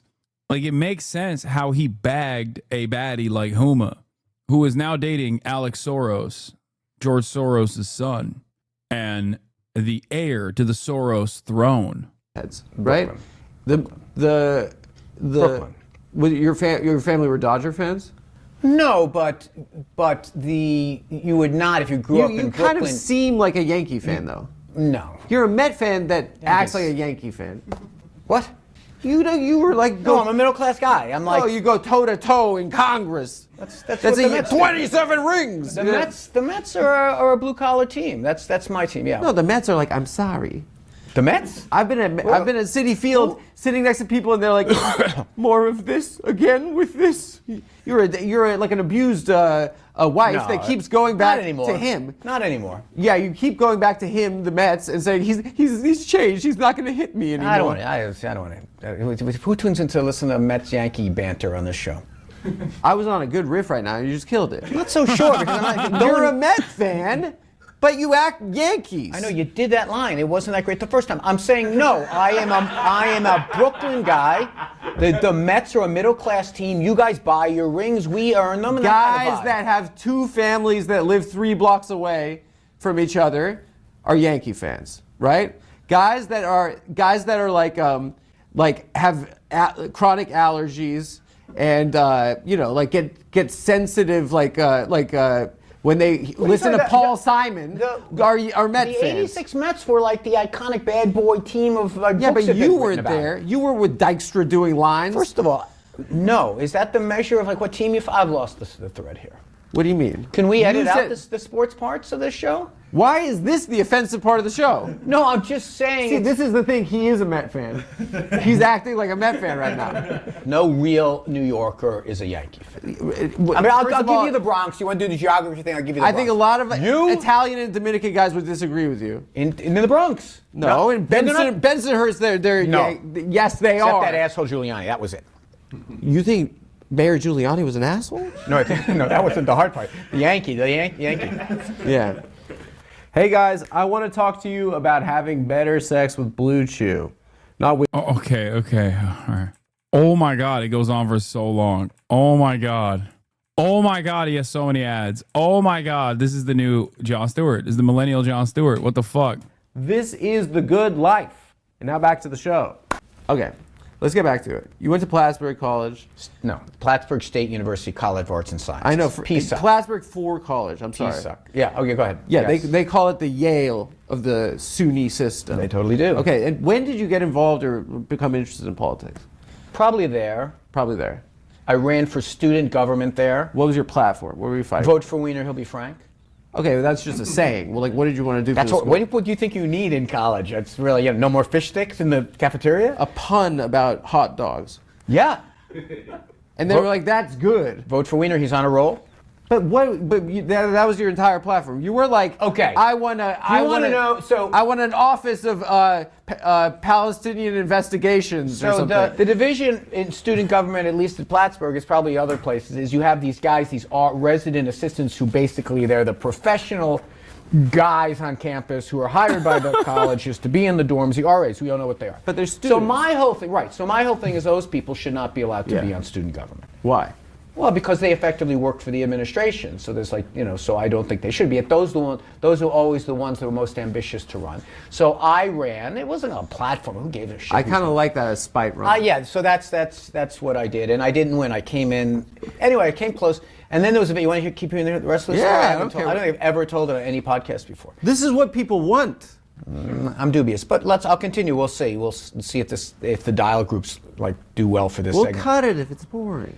So there was a vacancy because some kid didn't come back for whatever. He ran and then he didn't come back for whatever reason. What was this guy's name? Full name? I don't remember. Full name. I don't remember the guy's name. Remember, so there's a vacancy. You definitely remember full name. I remember names for the rest of the story. Okay. Okay. So then the charter of the Student Association of Plattsburgh State says that the president who's elected gets to choose a vacancy and has to get ratified by the Senate, right? So the president was Christine Slobin, and she chose someone, not me. And I'm like, that's not fucking fair. I was the next person votes, so I lobbied all the members of the Senate to reject her appointment. Oh my God. And they did. And she was your first enemy in politics. And she said, all right, fine. Who the fuck wants this job? Fine, you can have it. And then I made the rest of the Senate miserable the rest of the time because I was constantly complaining. So you love the game. I got a taste for it then in college, yes. Okay, and then you worked for Chuck Schumer. I did. In D.C. right afterwards. And that was kind of was he your first mentor in politics? Yeah, first and only, really. What did you learn about how politics actually works? I learned a couple of things. One, I learned the combination of the inside-outside game, and I also learned that relatively few people run Congress. That there are 435 of them, but there's really only a handful that actually do a lot of the work, so that you actually can really influence things a lot easier than people might think. Like you run for Congress, if you can figure out the 25 or 30 people that get shit done, you can really get a lot done. And who are those people? Sometimes they're staffers to committees, sometimes they're members who are super insider kind of people, like, Nancy Pelosi knowing. It's crazy that this guy is like still trying to run for office after going to prison for sexting a 15-year-old, by the way. Like, what the fuck? Dude, American politics is so busted that, like, it is actually, it does blow my mind. Like, going on a comedy show is one thing, right? With like Adam fucking Friedland, but like actually having the audacity to fucking run for Congress after all of that is wild. Do you mind elaborating? I feel like you should lead with that. Is all of my chat like 20? Do you guys not remember when this happened? This was kind of a big deal, man. Guys, I mean, Adam is going to touch on this in a little bit. But why do you think it says scandal? 2016 election, Hillary Clinton. Like, what do you think the scandal was? He already mentioned that he went to prison. Like, he just dropped it in there in the convo earlier. I guess a lot of you were very young. Yes, I literally am. Who the fuck is this guy? Okay. Anthony Weiner was married to my queen, Huma Abedin, who is now married to Alex Soros, George Soros' son. But before my queen Huma Abedin was known as Huma Abedin Soros, she was married to Anthony Weiner. Now, why is Huma Abedin relevant to the story? Because Anthony Weiner, aside from being a congressperson, was important to the subject of the 2016 election. Important quite a bit, as a matter of fact. Okay? When Huma Abedin was married to Anthony Weiner, she also was Hillary Clinton's top advisor. And his sexting scandal broke out. His sexting scandal, sending obscene materials to a minor, broke out. And in the process of the sexting scandal that broke out, there was a laptop that was recovered by the FBI. It was, I believe, a laptop that he had used that Huma Abedin had also used. At the time, the FBI director was Jim Comey. He famously came out after shutting down the initial Hillary Clinton investigation. He came out again with another announcement literally a fucking week before the 2016 election and relitigated the email scandal and reminded everybody by getting up and saying there is a second investigation that is being conducted into Hillary Clinton because of the fucking laptop that he had used, that Huma Abedin had also used. Nothing came of that investigation that tied it back to Hillary Clinton. But the fact that he brought it up might have played a role in Hillary Clinton losing the election. A lot of liberals don't remember this and don't talk about this because they present Jim Comey as a hero. You're conflating two different stories. Dick pic shit happened in 2011, not 2016. No, The dick pic happened in 2011 with what was her name? It was another girl. But there was a second scandal. The first scandal was in 2011 where he famously sent a dick pic to what was the girl's name? It was a of age person. I mean, there's I think 3 sexting scandals. Yeah, 2011. Wiener uses public Twitter account to send a link to a photo on YFrog. The picture of his erect penis concealed by his boxer briefs was sent to a 21-year-old female college student from Seattle, Washington, who was following his post on the social media website. Though the link was quickly removed from Wiener's Twitter account, screenshots of Wiener's original message and the photo were captured by a user identified as Dan Wolf on Twitter and subsequently sent to blogger Andrew Breitbart, who published him on his big government website the following day. That was the first scandal. That was actually a very famous one. Okay. Later, that blew the fuck up. But afterwards, there was a second scandal. The former congressperson announced his return to politics as a candidate for mayor of New York City. He soon became the frontrunner against Democratic primary opponent, City Council Speaker Christine Quinn. More pictures and sexting allegedly by Wiener were released to the website The Dirty in 2013. Okay, that was the Sydney Leathers scandal. That was the other big one. Okay, the Sydney Leathers scandal. I think that was where he called himself Carlos Danger, if I'm not mistaken, or was that the last one? But the finale, if I'm not mistaken, the finale came with the 15-year-old. The 2016 one was with a minor, 22-year-old unnamed woman with whom Wiener had contact in late 2012 and as late as April 2013. More than a year after Wiener left Congress, the woman's identity had yet been confirmed. At a news conference the same day, his wife, Huma, by his side, Wiener responded, "I said the other texts and photos were likely to come out, and today they have." He also said he would not drop out of the mayoral race for the election in the city of New York. Okay? Now, the last one is the one that was consequential for the election, and that's this. Anthony Weiner released from prison after serving 18 months for sexting a teenager. That is in 2019, okay?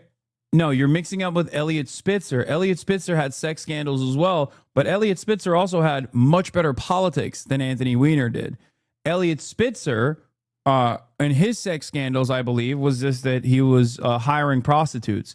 But the reason why that came, I think if I'm recalling correctly, the reason why Elliot Spitzer's sex scandals actually became known was because he was very aggressively pursuing a lot of major financial clients in the New York area.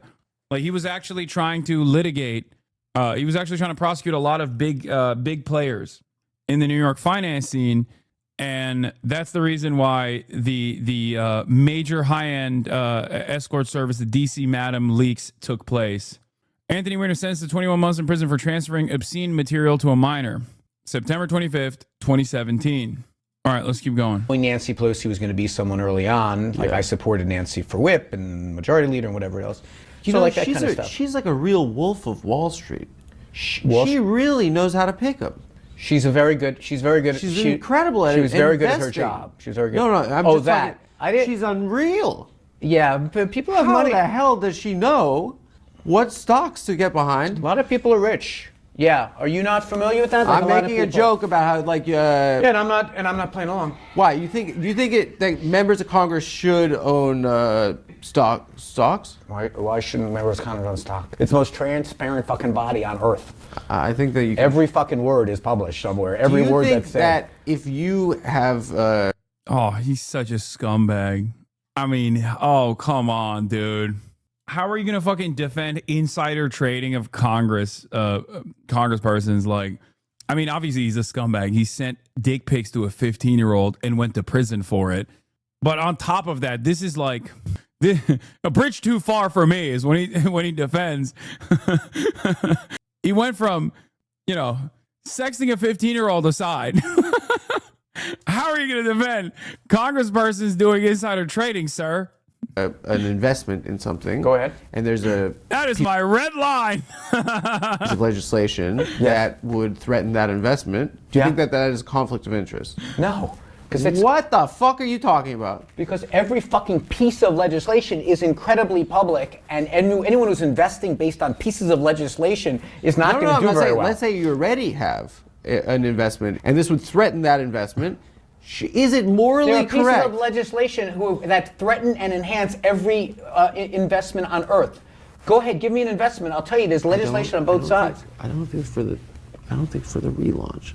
I don't think this is a good one. Okay, let me tell you this. I don't think this is a good one for you. And this kind of like superficial bumper sticker knowledge There's so of many. politics. It's not I'm bumper so sticker. over it. There are so many. This is like wafer thin, man. Anthony, Oh my God, the conflict of interest. It doesn't matter because being right. It doesn't matter being right, right? And it sounds bad to people that members of Congress come in with not a lot of money and leave incredibly wealthy. Dude, okay? my dude, listen, I understand. Yes, brother.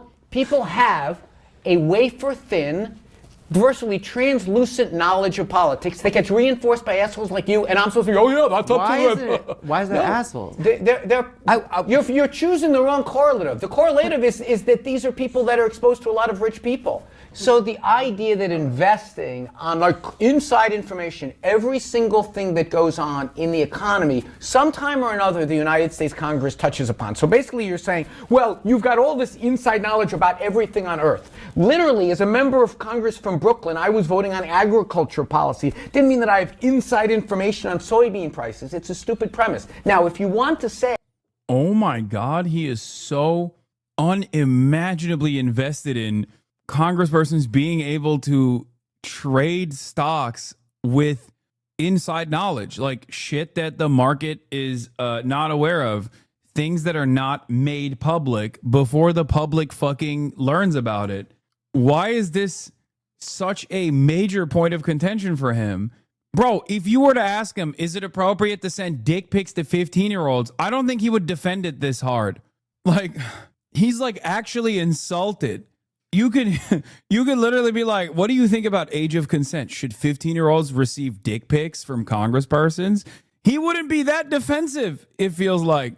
This is his thing. This is like, nope, too far, sir. That rich people become members of Congress, bounce off other rich people, have information and investment opportunities that normal Mrs. Crapalucci doesn't have, 100% right. But it has nothing to do with the work of Congress, with being in a committee and saying, this line 17 here, which no one can read, says that we're going to start investing in AI. I'm going to go invest in AI. That's bullshit. Okay. When someone becomes the president, there's a custom where they detach from their like private financial interests, right? President Trump, I don't believe has done that. He did not do it, right? Okay. When a member of the public sees that, we lose faith in that institution, right? Because the people that we elect to Congress shouldn't have any financial interest in what they are legislating, right? So even if you're saying I'm wrong, right, and then I'm undereducated, okay, in principle, we are in a time where people's faith in our institutions, especially in the fucking government, is at it is at a low point. In my opinion, people just don't they think it's all bullshit now. Correct.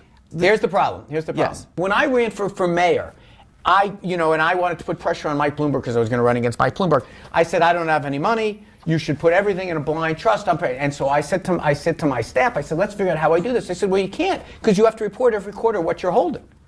So I said, I can't, so it's blind, I just can't read my own filings? Well, no, you have to sign your filings. It's a conflict. But I'm saying it's bullshit. You, not you particularly, but you, people like you, want to find an easy pat boogeyman for these things. Even if you're a middle class guy like me, who am I calling up for money? A bunch of rich people. Yeah. Right? So it is now in the city it's a little bit different. They incentivize you to call regular New Yorkers. Your guy Pete lives in my district. I'm gonna ask him for $10 on the way out of here. I mean, Pete? Yeah, he lives in my district. Don't give him $10. It's worth it's 8 to 1. That's kind of me giving you $10, just so you know. You've just pleaded guilty to a felony. Why? What's the felony? Well, you can't. He's a straw donor. Straw donations, yeah. Good friend? He's a straw donor. Being a good friend? Okay, so Chuck was your mentor, right? Yes. And you took his seat in the House. I did. Okay, and by force. After you were in also, can I ask you another question? Sure. I used to live in D.C. Yeah. I mean, like, how ugly are these people? Physically? In the government. I mean, the only two pieces of ass I think in Congress when you were there were you and probably Mitch McConnell.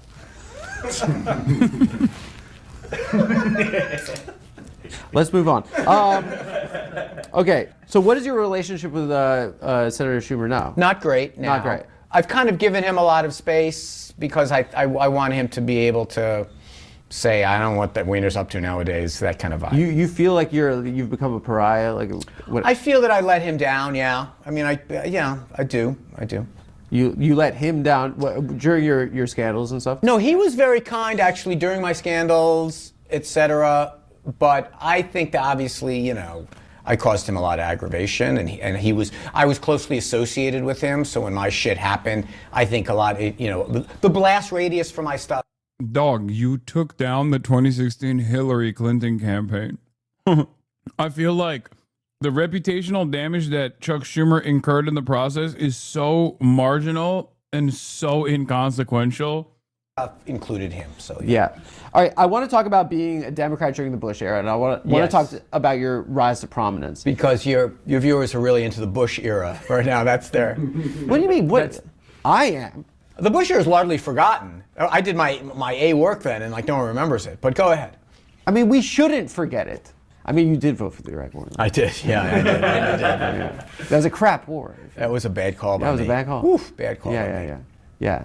I thought that. Did you know at the time it was a shitty call, or because you were such an ardent Zionist, you were like, yeah, get in there? I did a walkout. I did a walkout of my high school. That's good. And everyone was like, "Fag." that was just any It really Tuesday upset for you, me. but It yeah. upset me. I fucking hated Bush. I hated him. No, Bush wasn't in. I hated Bush. Well, right, okay, but you weren't a New Yorker on September 11th, were you? No. In spirit, I was. I was listening to Howard Stern. I was on the radio. Close so enough. I felt like I was there. Close enough. You know that someone called in from the tower to Howard from the. Oh shit! I did not know that. And he was like, "Howard, Baba Booey, I'm in tower." Not funny. Too not soon. funny. Too soon. Not funny. Because the rest of America, we thought it was pretty fun. Anyway, of course, you rose to prominence like in national attention because you had that fiery speech about the 9/11 first responders bill. There used to be this notion of like there were Democrats in the party that were also fucking killers. You were a Democrat who wasn't a pussy. You were a macho. You were known for going on Fox News and smacking them down. And that did something for a lot of people because that was during the rise of Fox News. That was during the Bush era. What do you make of the state of the modern day Democratic Party? Do you think there are people that have that fire? Well, it's the comparison doesn't fit because I was a bigger fish in a smaller pond at the time. Like there was this notion you don't go on Fox News and fight with these guys. By the way, notice how he does get a little agitated about 9/11 jokes. I was like, well, you weren't in New York at the time. But also, when he talked about fucking voting for the Iraq War, 1 million dead. Nah, it was a bad call. You need to understand, that's how American politics and the attitude that Americans have towards these sorts of things. Like he just doesn't give a fuck, dude. That's because why do it? Like, what does it get? And I thought, one, it's the sport of it, and two, it's They're idiots. Yeah, but now it's now the entire institution of politics is got. As a New Yorker, I get rattled by 9/11 jokes. Oh my God, dude. Okay.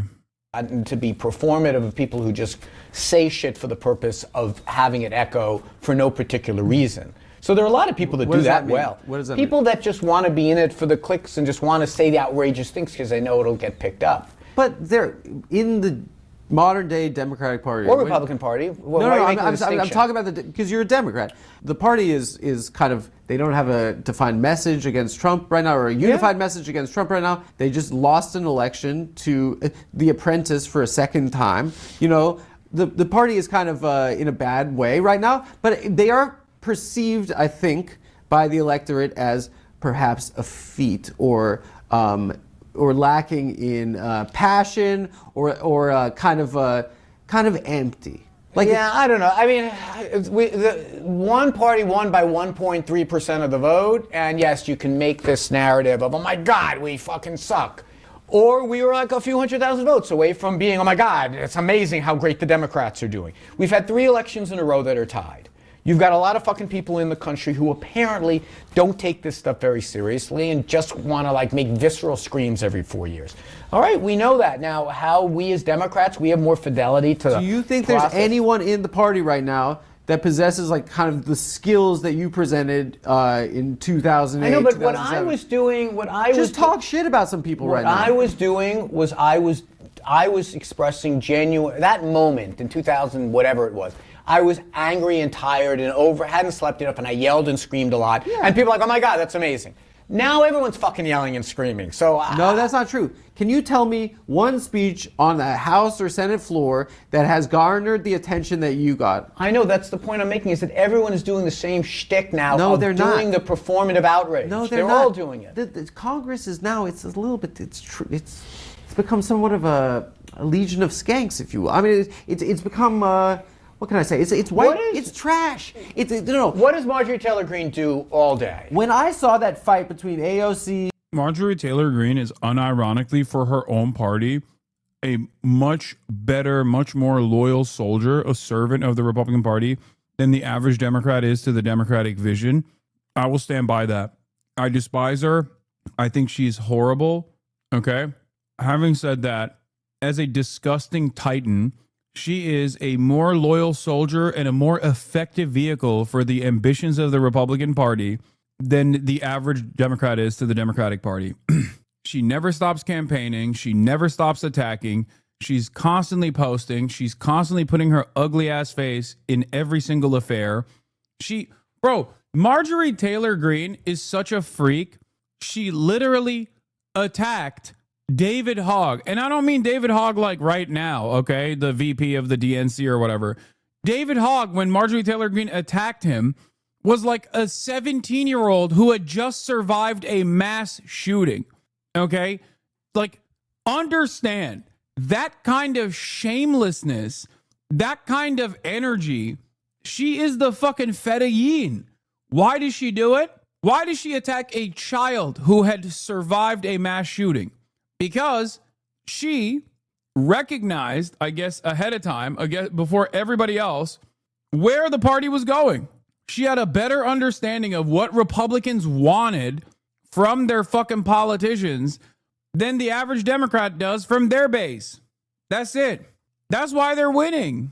She is a monster, dude. Think about a while ago you said something that will stick with me forever. You called her a sexual dynamo. I mean, that is true. She is a sexual dynamo. That's true. She is a dynamo for the party and a sexual dynamo as well. And the other congresswoman and Marjorie Taylor Greene, and they were like, with your butch body and your bad haircut. Yeah. What is like, that all about? It's the government. They're acting like fucking Jerry Springer right now. When I see that slob, Right, but you're asking when I see me, that is there lurch, anyone who does that like I used to do? that's not like what you used to do. What you were doing was like you were standing up for a piece of legislation and you were standing up for people. You were talking shit about someone's haircut and your outfit looked bad. You know, seriously, it's trash. When I see that slob, that lurch Fetterman, I'm like, put on a fucking shirt. You're in the government. Have some fucking respect. It's the government. You know, the only time he wore his suit was when Netanyahu came and spoke to the Congress, and he looked worse in the suit. I got you there. What? Yeah, that's great. Fetterman's clothing. I think you should put a shirt. Fair enough. It's Shabbos. Put a shirt. By the way, am I underdressed for the show? No, you asked me before what you should wear. I did, because I didn't have enough experience. No, this is a great outfit for you. Okay, thank you. How are you 60? By the way, they won in spite of her, not because of her. She's toxic, and the Dems wanted her to run for Senate because she's not well liked by even a lot of Republicans. Yeah, look at where the party's at now. Look at where the party's at now. Look at where the party's at now. Look at where the base of the party's at now. Marjorie Taylor Greene was, you know how I say being a leftist is about being right, but too early to be taken seriously, like the Nathan Tankus tweet? Marjorie Taylor Greene is that for the Republican Party. Marjorie Taylor Greene is the most honest, most unvarnished, most truthful version of the Republican Party, and she was leading the fucking charge. Like, think about the stuff that she got in trouble for, saying that, like, Jews have satellites that cause the California wildfires. Like, she was an anti-vaxxer. She is a straight up fucking neo-Nazi. Like, all of those things, when she was doing that at the time, people were like, what the fuck is this? This is crazy. She still kept winning her elections, number one, which is wild. Yeah, she first said Jews did the California wildfires and then said the Chinese did the Hawaii wildfires because she realized they made her they sent her to the fucking Auschwitz to write a book report to apologize for her anti-Semitism. So then she was like, I learned my lesson. I am not supposed to say it's the Jews. I can always, however, say it is the Chinese. No, she's absolutely a harbinger of what the Republican Party is, but I'm saying she's not a good soldier for why the Republicans win. No, you're misunderstanding what I'm saying. Marjorie Taylor Greene leans closer to the fucking most insane aspects of the base of support within the Republican Party, and therefore the Republican Party has basically been designed around her vision because she's just closer to the average psychopath, and they're hyper-focused on these like marginal culture war interests. And she's a loyal soldier for said culture war interests.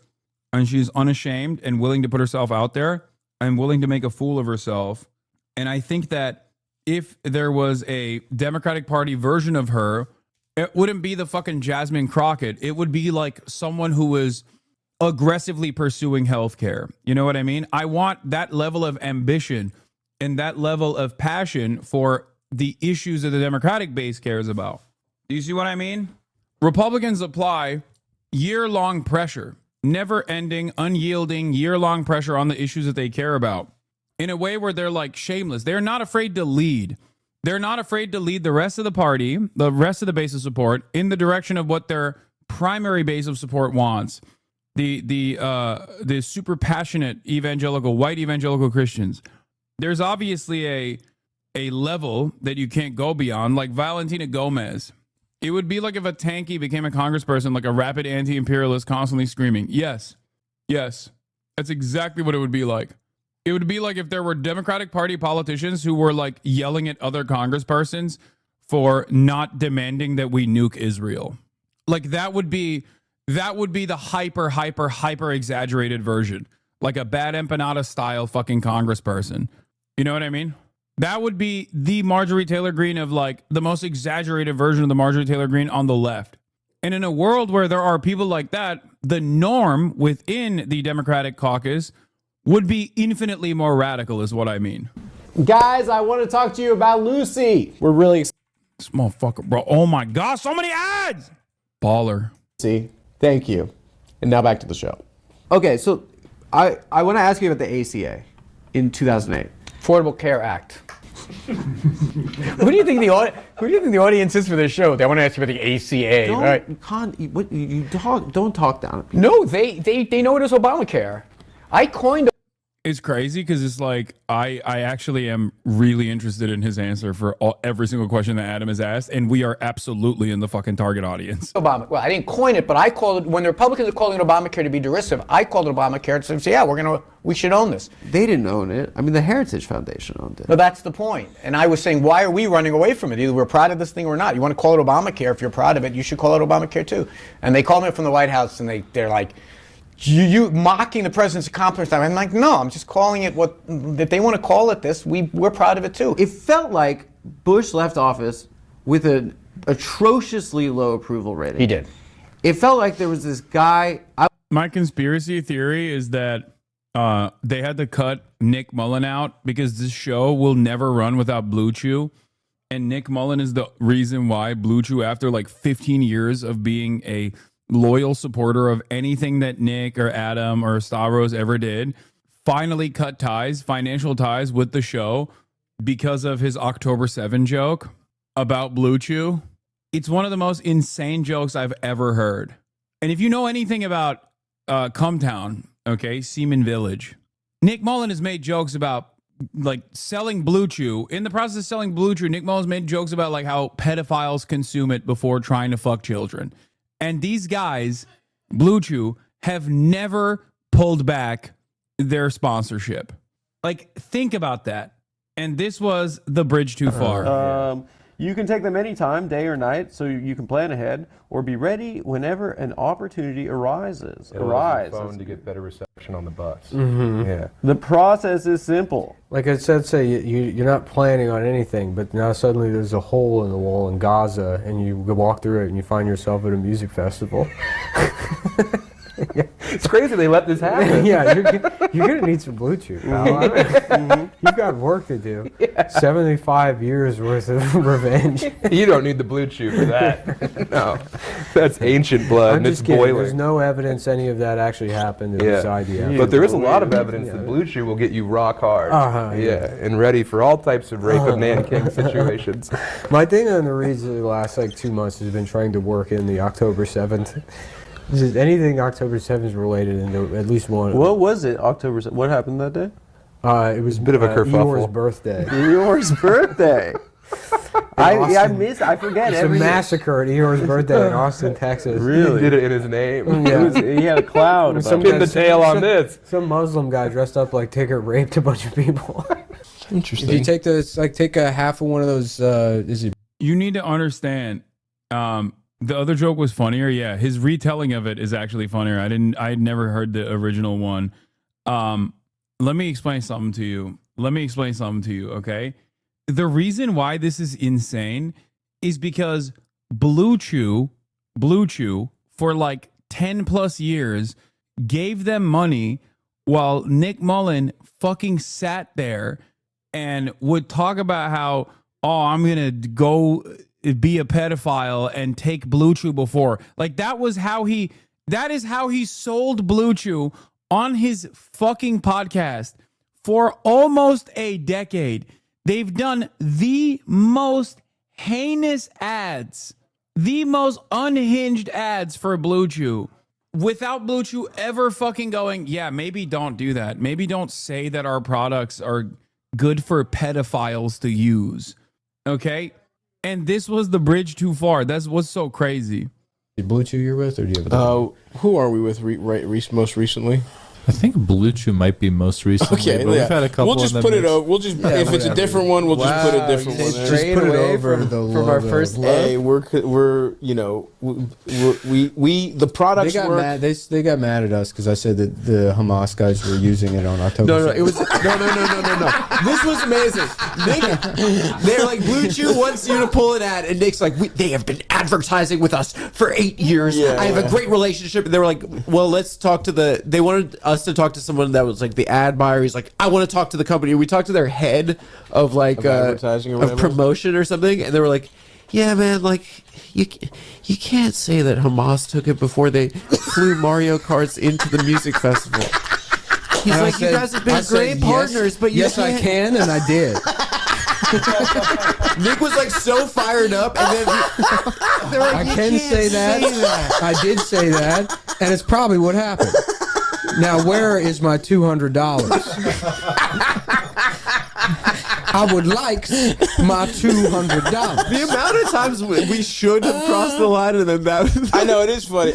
I disavow whatever this is. I hate that. I disavow it as always. Of course, I'm not laughing, even though Stavros's smile makes me laugh instinctively because he has such a fantastic and dare I say contagious laughter, and yet I am so shocked and so angry, and I condemn them.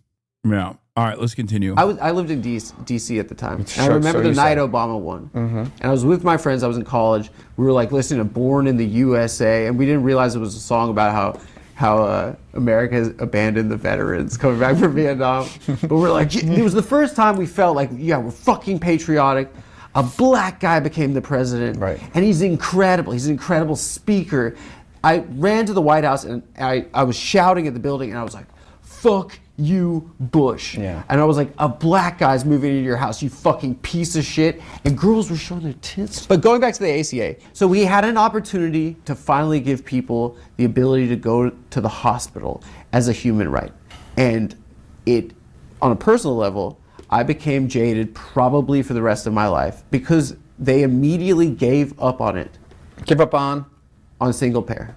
Oh no, they never. They made a decision early on. I mean, look, you've got to decide. A lot of our economy is a single-payer system, and Medicare and Medicaid, the Indian Health Service, and then a lot of it is employed. By the way, one of the most insane things that took place in the Nick Mullen joke that I'm still thinking about and not laughing about, of course, was that the only part that he clarified was that there was no evidence. Like, he didn't even apologize for anything else. And he was just like, I'm so sorry to Hamas for saying that they used Blue Chew. He did not apologize to Blue Chew for the association with October 7, but he basically delivered an apology to Hamas for associating them with the mass rapes that were conducted on October 7 narrative. That in and of itself is like I don't know how to describe it. Like that is like a secondary impact when you think about it. Subversion of expectations, comedy. I know. I'm just saying that, you know, people are, there's a reason why people say Nick Mullen is fucking brilliant. He is an incredible joke crafter in terms of like one of the funniest things he's ever said that I always use all the fucking time. Nick would be the leader of men if he were 10% less racist. I think so. But the Clues one is hilarious when he's talking about 9/11, or the classic one on cops. Yo, current cop violence watch on Civil Lawyer on YouTube, please. Bro, please stop it. Lawyer based, and they had to make a decision early on what they were going to do, and they learned from the Clinton failures to double down on the insurance model and give insurance companies a bunch of money to and give you money to give to insurance companies. It wasn't the transformative thing that maybe a young Adam Friedman. Shut the fuck up! You're doing the Patrick Bet-David thing to me again. Friedland. Shortened Friedlander? No, it's not because I'm fucking quiet quitting. The reason why I have to leave soon is because I'm going to Dallas, or sorry, DreamCon. I'm going to SockOn. Full week, half days, full week. What's SockOn? Sock on my nuts. Oh, dude. Okay, well, no NIGHTREIGN, you leer. ADL was wrong. You are no gamer. Well, I freaking got you. I think on a high note like that, we can end it. If you think there's no way Israel would murder a Swedish activist and a British actor, you haven't been paying attention. Greta Thunberg and actor Liam Cunningham are to join the Freedom Flotilla bound for Gaza. Let's see how that goes. Anyway, love you guys. I am going to leave now because I got to get ready. I still haven't gotten ready. And fly out to Texas, baby. I can't finish the video, but I'll be live tomorrow from my hodl first and then at DreamCon. Lots of crazy stuff happening. Obviously, we're going to be balling. I'm going to be balling my freaking face off. I'm on Team Mark. Okay, going up against Team Duke Dennis, Team Mark Phillips, Supreme Dreams. You already fucking know. I'm going to be balling my freaking face off at DreamCon tomorrow. Hopefully, I'll be able to collab with some people, get to see some people that I haven't seen in a while. But yeah, get excited. Don't get it twisted. Let's freaking go, baby. Peace, everybody. Love you all. Peace. See you tomorrow from Texas.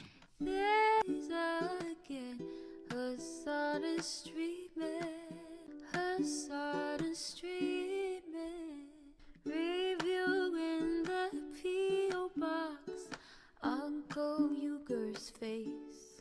Sudden Discord active prop. Great names take on breaks. Tiny Bernie Sanders, LGBTQ Air Force. The whole left at your fingertips, on at your door. H3 crowded debate, the Young Turks online show. 3 full fucking years of this, plenty more to go. 90-day fiance, talks of champagne bourgeoisie.